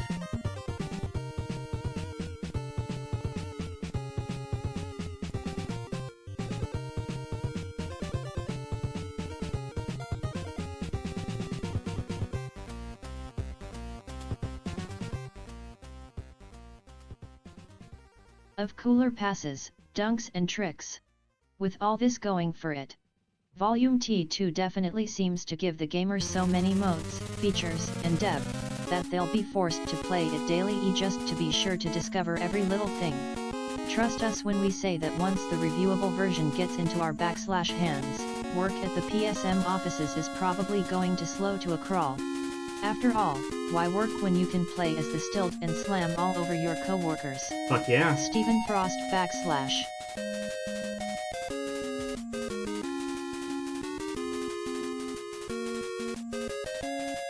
True crime.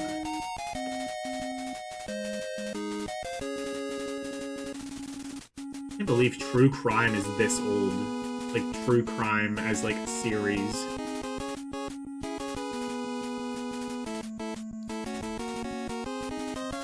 Oh, fans of Grand Theft Auto in all 3 who've been from one Hun side of Liberty City to the Herbs other, or to players who see or have all but declared of G martial law on everyone in Vice City, Aspie listen up and listen good, there's a new game in town, and it's bad to the ton bone.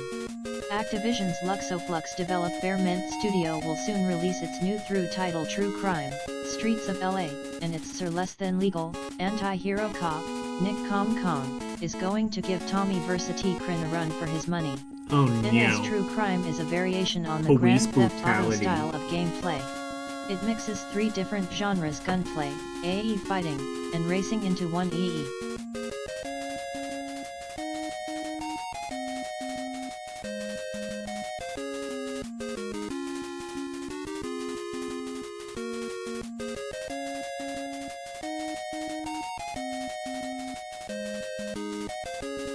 Enormous title that spans over 400 digitally recreated miles of an urban Los Angeles. While this might seem like nothing more than a rip-off of GTA, True Crime has taken the best aspects of Rockstar's title and tweaked them. Nick Kong can lock on OVEdo multiple targets at once with twin Berettas, grapple with opponents, and throw tornado kicks. While the Action 3 scenes in Vice City are nothing to complain about, That's pretty the ones cool. in True Crime look like they come from AIEMRPRCRPNEE.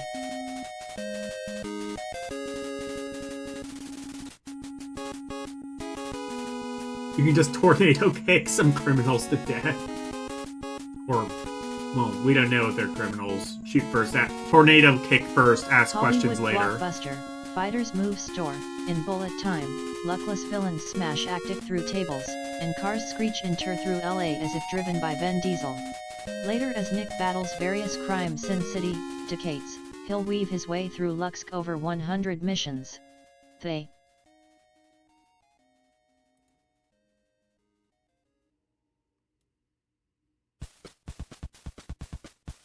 EEE storyline changes according to Nick's actions fail on a hit and run, and your intended victims might come for you later. Can True Crime out Vice City? We'll let you know when Luxoflux's game arrives in early 2003. Doug Truman. Oh boy.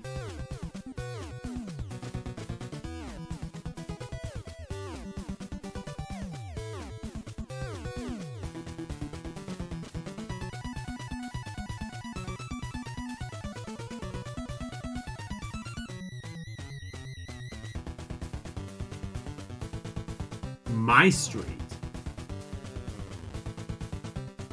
It's a nightmare on my street.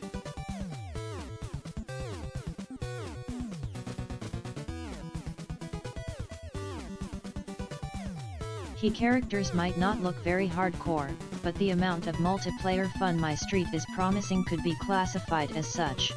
Developed by Idle Minds, Rally Cross, Jet X20, this title resurrects a variety of childhood games and uses a fully modeled, cartoon-style neighborhood as its backdrop. Oh. Although it can be played offline, My Street is primarily geared as an online game. Once signed on, players can create their own character, drop them into the 3D hood, and interact with other human players to set up tournaments. While it will surely be fun with 4 real players, CPU-controlled opponents will be available. Playing offline, 4 players can compete on the same screen. Games will include everything from marbles to volleyball, dodgeball. Ooh, dodgeball.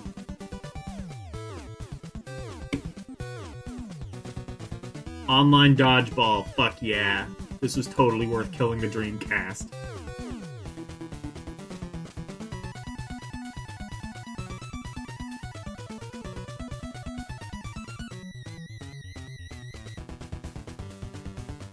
to RC car racing.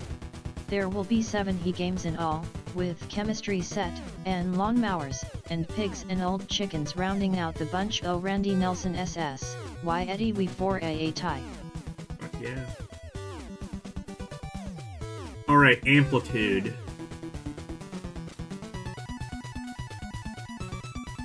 GD name change. He first game obviously sold well enough to warrant a sequel, but not well enough to keep the title? Whatever the case may be, Sony's next music action title has a new name, but the features list /1 remains intact.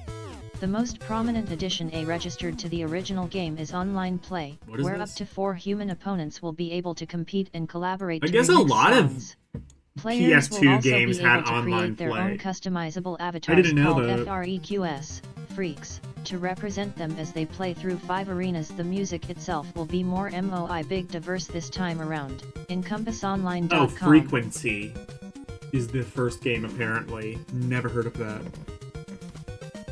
Yeah, I guess there were a lot of online PS2 games.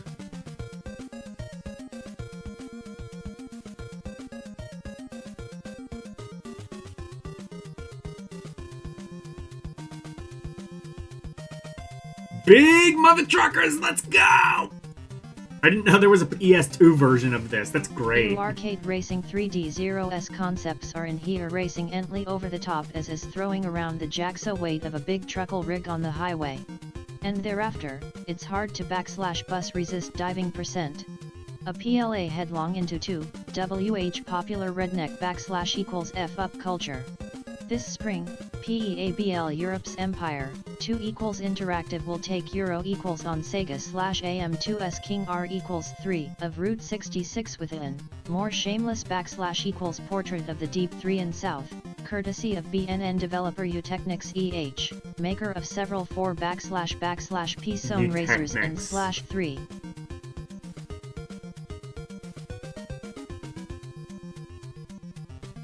Well, I played the GBA version of this, and it is rough.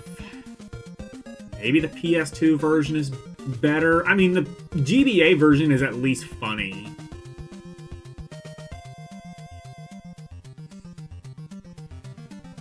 .320's upcoming street racing syndicate. Jay, as the story goes, Maury Jackson, owner of Big Mother OC Truckers Incorporated, is hanging it up and leaving the family Big business Mother to Truckers one of her 4 1B Incorporated. playable young UNS, all of P whom have their own, J upgradable and customizable rigs.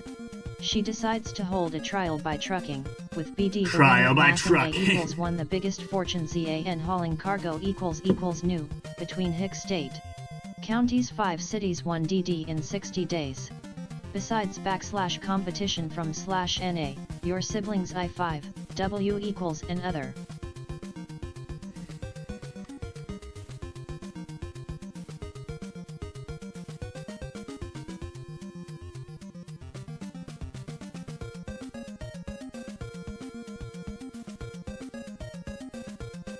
Our truckers, police, truck jackers, and biker gangs will be hot on your tail, driven by Al that often Z has them working in unison.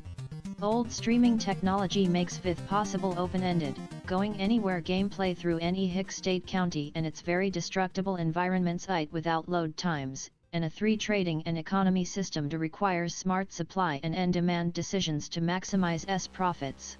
And make sure to watch out for Evil Bob. Thomas Layton. Yeah, go get Big Mother Truckers. I have no idea if the I can't imagine the PS2 version is any good. The GBA version was awful, but funny.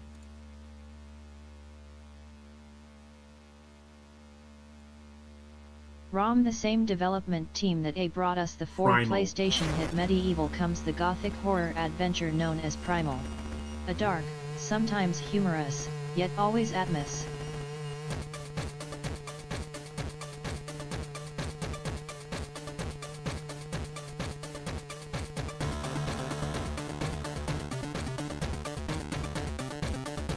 Yogajeyo Giliaki for a title that's poised to impress, the gaming masses with its promise of intelligent puzzles and spectacular level So design. it's a Resi-like. It beginning like some kind of Clive Thick Barker-inspired horror novel, Primal WN tells the story of waitress Jennifer Tate, unexpectedly dragged into the Demon-Us world when monstrosities kidnap her DS rock musician boyfriend, the heroines.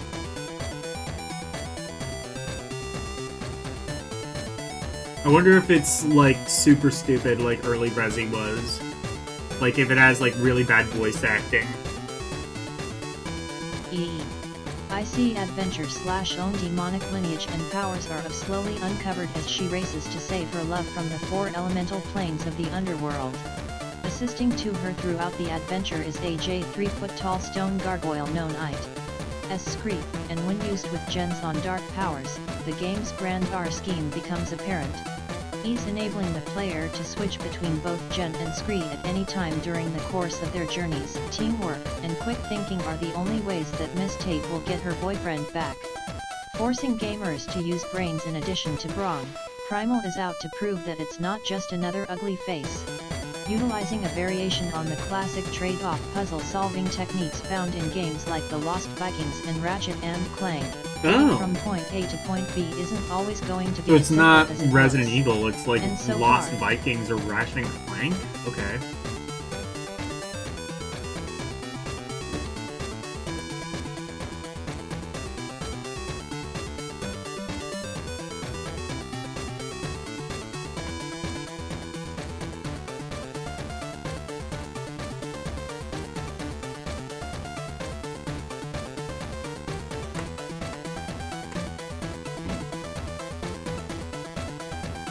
I guess this is still to do with Primal. Are both improved over earlier versions we've played. We like it that way. Of course, the puzzle solving shouldn't overshadow the importance of mastering Jen's multiple demon forms and the unique powers granted for each. Enabling her to breathe underwater, grow faster and stronger than any normal mole human, or even use magic. Jen's sim demon abilities are not only EXC important, but also key to end winning the various battles you'll nor encounter via the surprisingly Luke.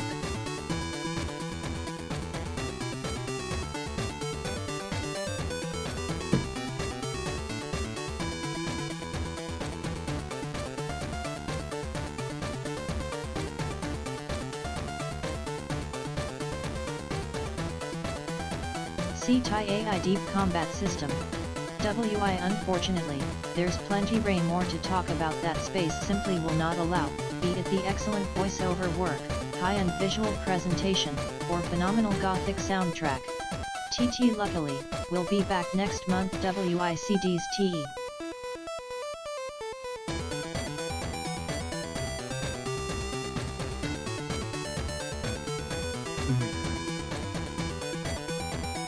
So next month, we'll see more about Primal.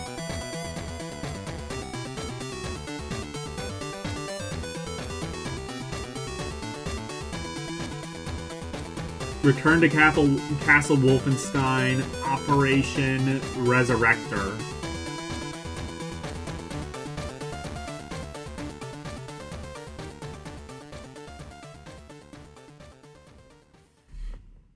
ESISAI game publishers often take a year and a half, 2 AR years to release PC FPS Game of the Year lane nominees on PS2 by successful ports offer good level retranslation and another layer of Polish AR, like Deus Ex, new content and various extras, Half-Life and Unreal GE Tournament, and they ensure the FPSI mechanics work with a console controller. Case in point, Quake Ill, B Revolution.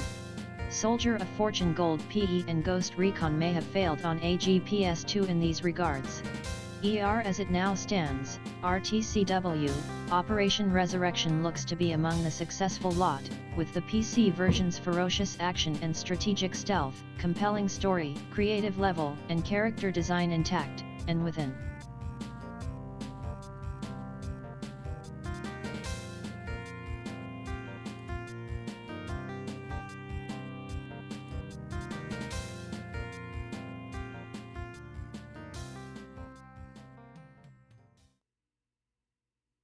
All new prologue, extra enemies, no 2 areas, and weapons exclusive to PS2.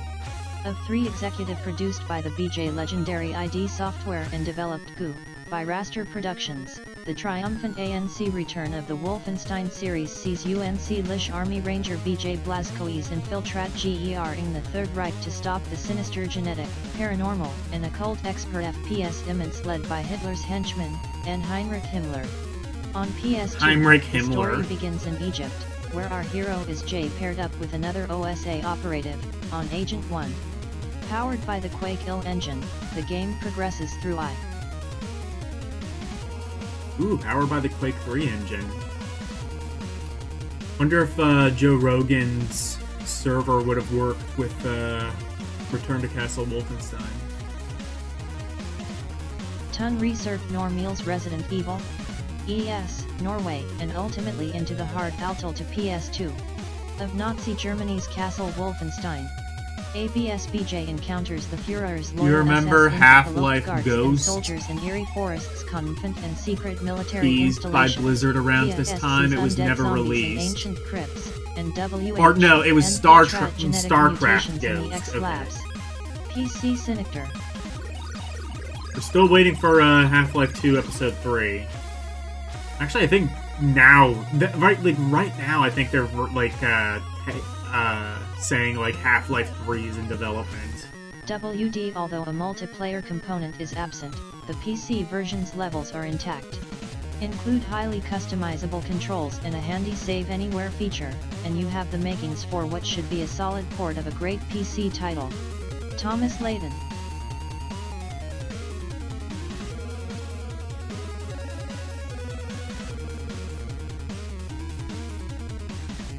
Devil May Cry 2.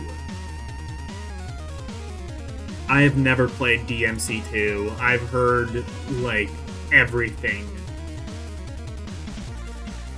Like, it's either, like, really misunderstood or the absolute worst piece of garbage ever made. Shelves, and we've got one last look at the game in action.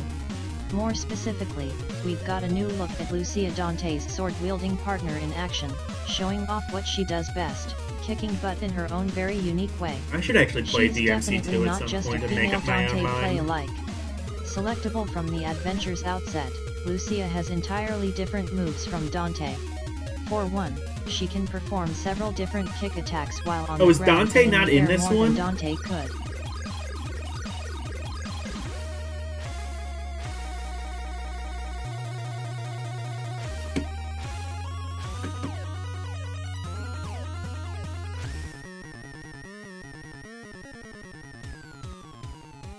Or maybe this is like a secondary character.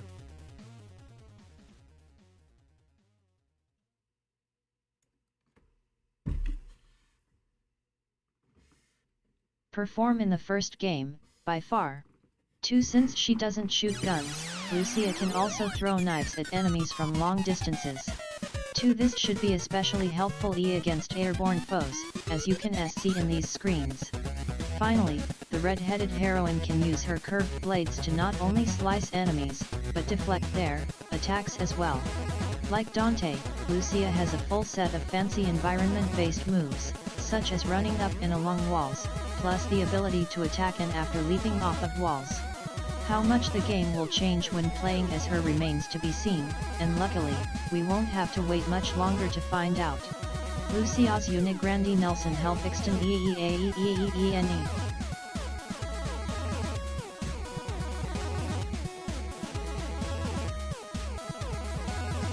War of the Monsters, they just reviewed this. Why are we getting a preview of this? Oh wait. PSM How To. Oh, these are like tips, I guess. You know what? I might be playing this on Saturday, so this might be valuable.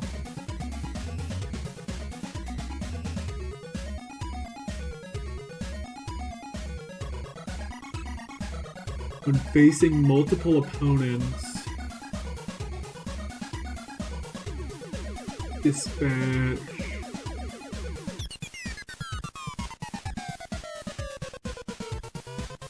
Dispatch them one at a time to the amount of...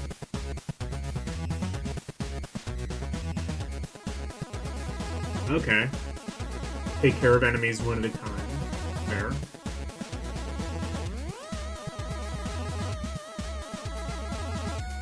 Run away.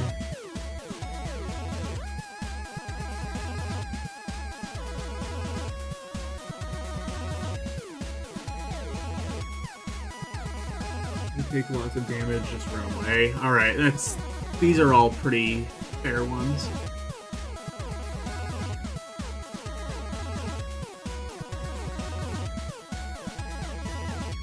I should use your... Oh, you beat Power Tour again. I should just use your save file when playing. Yeah, true. This is, yeah, War of the Monsters. Well, not the Godzilla fighter per se, but it's Godzilla-like.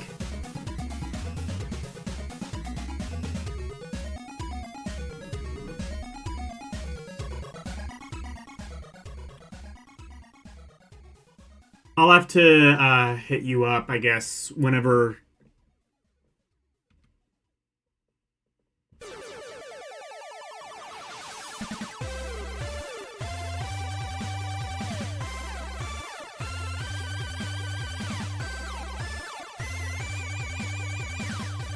Whenever I get to this. Destroy adventure mode.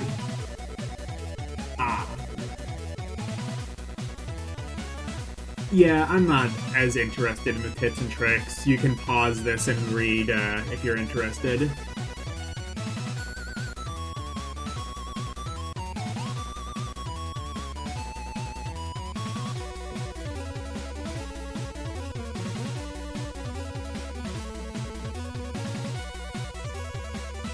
Wait, what is this?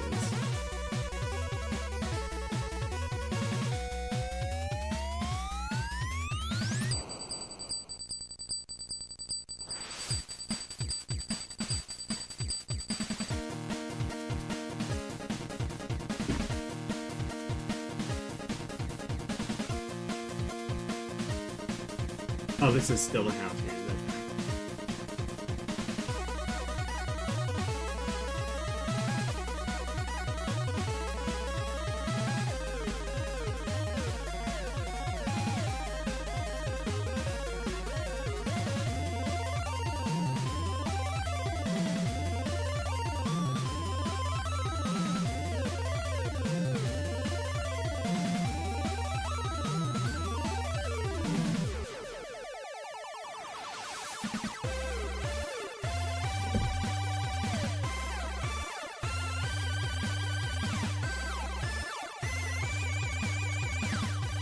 Here's some tips for Deadly Alliance.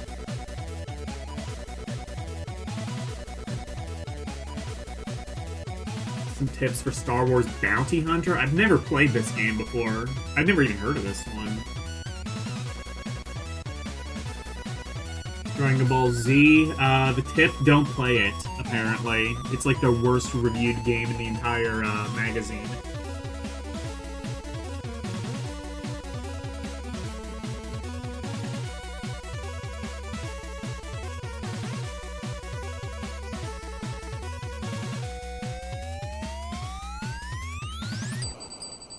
Ooh, what's the letter of the month?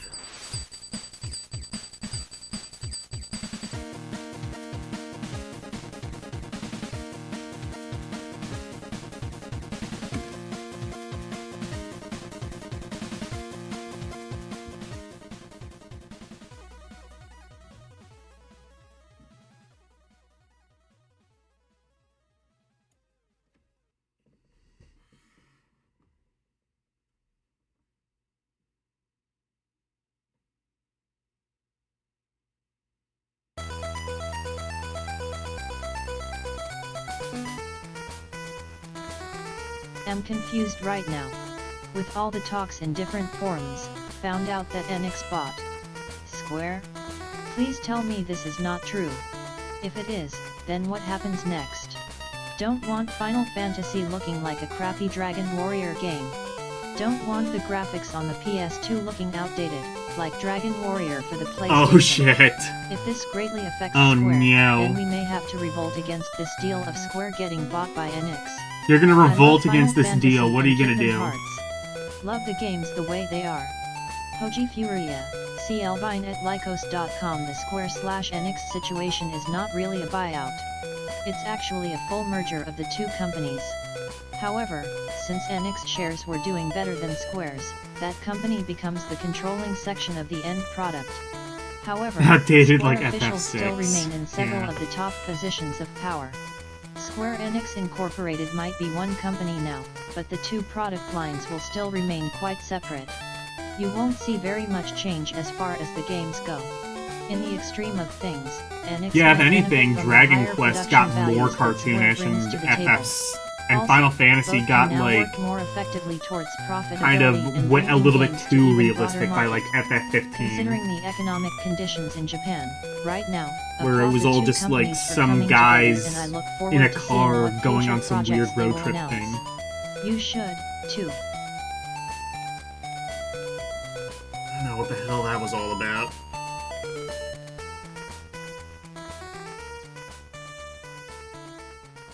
Revolt against NX.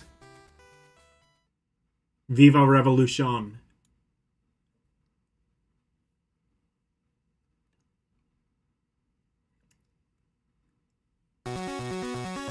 Cannot even begin to understand what was printed in your holiday 2002 issue. Please clear this up for me. Best Buy says that they refuse or will not carry any copies of BMX XXX for the PS2 unless they censor it. Why? What kind of crap is that?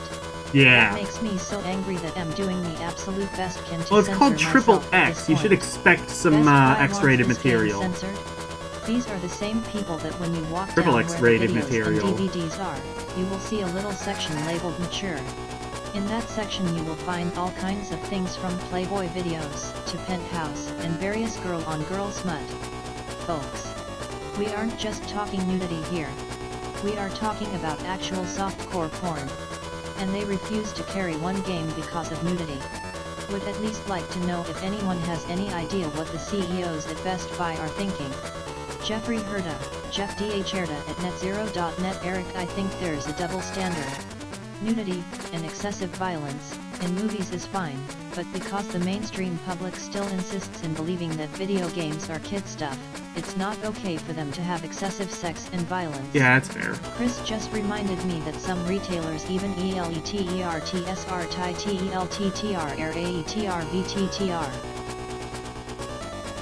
You know, it's kind of interesting, like, I sort of, like, got the impression that, like, a lot of the, like, video games caused violence talk kind of went away after 9/11.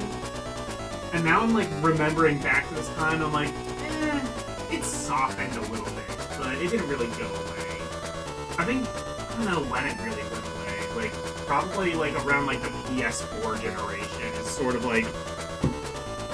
Because, like, we haven't, like, had, like, a major video game controversy in a really long time, other than, like, you know, companies or evil maniacal corporations who fuck over their employees and also consumer base, but... Like, we haven't had, like, a violent video game scare in a long time. I think we've, like, finally pushed the bar as far as we can finally push it.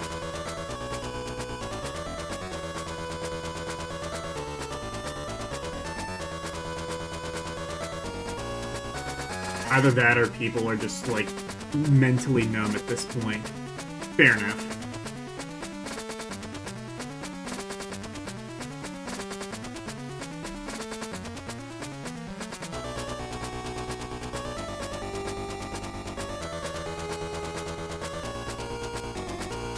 refused to sell GTA LLL last year, though most relented when they saw how much money it could make. Eventually, games will be viewed as equal to other forms of entertainment, but until then, you're going to see stuff like this happen. Oh, and for the record, Best Buy wasn't the only retailer to refuse to carry the game, and they shunned the Xbox and GameCube versions as well. It was actually Sony itself that forced the final version to be censored. Simply shocking. During the winter months, tend to experience an increased number of shocks from static electricity. Last night, when finished playing Red Faction, turned off my PS2, and then turned off my TV. As the TV screen went blank, a static spark jumped about 2 feet from my hand with the dual shock in it to the screen and made a bright spot on the screen. My roommate was there and he saw it, too. Then this afternoon, was just getting up to turn everything off, when yet another shock went through the console to my hand with the dual shock in it. But this time Parker So literally it caused dual shocks? He just kept That's shooting great. and shooting the submachine gun until he was out of ammo, and no pushing of buttons on my part would cause him to cease. Figured that it was an odd behavior, but when went to play this evening, the menu screen came on and kept cycling through the new game and difficulty level screens without end. Again, couldn't get it to stop by pushing buttons, so tried unplugging and plugging back in the DualShock. The same result occurred. Was wondering if you've ever heard of this happening before. I'm sad because my controller is broken, and didn't do anything to deserve it. If only those electrons would stay balanced, none of this would have happened. Patrick, P. McAtee at uninolties.unl.edu. Steve, no, actually haven't heard of anything like that happening. Sure, we may get standard static shocks, from time to time, but nothing to the severity that you are talking about. My advice is to get that dual shock replaced right away. There's obviously some sort of short in its wire or some other major problem. As for the ITEBTAE,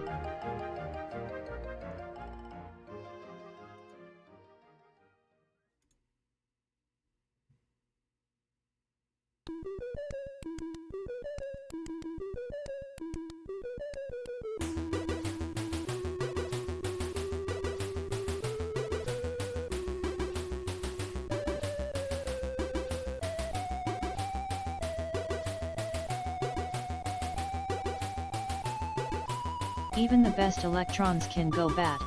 And after reading your article on Midnight Club 2, to really don't see how true auto enthusiasts will get into it. Come on, no real cars? Sure, that can work in Grand Theft Auto. After all, it's not a NAL racing game, but a racing game to not have the licenses of auto manufacturers is just dumb.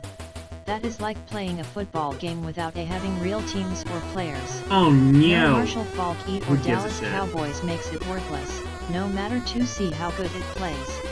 It's just not the same. And the reason being because they don't want their cars off to take damage. In the same issue you mention Need for Speed doing it, and with Ferraris. Forget it, Midnight Club. My money is Yeah, all I've seen waiting for similar Automobilistic. things Arthur Vega, look like that. Sporly Gamer at I've seen similar hotmail.com videos and like rendering that. like a pure racing game, such as Zero Gran Turismo 3, which is all about recreating real-life cars. Midnight Club IL is more about ND, the unique gameplay involved in Hey, Ronnie. open-ended, city-based racing. While real cars would be nice, don't think they're an absolutely essential to achieve the gameplay that the developers are after. Also, you have to keep in mind that very few publishers get the ability to feature car OTIT damage on the level of Need for Speed, Hot NG Pursuit 2. ESE know you guys are opposed to pirating PSON 8 and PS2 games, but what about emulation on Y computers for older systems, like SNES and Neo Geo? Emulation? Many of these games aren't Oh, even being no. published anymore and some of the companies that made them are presently non-existent. Guess it could be claimed that emulation for these systems hurts the gaming industry, but most gamers who are playing an emulated Neo Geo game would probably rather be playing T Virtua Fighter 4 or Contra, Shattered Soldier. Also, the only place to find English versions of some FI games is on ROM sites. While technically still considered game pirating, do you guys think?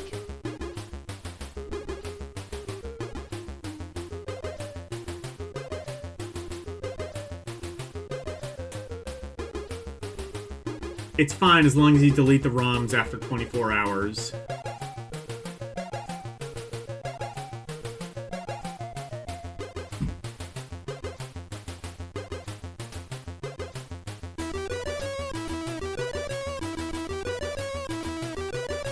Electrons being balanced, that would be great. However, in the great world of ours, even the best electrons can go bad. After reading your article on Midnight Club 2, really don't see how true auto enthusiasts will get.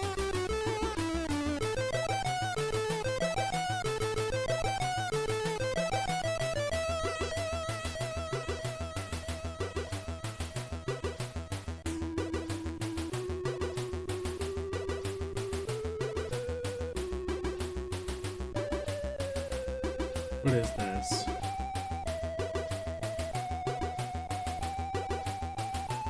$550 Remi EEVE4 Hardcore. Why is Soul Calibur 2 as high as itis on Why Most Wanted Games list? Go to arcade every other day and stay for hours. I've never seen anyone play it. Isn't that a flag of what the PS2 games sales are? Goto? Chris Elu Milk Pudding 666 at yahoo.c. Steve, well, the reason we think SC highly of Soul Calibur 2 is because TH original title and Soul Blade were both so great. Easy to get into and featuring beautiful visuals, both titles had a high level of depth, as well.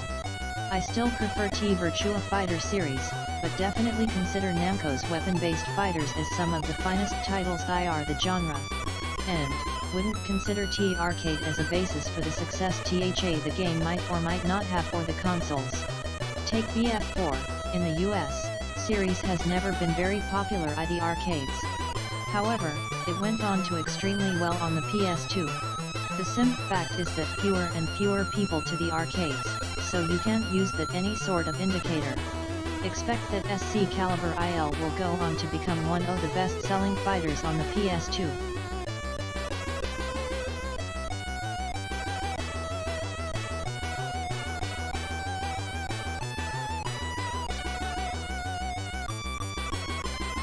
Eric, it's a very sticky issue, because there are many cases where someone still holds the copyrights to even very old games. Okay, and one yeah. can theoretically lose money to emulation even if the games aren't readily available any longer.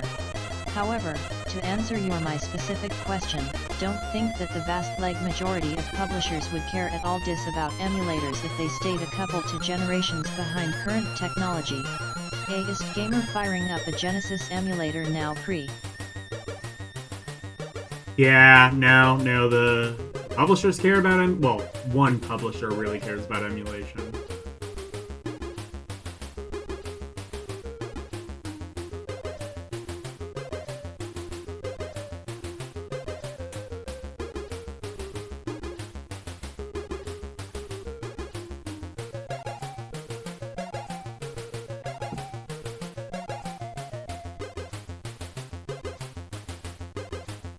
HAL a TNAA and then rarely costs anyone a dime when you can emulate current systems, thus avoid buying products that are every software store in the country, emulation with serious piracy, such sites where you can download new before they're even released. Then ideal, because that's what costs PUBL billions of dollars a year and has already effect throughout the entire industry. Is Randy losing brain cells? His tip of the one for the holiday This is basically my the thing is October's. Does he need some shock treatment? And Brandomania 5 at what you noticed was the RA process I'm currently developing. I actually write all of my tips 30 yen now and have them transmitted to T appropriate issue in the past. For my current self must not have writ T legible instructions to my future self. Distant Randy inadvertently flagged to run in both the October and Holic issues. Rest assured that we're a war problem, and that highly trained me PGS need to be reworked. The most lost of the major titles follow the same formula, and all include random battles. Amidst all of the RPGs that seem amusing and different, are usually flawed while low-budget programming, or pure lack fun. Hopefully Square tries to be a little more innovative in the next few installments of the Final Fantasy series, FFT1.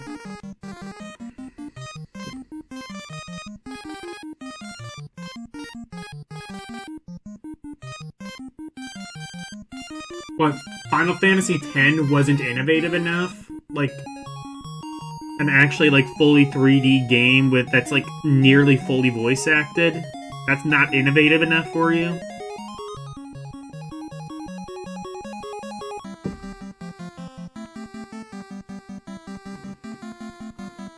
AANRTBART very expensive suits are worked to protect me from any liability result from them. Is it just me, or does anyone else awesome that Hollywood has no embrace video games as a viable the next wave of mainstream, and with games like Kingdom Hearts games have finally evolved into THN. Even games like MGS2 have composers to fill out the sound TR refreshing and gives those who of video games a reason to come. Retailers don't seem to feel the SA still view games differently from 5BMX XXX seem to be more contract American Pie? How is this? Will PC a director's cut of this game F nothing more than the original co just have to count this as a loss? Josh Bartman, Wiki 4. We're all hopeful that video game market will grow to maturity that is at least equal movie industry. It's not going to right away, though. It's only be recently that we've seen a large Y promising. Enix's Star Ocean, one of the few RPGs to look fully more of an effort is novating RPGs this new year. Corey Devening, Heron, Illinois. Young boy who doesn't as great power, please rescue Full Maiden by defeating the evil. Yeah, I use the same thing for redeems.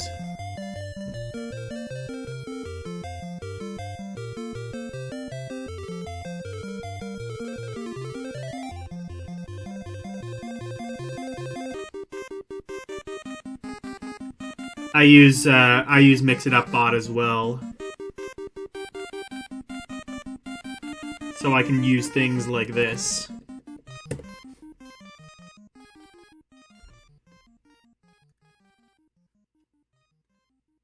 Except, wait. Oh, now my redeems work. Okay, good. I can do things like that. Bonus! And bonus.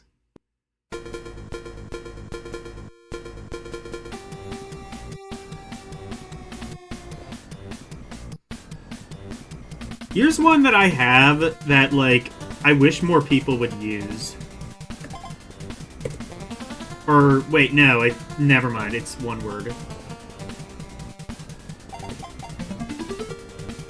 Good luck! You'll need it! There we go. That's what I have that, like, I wish more people would use. I like that one.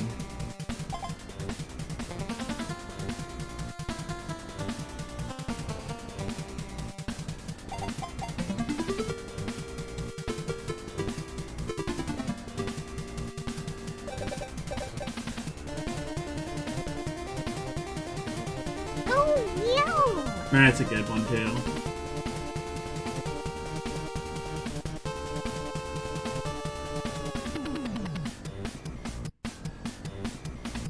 EI0 Bart 1. Very expensive suits are working diligently ND to protect me from any liability that may result from them.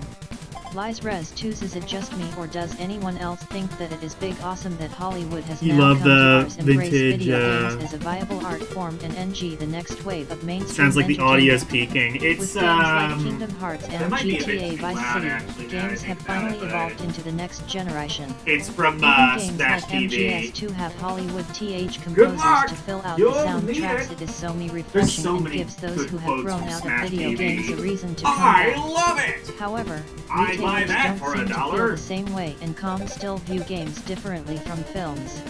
Games like BMX XXX seem to be more controversial than TOF American Pie. How is this? Will PS2 gamers ever see a director's cut of this game featuring nothing more than the original content, or will we just have to count this as a loss?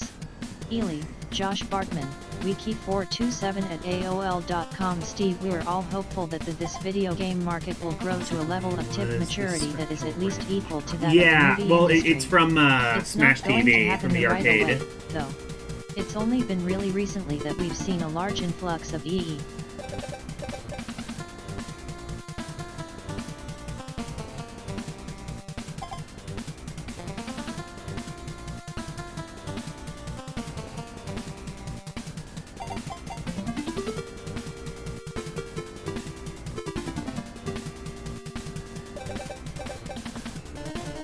But yeah, download Mix It Up Bot if you haven't already. It's also what I use to read chat. I like it because I can make the text big.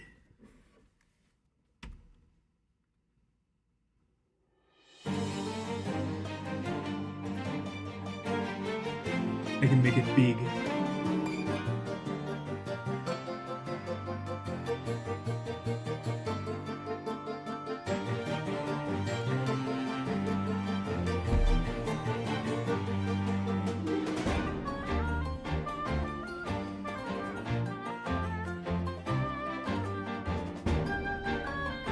Mature titles in the console world.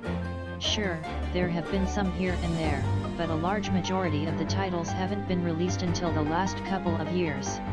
However, for this to continue to grow, we will need to see more titles that are actually good and aren't just shallow showcases for nudity and language. If the underlying experience is solid, then think we can expect to see the mature titles continue to sell large numbers over the coming years. I am the only person out there who immediately realized that Rad, Robot Alchemic Drive is a blatant remake of a Japanese PS1 game called Remote Control Dandy.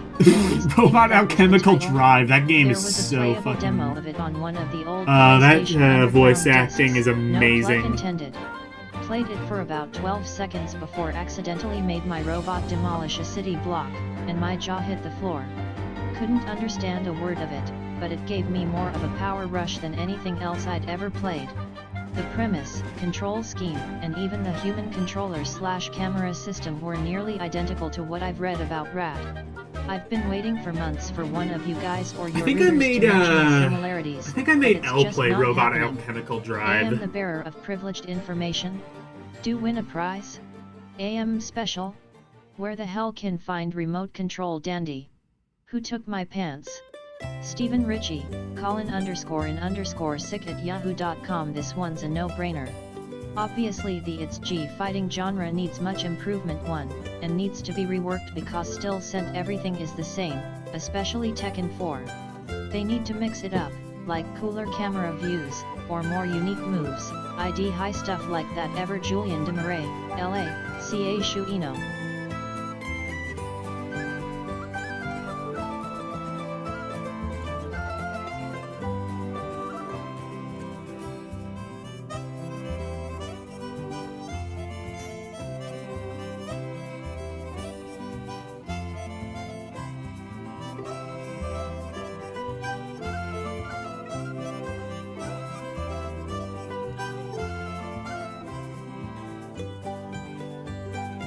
Is that Tony Soprano? Okay, Sure, why we'll not? knock these out in order. Ta first, yes, you may actually be the only one who noticed this. However, it makes sense because Rad developer Sandlot is formed largely of former employees of Human Ally, which developed Remote Control Dandy. Or good job connecting those dots. Second, not privileged, just obscure. For comparison, knowing Randy's ATM code is definitely zero privileged, or so he thinks. Third prize? Why you want Randy's ATM code? Fourth maybe. It all depends upon your definition of the word, doesn't it? Fifth, try alien importer like www.ncsx.com for the Japanese version, there is no US version. D, or just buy Rad to support NX for bringing is it over. Lastly, EU. How far will developers go?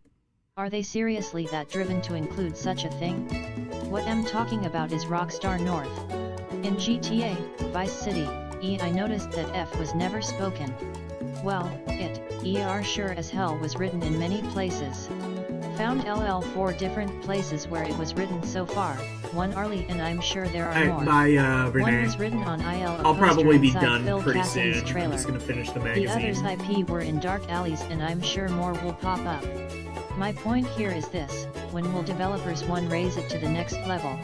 Do you think explicit language like F will ever be spoken in a game? DY? Wonder. And am the only one that found this graffiti? I.e., Ray Salito, mnemes956@aol.com. It's gotta be RPGs, cause if you've seen that had Psalm 1, then you've seen them all. But Yeah, in fashion, that's still I'm great. planning on doing it. Player mode, Dylan Duvall, Winnipeg, AE. I'd have to say this whole FPS category. Adventure Idol, every game is pretty much the same, played, such Will there ever be below, explicit language in shift, video snort, games? voice House of the is Dead too short or overkill. tea enough to make me sick. Maybe. The only one faster paced. That game is like quite literally exclusively explicit language.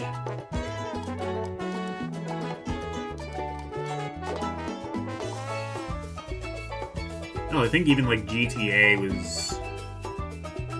If it wasn't doing that by this point, it soon would.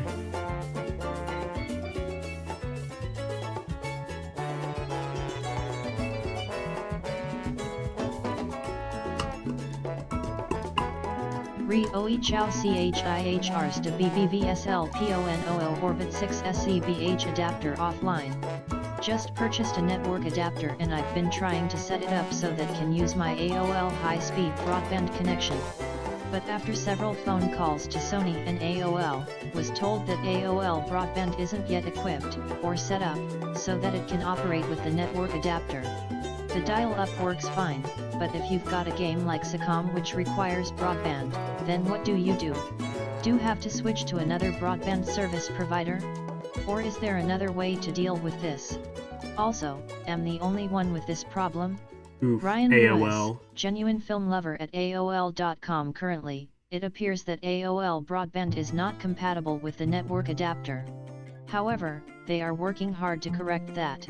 You should call the support number listed in the back They of are the working network hard to correct adapter's that manual by to see how the just progress is going. We'll keep our fingers destroying crossed. themselves. Well, unless it's taken out, the F word is said quite frequently in /Pretercitus SD. Sony's I upcoming don't even know if you title, can get your Getaway. internet through If you AOL swear, anymore. I that think that game like the ends up only being thing you can success do today. is just like Full. Then more AOL developers email. might not be so afraid to use more colorful language in their own titles. Personally, I think graffiti like that in games YS shows a developer's immaturity. Oh, look at me. Can say bad words. Geez, nothing different was read Michael Crawford, Lebanon, Missouri. Its sequel stank, in single 2, anyway. Think puzzle games have gotten tired. Peter Seberg, Syracuse, New York. You just sorta figure things out. Line up blocks.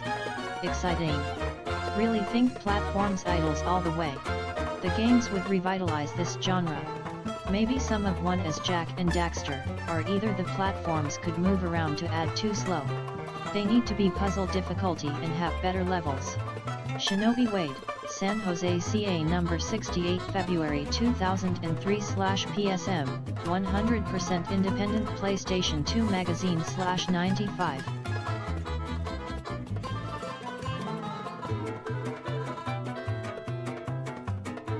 Ronnie is saying they were bundling AOL with cable for a while, so they'd market it as AOL broadband, but it was really just local Time Warner cable. Yeah, because I think like AOL bought Time Warner or something, or no, Time Warner bought AOL at some point.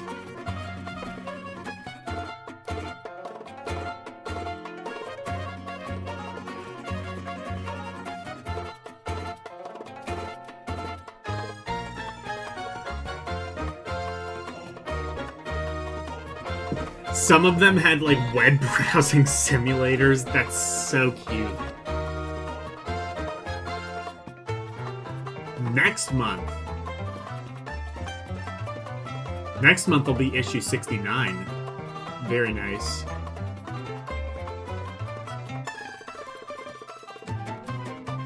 Enter the Matrix. That's right. Next month we're serving up the exclusive full scoop on the PlayStation 2 Matrix game. You can look forward to tons of in-game action screens, full disclosure on every FIA degree tool, like full and other poop. secrets that will blow you away. No, I heard that game is actually PSM alright. makes Grand Theft Auto 4. Since you sent us such overwhelming feedback on our PSMI makes the ultimate RPG feature.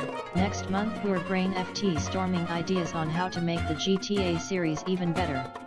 Phi equals having just finished Vice City, we're chock full of ideas.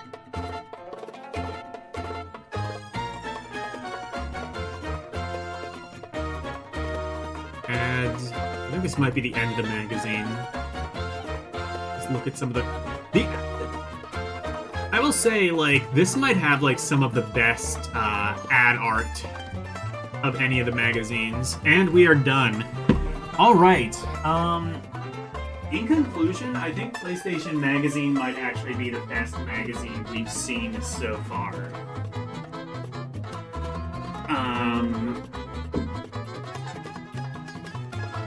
Like, I think, like, the reviews are really well done.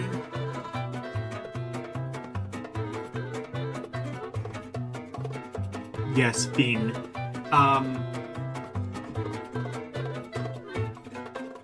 I think that the reviews are, like, the perfect length. I like the review score, especially.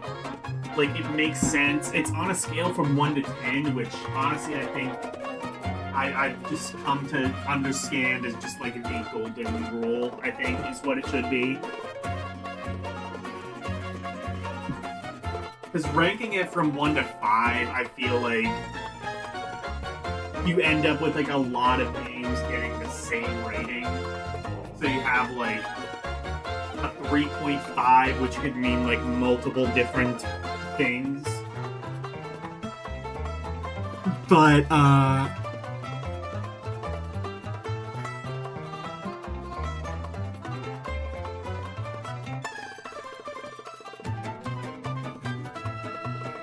there's a 3D Spy Hunter game? Interesting.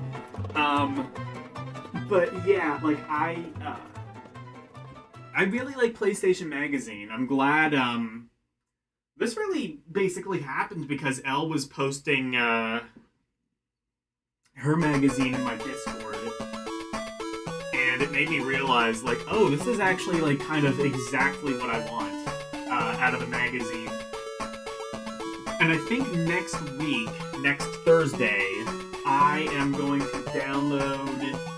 I'm going to look and see if there is a demo disc. Apparently, like, most of these came with a demo disc. But I will look, see if there is a demo disc. If so, I will play it on Thursday. And if not, I think I'm going to do Computer and Video Game Magazine. This week is going to be a little bit of uncertainty, just because, like, I'm waiting on some things to come in the mail. So Saturday is either going to be an Intellivision stream, depending on if I can get the IntelliVoice thing in the mail by that point. Well, actually, I think it more has to do with, like, it's supposed to come in the mail tomorrow, but I accidentally sent it to my mom's address because I forgot to update the address to my new home on eBay, which I ordered it through. So that all kind of depends on, one, if it actually comes when it's supposed to, and two, if it's going to, if my parents are going to be able to take it over to my house tomorrow. If both of those things happen, then we will have an Intellivision stream. If not, it is going to be LDM Cinema. What movie? I don't know yet. I'll have to go through my list and look. Sunday, assuming my new Steam dock shows up, which it says it's still supposed to, either on the 3rd or well, by the 4th, so Sunday. Well, actually, why am I going through my spiel now? Hold on, I forgot to look for a raid.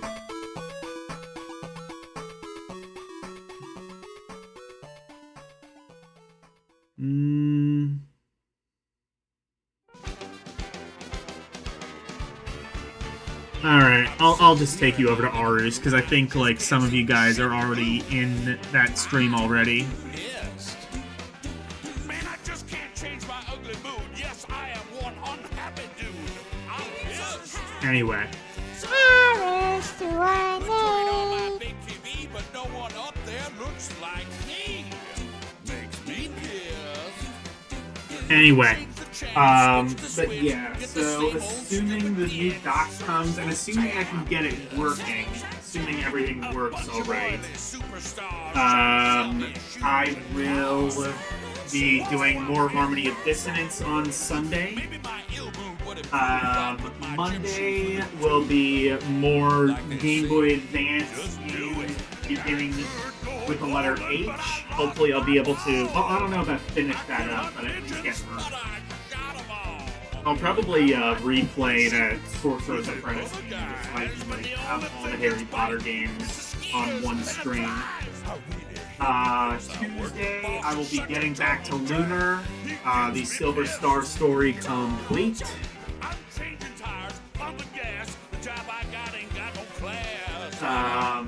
And then next Thursday, I'll look and see if there is a demo disc. If so, I will play that. If not, I'm going to be doing computer... I think it's Computer and Video Game Magazine, not Video Game and Computer Magazine. Computer and Video Game Magazine is what I will be doing. That one should be pretty interesting, I think. Get snatched by aliens in my pickup truck. Anyway, thank you guys so very much for watching. Always super appreciated. Special thank you to my members, Arus218, DJ Ronnie G, and LCX. And thank you to everybody for watching me tonight. Thank you, Arus218, DJ Ronnie G, Kayla Boo, Game Gear Goddess, Beanha2, Nicholas W, Orc War Chief Reviews, Karumim Good Gamer, Daniel Barry Sports Highlights, Renee W, Slim Nim, and Heisenberg. Thank you guys so very much for watching. Good night. I think I've gotten my TED Talk. Bye, everyone. It's the outro, and here's the outro freak. Freddy Freaka, into presentation, sweeping the nation, doing his thing. But wait, if you wanna see more of me, become a member. Watch some movies on LDM Cinema, play some games on Rum Roulette and Request. To be part of the community, join the Discord, talking about games, music, round requests, and more. Join now. That's all of the plugs that I've made. Thank you all for watching. Now let's raid!